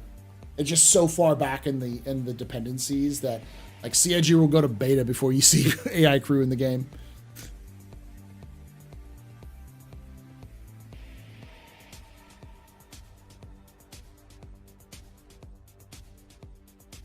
DayZ, shoot people on sight if they'll steal your beans.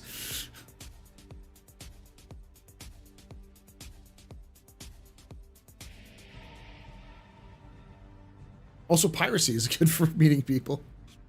But I need friends for this game. It's almost like it's an MMO, Joey. A massively multiplayer online game.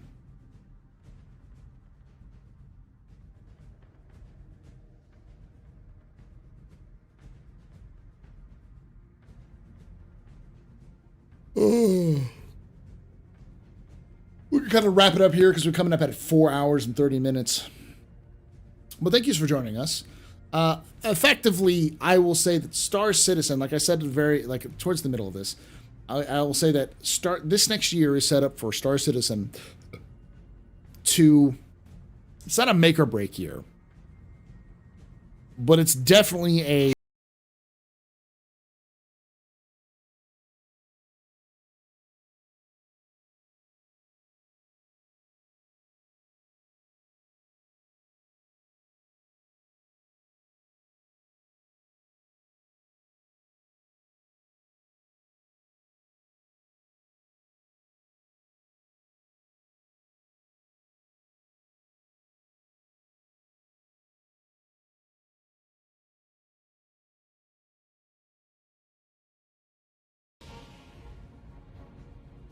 Thank you so much there, Kadesh, for that raid. Welcome everyone from Kadesh Stream. My name is Paul Berserker and Batman Shelley, your humble host and space bartender here at the AstroPub.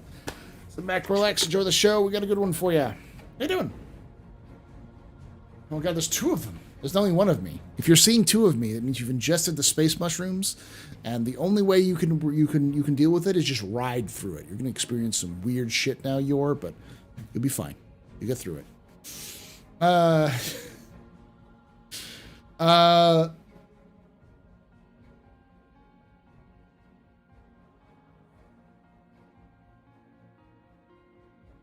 It's the year it's going to make and break Star Citizen. I think by the end of this year, we will see finally what Star Citizen is going to look like going forward in terms of the final iteration. Like in terms of big scale of what Star Citizen's trying to do, we're going to see that start to come out. As a result, it's going to break a lot of things that people have gotten used to with Star Citizen. Like, I wouldn't be surprised if how ships are delivered is going to start to change. They're going to increase the claim timers dramatically. I would expect things like mission, like fuel resources to become more scarce, especially around Pyro. So your efficiency is going to be important. Things like reputation are going to start mattering more. So you can't just take whatever is the highest paying job, because now it's going to lock you out of just straight up landing at stations. So like if you decide to go yo-ho fiddly-dee, living a pirate is all right with me in Pyro, and you try to fly back to Stanton, you just may not be able to land in Stanton. And vice versa, if you're a goody two-shoes in Stanton, you take off to the Pyro system, you might piss off the wrong people and just not be able to go anywhere in Pyro. You'll be able to hard lock yourself out of the game experience. A lot of people are going to fucking hate that. That's all just from reputation, let alone almost certainly when CIG releases Pyro, they're going to wipe the game so that all of you start off with the base materials and then lock a shit ton of the stuff that you've earned in terms of the best equipment and the best weapons and all the ships behind reputation gates.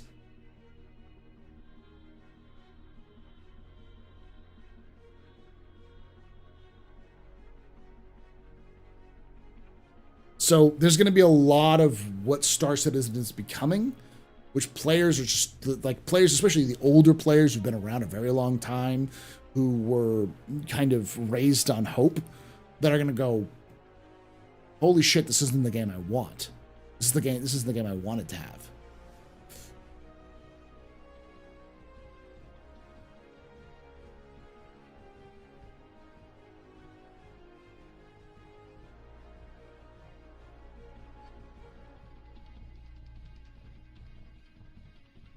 If they don't make PvE more risky, PvE is going to lose a lot of players. PvE is already starting to become more risky, and it's got to be risky, but it's got to be rewardable. It's also got to be engaging and fun. That's the problem. I think a lot of people are making hay on PvP stuff, but Pyro isn't about PvP. It is, but it isn't. It's more about them testing the reputation system. So instead of people seal clubbing all the time, if someone starts seal clubbing, they're going to piss off the wrong people in the wrong location in Pyro. So they'll make their life harder, especially if they're seal clubbing indiscriminately. They're going to start getting indiscriminately attacked by the AI. Now, right now, the AI is derpy as shit, so it doesn't fucking matter. But it also prevents them from being able to land at stations or get into stations or anything else like that. It just makes their life harder. And the people who are actually seal clubbing 90% of the time are people who are just no-skilled idiots who are just trying to exploit the systems and troll people. Those people are going to find it harder and harder when reputation comes in. So, like, what I'm trying to say is that the game's going to get harder. It's going to get less user-friendly.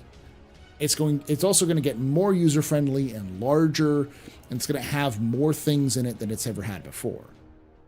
And both of these things are going to either draw you into Star Citizen more or push you away from it because, it's not going to be the experience you hoped for.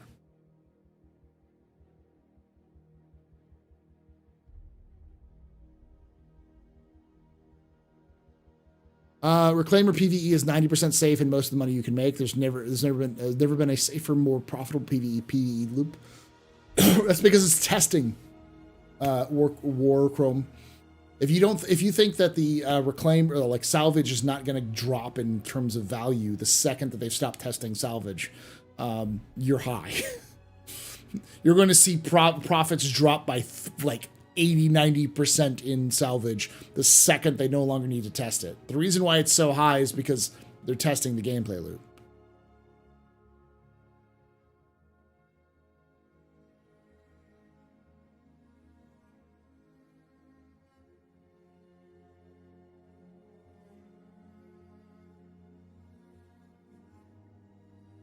Yeah, quantum mining was all the shit last year. Now it's garbage.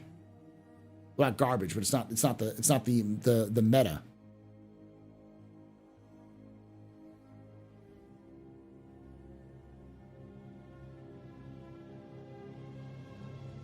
I think the game's going to shift to be more Eve-like in the social aspects and group play to a degree, less lone hero.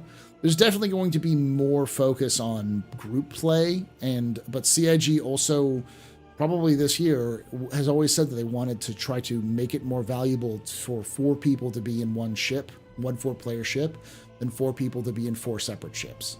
And I think when you start to see the how survivable and like how engineering is going to make larger ships more survivable and better, you're going to start to see like some of those aspects come in.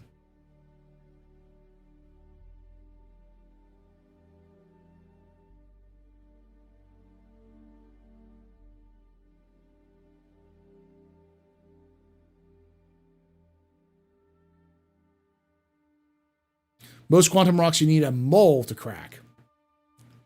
So you need multiple people, Vastin. I know you can solo a mole, but it's difficult.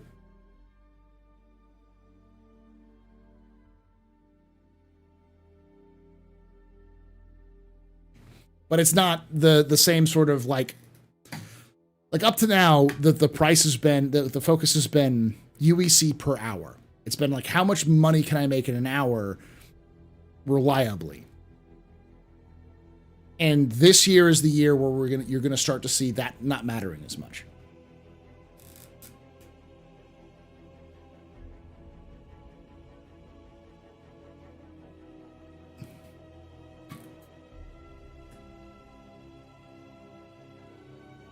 But I think as a result, you're going to see people cry because you're going to see CIG wipe everything from people's stuff.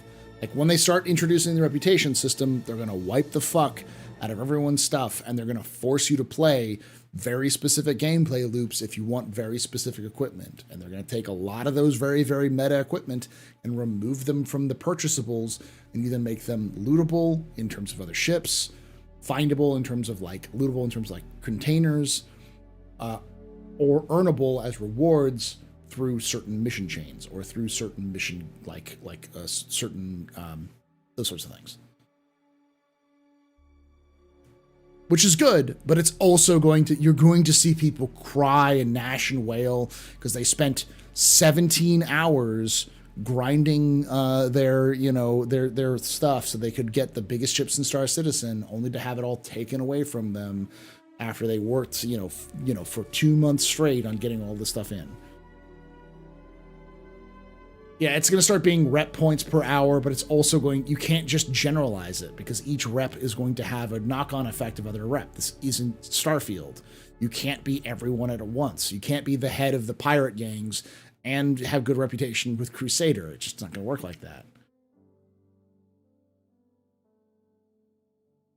So that's what I like the stuff I'm saying. Like a lot of this stuff is exciting because it's going to start improving the gameplay in terms of making your meaningful choices and hopefully improving the fun. But it's also going to up the fuck out of the grind. Like your grind is going to be 3 times as hard than it was before, and you're going to be making less money overall. But the prices are probably going to go up.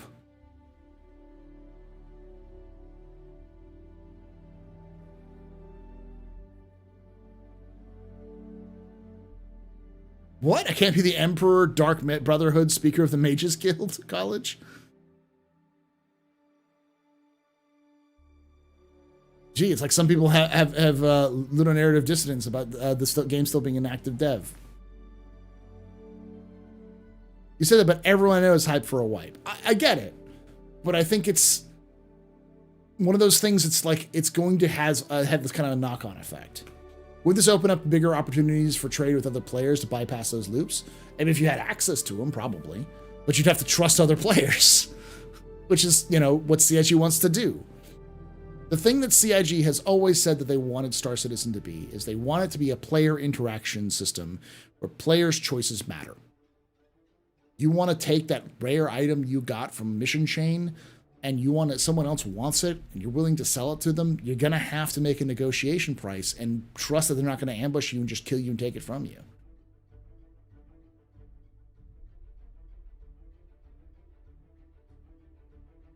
No problem, Dalton.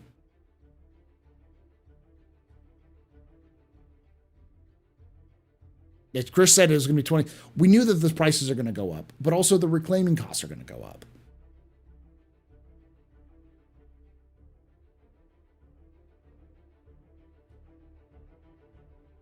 But matter how? That's the question. In terms of choices mattering, I think that the main focus is going to be on reputation. So what you choose will determine what access you have. If you want to be an outlaw living at the edge of the universe, kiss your chances of getting very top gear equipment fucking goodbye, unless you want to spend a fuck ton of money to buy it off the black market or to buy it from a player.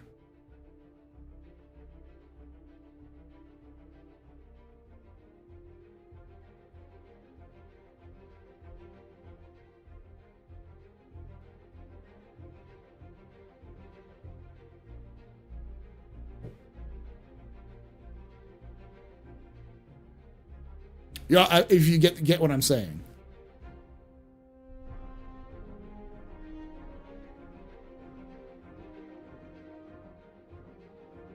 Okay, I understand the context now, yeah. The idea being your choices are going to have consequences, and those consequences are going to be things that you don't want. There's going to be a lot of "I've made a terrible mistake" memes in Star Citizen going forward.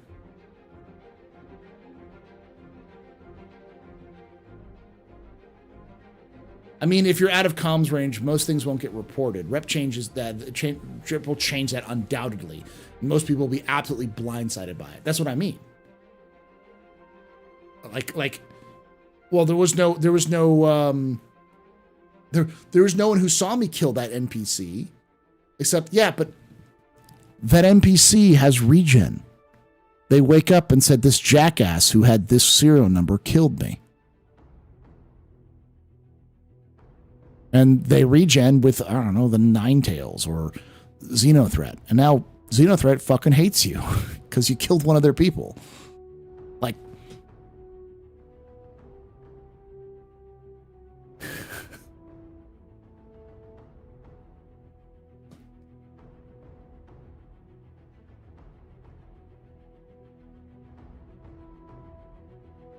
also the memes of, I'm a genius. Oh no.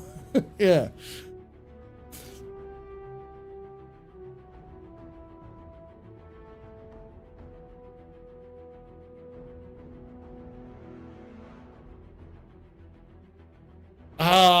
I don't know what you're talking about. The kills people that they can't regen. I mean, there is the Renegades, I think is what they're called. I think I may not call the Renegades. They have that special armor set with Bumblebee.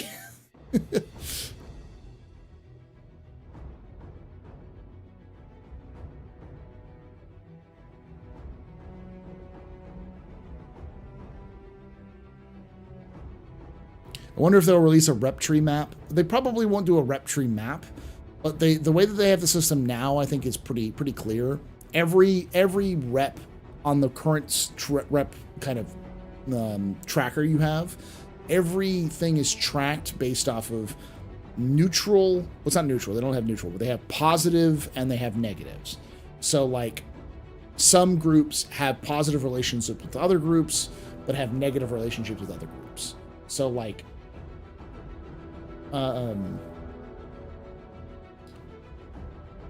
Rudo and, what's the other guy's name? Are enemies.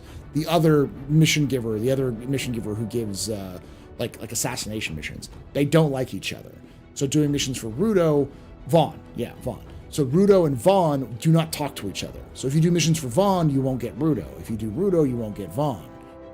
And then we also know that Rudo and Tecia fucking hate each other because Rudo works for the Ninetales and Tecia works for the Otoni Syndicate. And the Otoni Syndicate is like a mafia that's trying to take over the territory of the Ninetales. I can almost guarantee you, I haven't checked it, but I can guarantee you that the Dusters fucking hate everyone. They don't like anyone in fucking Stanton. Everyone is on their territory and can fuck off. Like,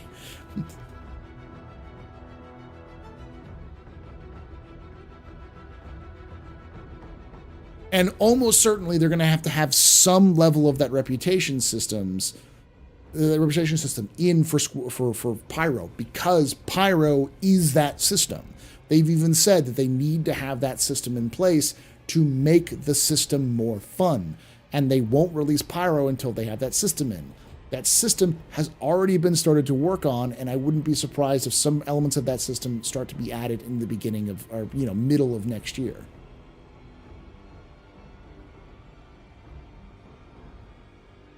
Rudo and the Ninetails fucking love each other. Rudo and the Ninetails work really close with one another.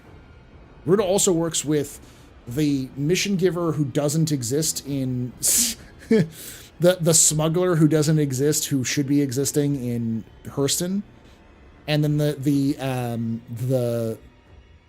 pirate agent that is the mission giver at Wally's bar. The one that we have the model for and has unique dialogue, but you can't talk to him about anything else. Oh yeah, they also like Klim. Yeah, he also likes Klim. I used to call them the Klim Shaw Par. The Klim Shaw Par Syndicate is what they're called. I call them. Wallace Klim, Shaw, and Par. Par, I think, is the one that was in Hurston that doesn't exist yet. And then Shaw is the bartender at Wally's. They all run their own smuggling ring, and they are allied they all ally themselves with Ninetails, and they actively hate Tecia. That's what I was thinking of, was Wallace Klim, not Rudo. The bartender mafia. Yeah. They're kind of like the local boys who decided to put this stuff together. They're the like, Jesse and Mr. White kind of local meth dealers versus the Otoni, who are the, professionals.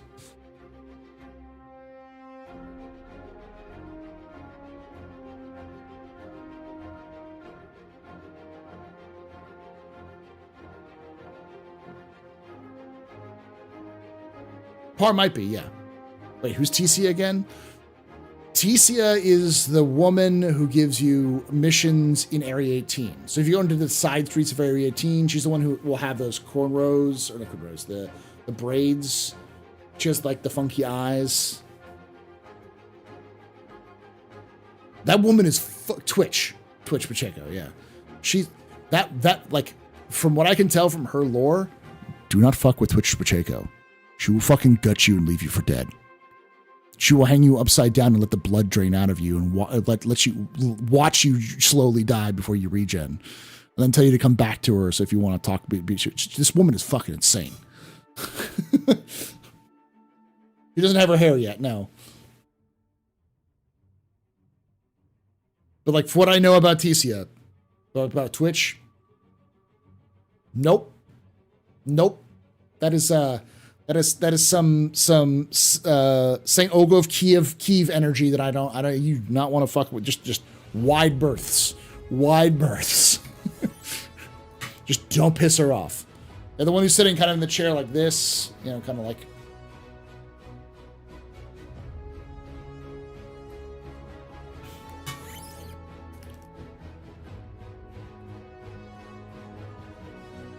The do not fuck with list, yeah.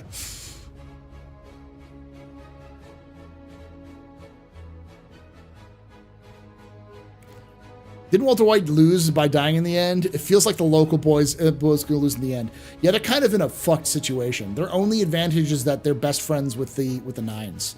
And the Nines are equally fucked, which is one of those things where if you look at the stuff that they're setting up, CIG is setting up that the Oratoni Syndicate and the Ninetails are going to have a gigantic fucking gang war. and it's going to be disgusting. It's going to be like absolutely nuts.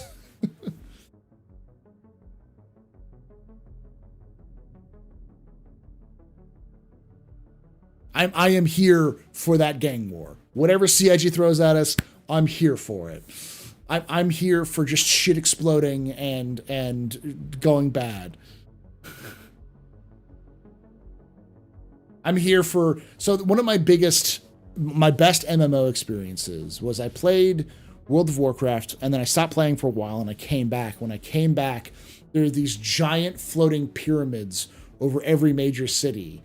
And every time I tried to go into the major city, I'd get my ass kicked by like levels that were so high. And anyone who's played WoW probably knows what I'm talking about. I don't remember the event. But it was such a major change to the universe that I was like, this is cool as fuck. I feel like I'm in an actual evolving universe. That's what that would feel like. If you just show up in Stanton, get pulled out of Quantum, and just attacked, or you get dropped out of Quantum, and there's these two groups, the Otoni and the Ninetales, just fucking slaughtering one another wholesale.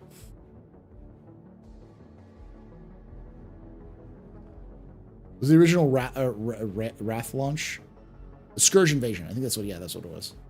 It was before the expansions. It was before any of the expansions. We're talking the original one.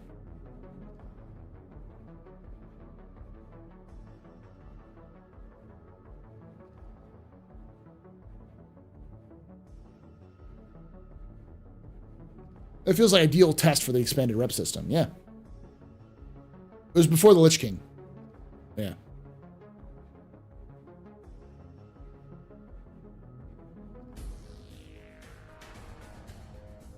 Oh, 9s are super loud. Like, the difference between the 9s and the Ortoni is that Ortoni is loud, but they're brutal. They're quiet, but they're brutal. Like, the prison transport mission that Twitch has is specifically you're targeting very specific prisoners that you have to release, because everyone else can get fucked. You're only releasing the ones that she cares about. And if she really cared, she could have easily released all of those prisoners, because, you know, but probably some of them are Ninetales, so fuck the Ninetales. You know, oh, this drug mission, this drug lab exists. Go break it up, and then I'll report it to the authorities, who then will come in and finish them up. And you just got to take all the things. I want these specific things from this drug lab. Everything else you can do with what you want with. It's very personal.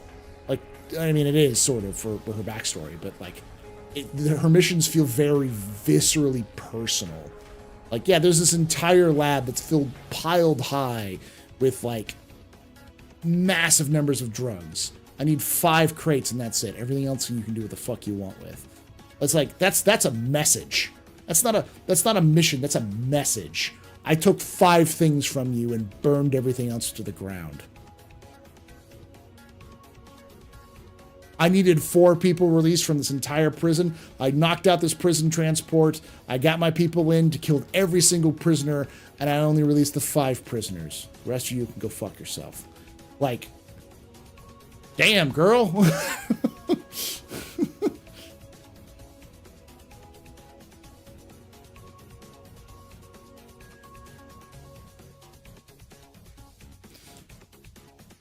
That's why I say, like, the more I learn about Ticia Twitch Pacheco, the more I'm like, don't get on her bad list. You won't be dead. You'll just be hung upside down, watching everything you own burned around you. And then she's just like, I want to see your eyes while your life drains from you. I don't care if you have a regen. I want you to know that I did it. Some Joker level chaos, yeah.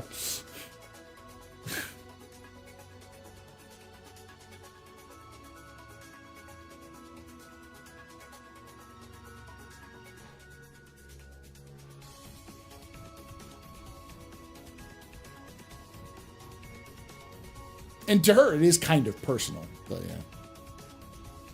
Hangs you upside down, won't let you log out. Question, do you think there would be a good idea for CIG to harness AI to build systems? That's kind of what they're doing, T-Jack. Have you not seen the latest, seen CitizenCon?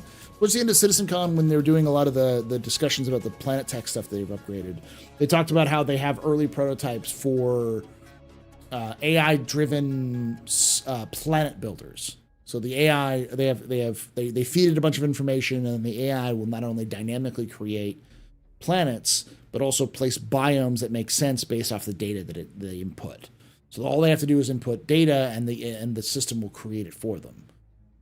It's not language model. It's the other one that I always forget about. Yeah, it's not ChatGPT. It's not a language. It's not a large language model. It's another more proven AI technology. It's been around for a while. Yeah, machine learning. It's machine learning. And I've noticed more and more machine learning stuff coming out recently too, which is more like open source or like third-party source, that kind of stuff.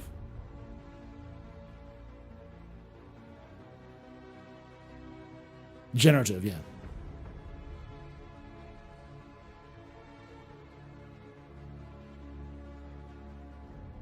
She's an active, hands-on mob boss, yeah. Thank you, Harry Caveman. It's all Star Citizen soundtrack, so.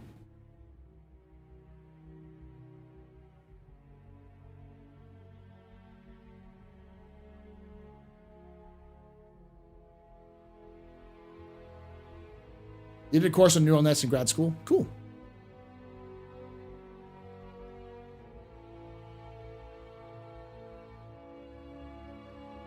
Honestly, I think CIG's procedural generation through machine learning makes a lot of sense. I think if they can harness that technology a little bit more, it becomes they like lower the entry cost for them doing, like, they could pop out infinite number of planets instantly. They'd still have to review it to make sure everything's good, but like the current technology they have for procedurally generating planets still requires a lot of hands-on work. So,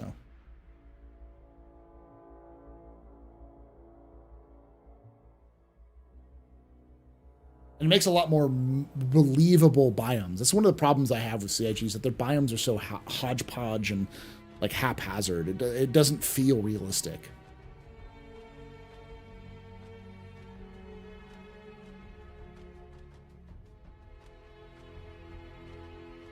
So every planet has biomes. So like there are 4 biomes on Hurston.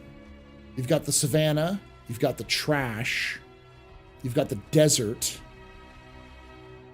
and I think you've got the sulfur biome. And then with Microtech, you've got the slate biome, or the what is it? The obsidian biome. You've got the like temperate forest biome, and then you've got the like snow biome, like the heavy snow biome. Yeah, the acid. I think it's like acid or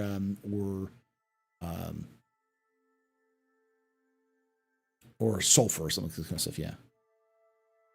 Yeah, it's all on Microtech. Trash is a biome. CIG has a trash biome. That's what they call it. It's not an actual biome. It's a biome that CIG invented.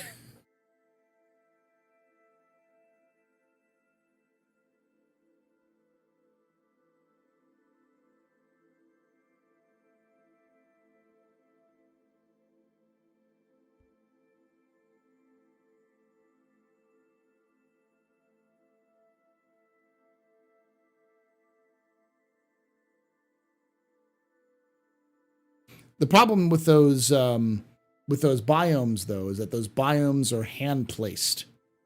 Like, they procedurally generate the planet, and then they like paint the biomes on with their tools, and they're just kind of haphazard wherever they want it to go. And they have to kind of review about all these different placements and all sorts of things. Whereas with the AI placing not only planets but biomes, allows them to just kind of generate a planet that makes sense with believable biomes and placements. And then they can kind of decide where they want to go from there.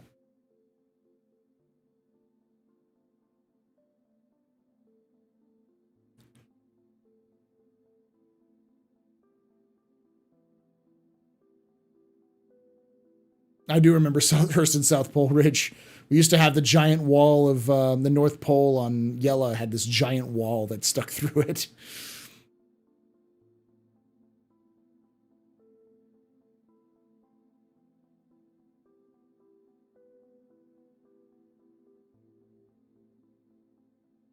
But yeah, so as I said, kind of summarizing it, this year is definitely going to be one of those years, I think the first year from CIG, that is going to probably piss off as many people as it excites. Question. Yogi Klatt says large armored ships, unspecified, will basically be unaffected by anti-fighter weapons. If this is the case, how would a ship like the Perseus ever be weak to fighters? Because not all fighters only carry like handguns. They also have missiles. And missiles will always be the ace that fighters have. Torpedoes too, but missiles will also be the things. Bombers will be a thing.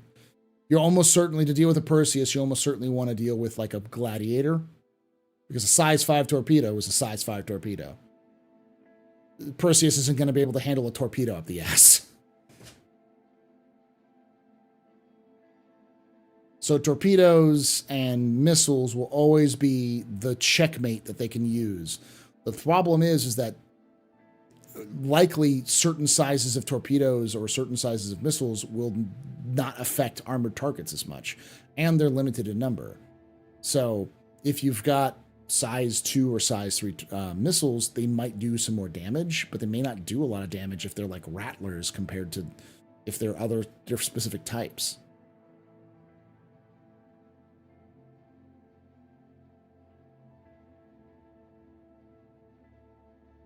I think CIG will play it safe. In the end, 2024 won't be that bad. I don't think it'll be bad, but I do think that CIG is pushing to a direction where there's going to be a lot of people who will question whether they should continue with Star Citizen. Because a lot of what Star Citizen is going to be will come into full focus. A lot of things that people wish Star Citizen will be will start to fall apart.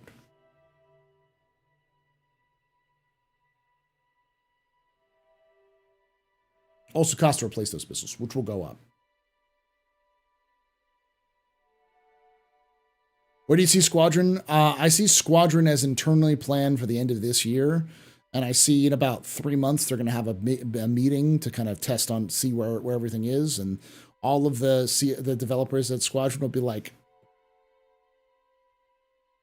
we have time. We need more time to really go through and fix these problems. And so they're going to take, we could use another 3 to 6 months. And so they'll just delay it until fall, or until at least summer of 2025, if not fall of 2025. Statement. I actually love this take on fighters not being able to just take out larger ships, the same way that one player can't solo a huge ship like Orion shouldn't be able to ERTs. Effectively, what I think what Yogi is trying to say is that if you have a ship that is just guns, and if you're not flying a ship that has size 5s or ups, you're not going to do shit to a larger ship. Like, a Connie will laugh at you if you try to hit it with size 2s.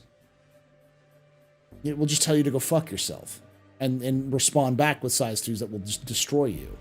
In similar fashion, the Connie is also not going to exactly be very effective against an Idris, because it only has size 4s.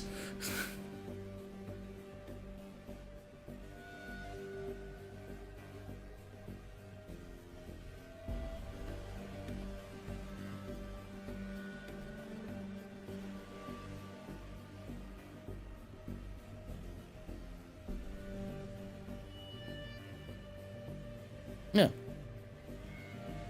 Also, a smart Perseus owner won't go near a fighter without his hammerhead buddy. Yeah. So you mean the Redeemer is the Division Bridge ship? About, yeah. Because of those size 5s.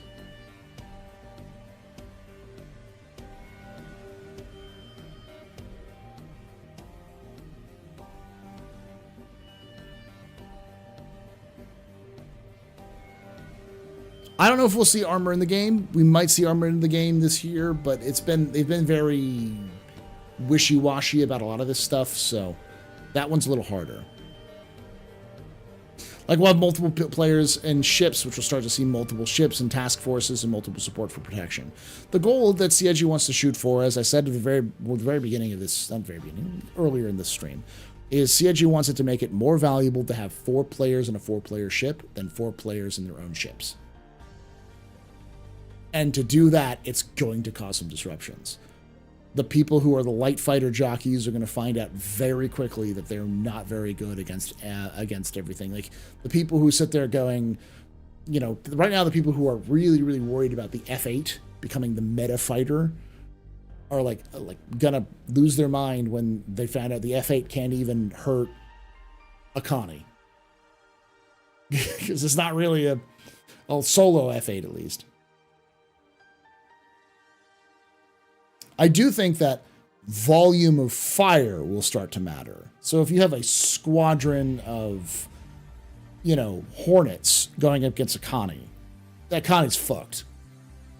But if you have a single Hornet against a single Connie, that Hornet is fucked. Same thing with, like, a Perseus. The Perseus is going to be great. The Perseus's job is literally to bully smaller ships. Its main weakness is not smaller ships. It's bigger ships. The Percy's main job is to punch down. What the Percy does is it bullies Connies and Corsairs and Hammerheads. Like, it beats up on smaller kids. And that's what it was designed to do.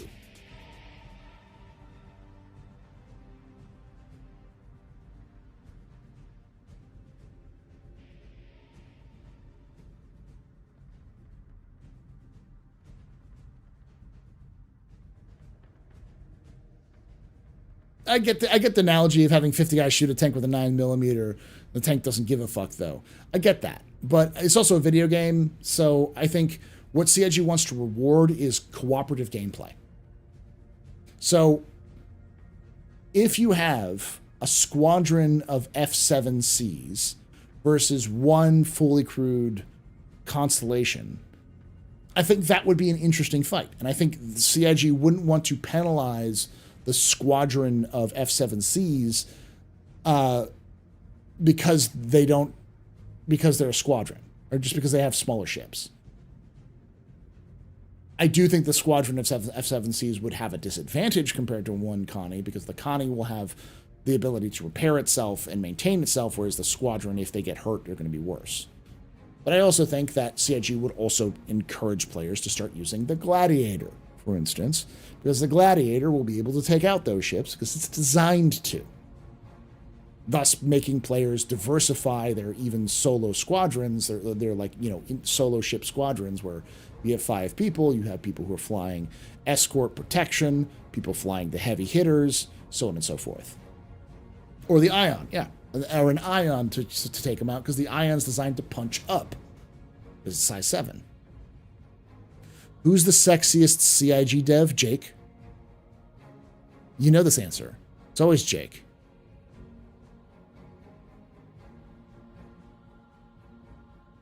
How you doing, X? I'm going to go to bed here shortly. Thorsten. I will say Todd Pappy does have those sexy eyes, so. Who's the sexiest Astro historian? Luton.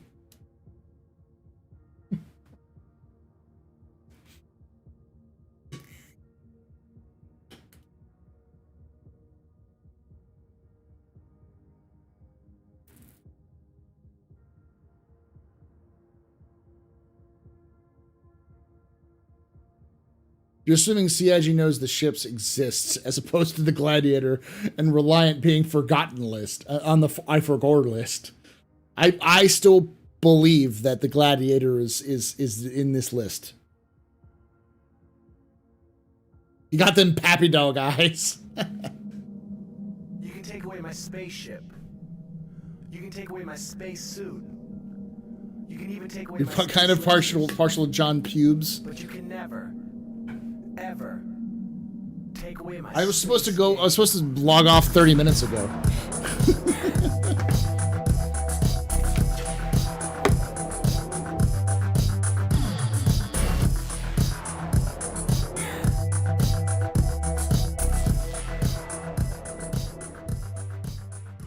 Sandy Sanderson just resubscribed for 19 months. Heyo.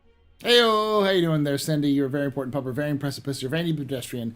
You rock. Shots and cheers and chat, y'all. Shots and cheers. I'm just good talking. My brain is not working anymore. It's slowly. So what I haven't told you all is that I decided to get my flu shot and the latest COVID booster on the same day, yesterday. So both of my arms are sore as shit, and my brain is only slightly working. Quick, get the timer above 8 hours. Let me actually check something.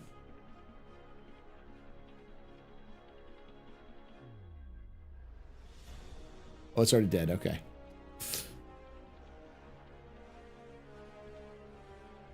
Yeah, not a good idea. I did that in November, and I did it the same arm. Yeah. So I have a question. What's the all-around basis for ship's game balance? What do you mean? I'm going to end this up quickly because I did this.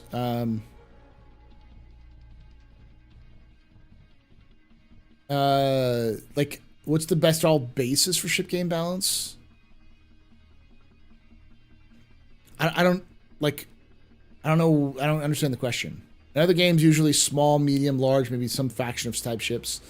Star Citizen isn't built like that. There's going to be no full balance of the game. Though the way that CIG has always described the balance is a rock, paper, scissors analogy. So they want bombers to defeat larger ships to defeat smaller ships, like fighters, and fighters to be able to defeat bombers. So fighters will be able to fight fighters, pretty well, but they're going to get destroyed by larger ships and capital ships, which will be vulnerable to bombers, but bombers will be vulnerable to fighters, and so on and so forth. So you're going to have this sort of like generic balance of those three.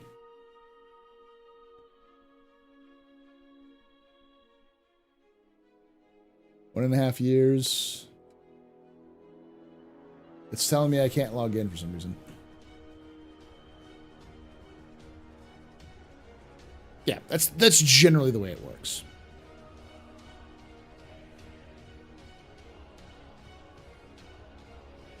Yeah, it's not verse, it's more of a rock, paper, scissors situation. Because the rules of the ship will matter. So once you get into the breakdowns of like an interceptor is designed to intercept smaller, faster ships, but won't do very well against medium ships or up. Like a heavy fighter is going to do better against medium ships, but worse against lighter ships. But generally speaking, fighters take on bombers, bombers take on cap ships, and cap ships or larger ships will take on fighters. Hey, Mr. Matt, I'm kind of wrapping it up here, so but happy New Year to you too, buddy.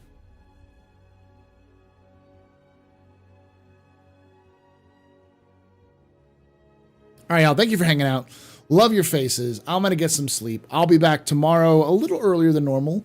We'll do some Zero to Hero before we do our continued playthrough of the Rogue Trader 40K game with Loken Plays. We'll do a co-op for that stream. And Saturday, we're going to be talking Captain's Table. I don't know exactly what we'll talk about. Because we don't have much to talk about, but it'll be the first Captain's Table of the year and probably one of the only ones we'll have done for a while, because I'm going to be next week. I'm going to my father's funeral, so I won't be here. I'll be here for Thursday, but I'll leave on Friday, so I probably won't be here for very long on Thursday. I may not even stream on Thursday, so I may not stream at all next week, so we'll have to see about that. And then I'll be back the next week for more content. So, anyways, thank you all for hanging out. Love your faces, and like I say every time, hope to see you someday in the black.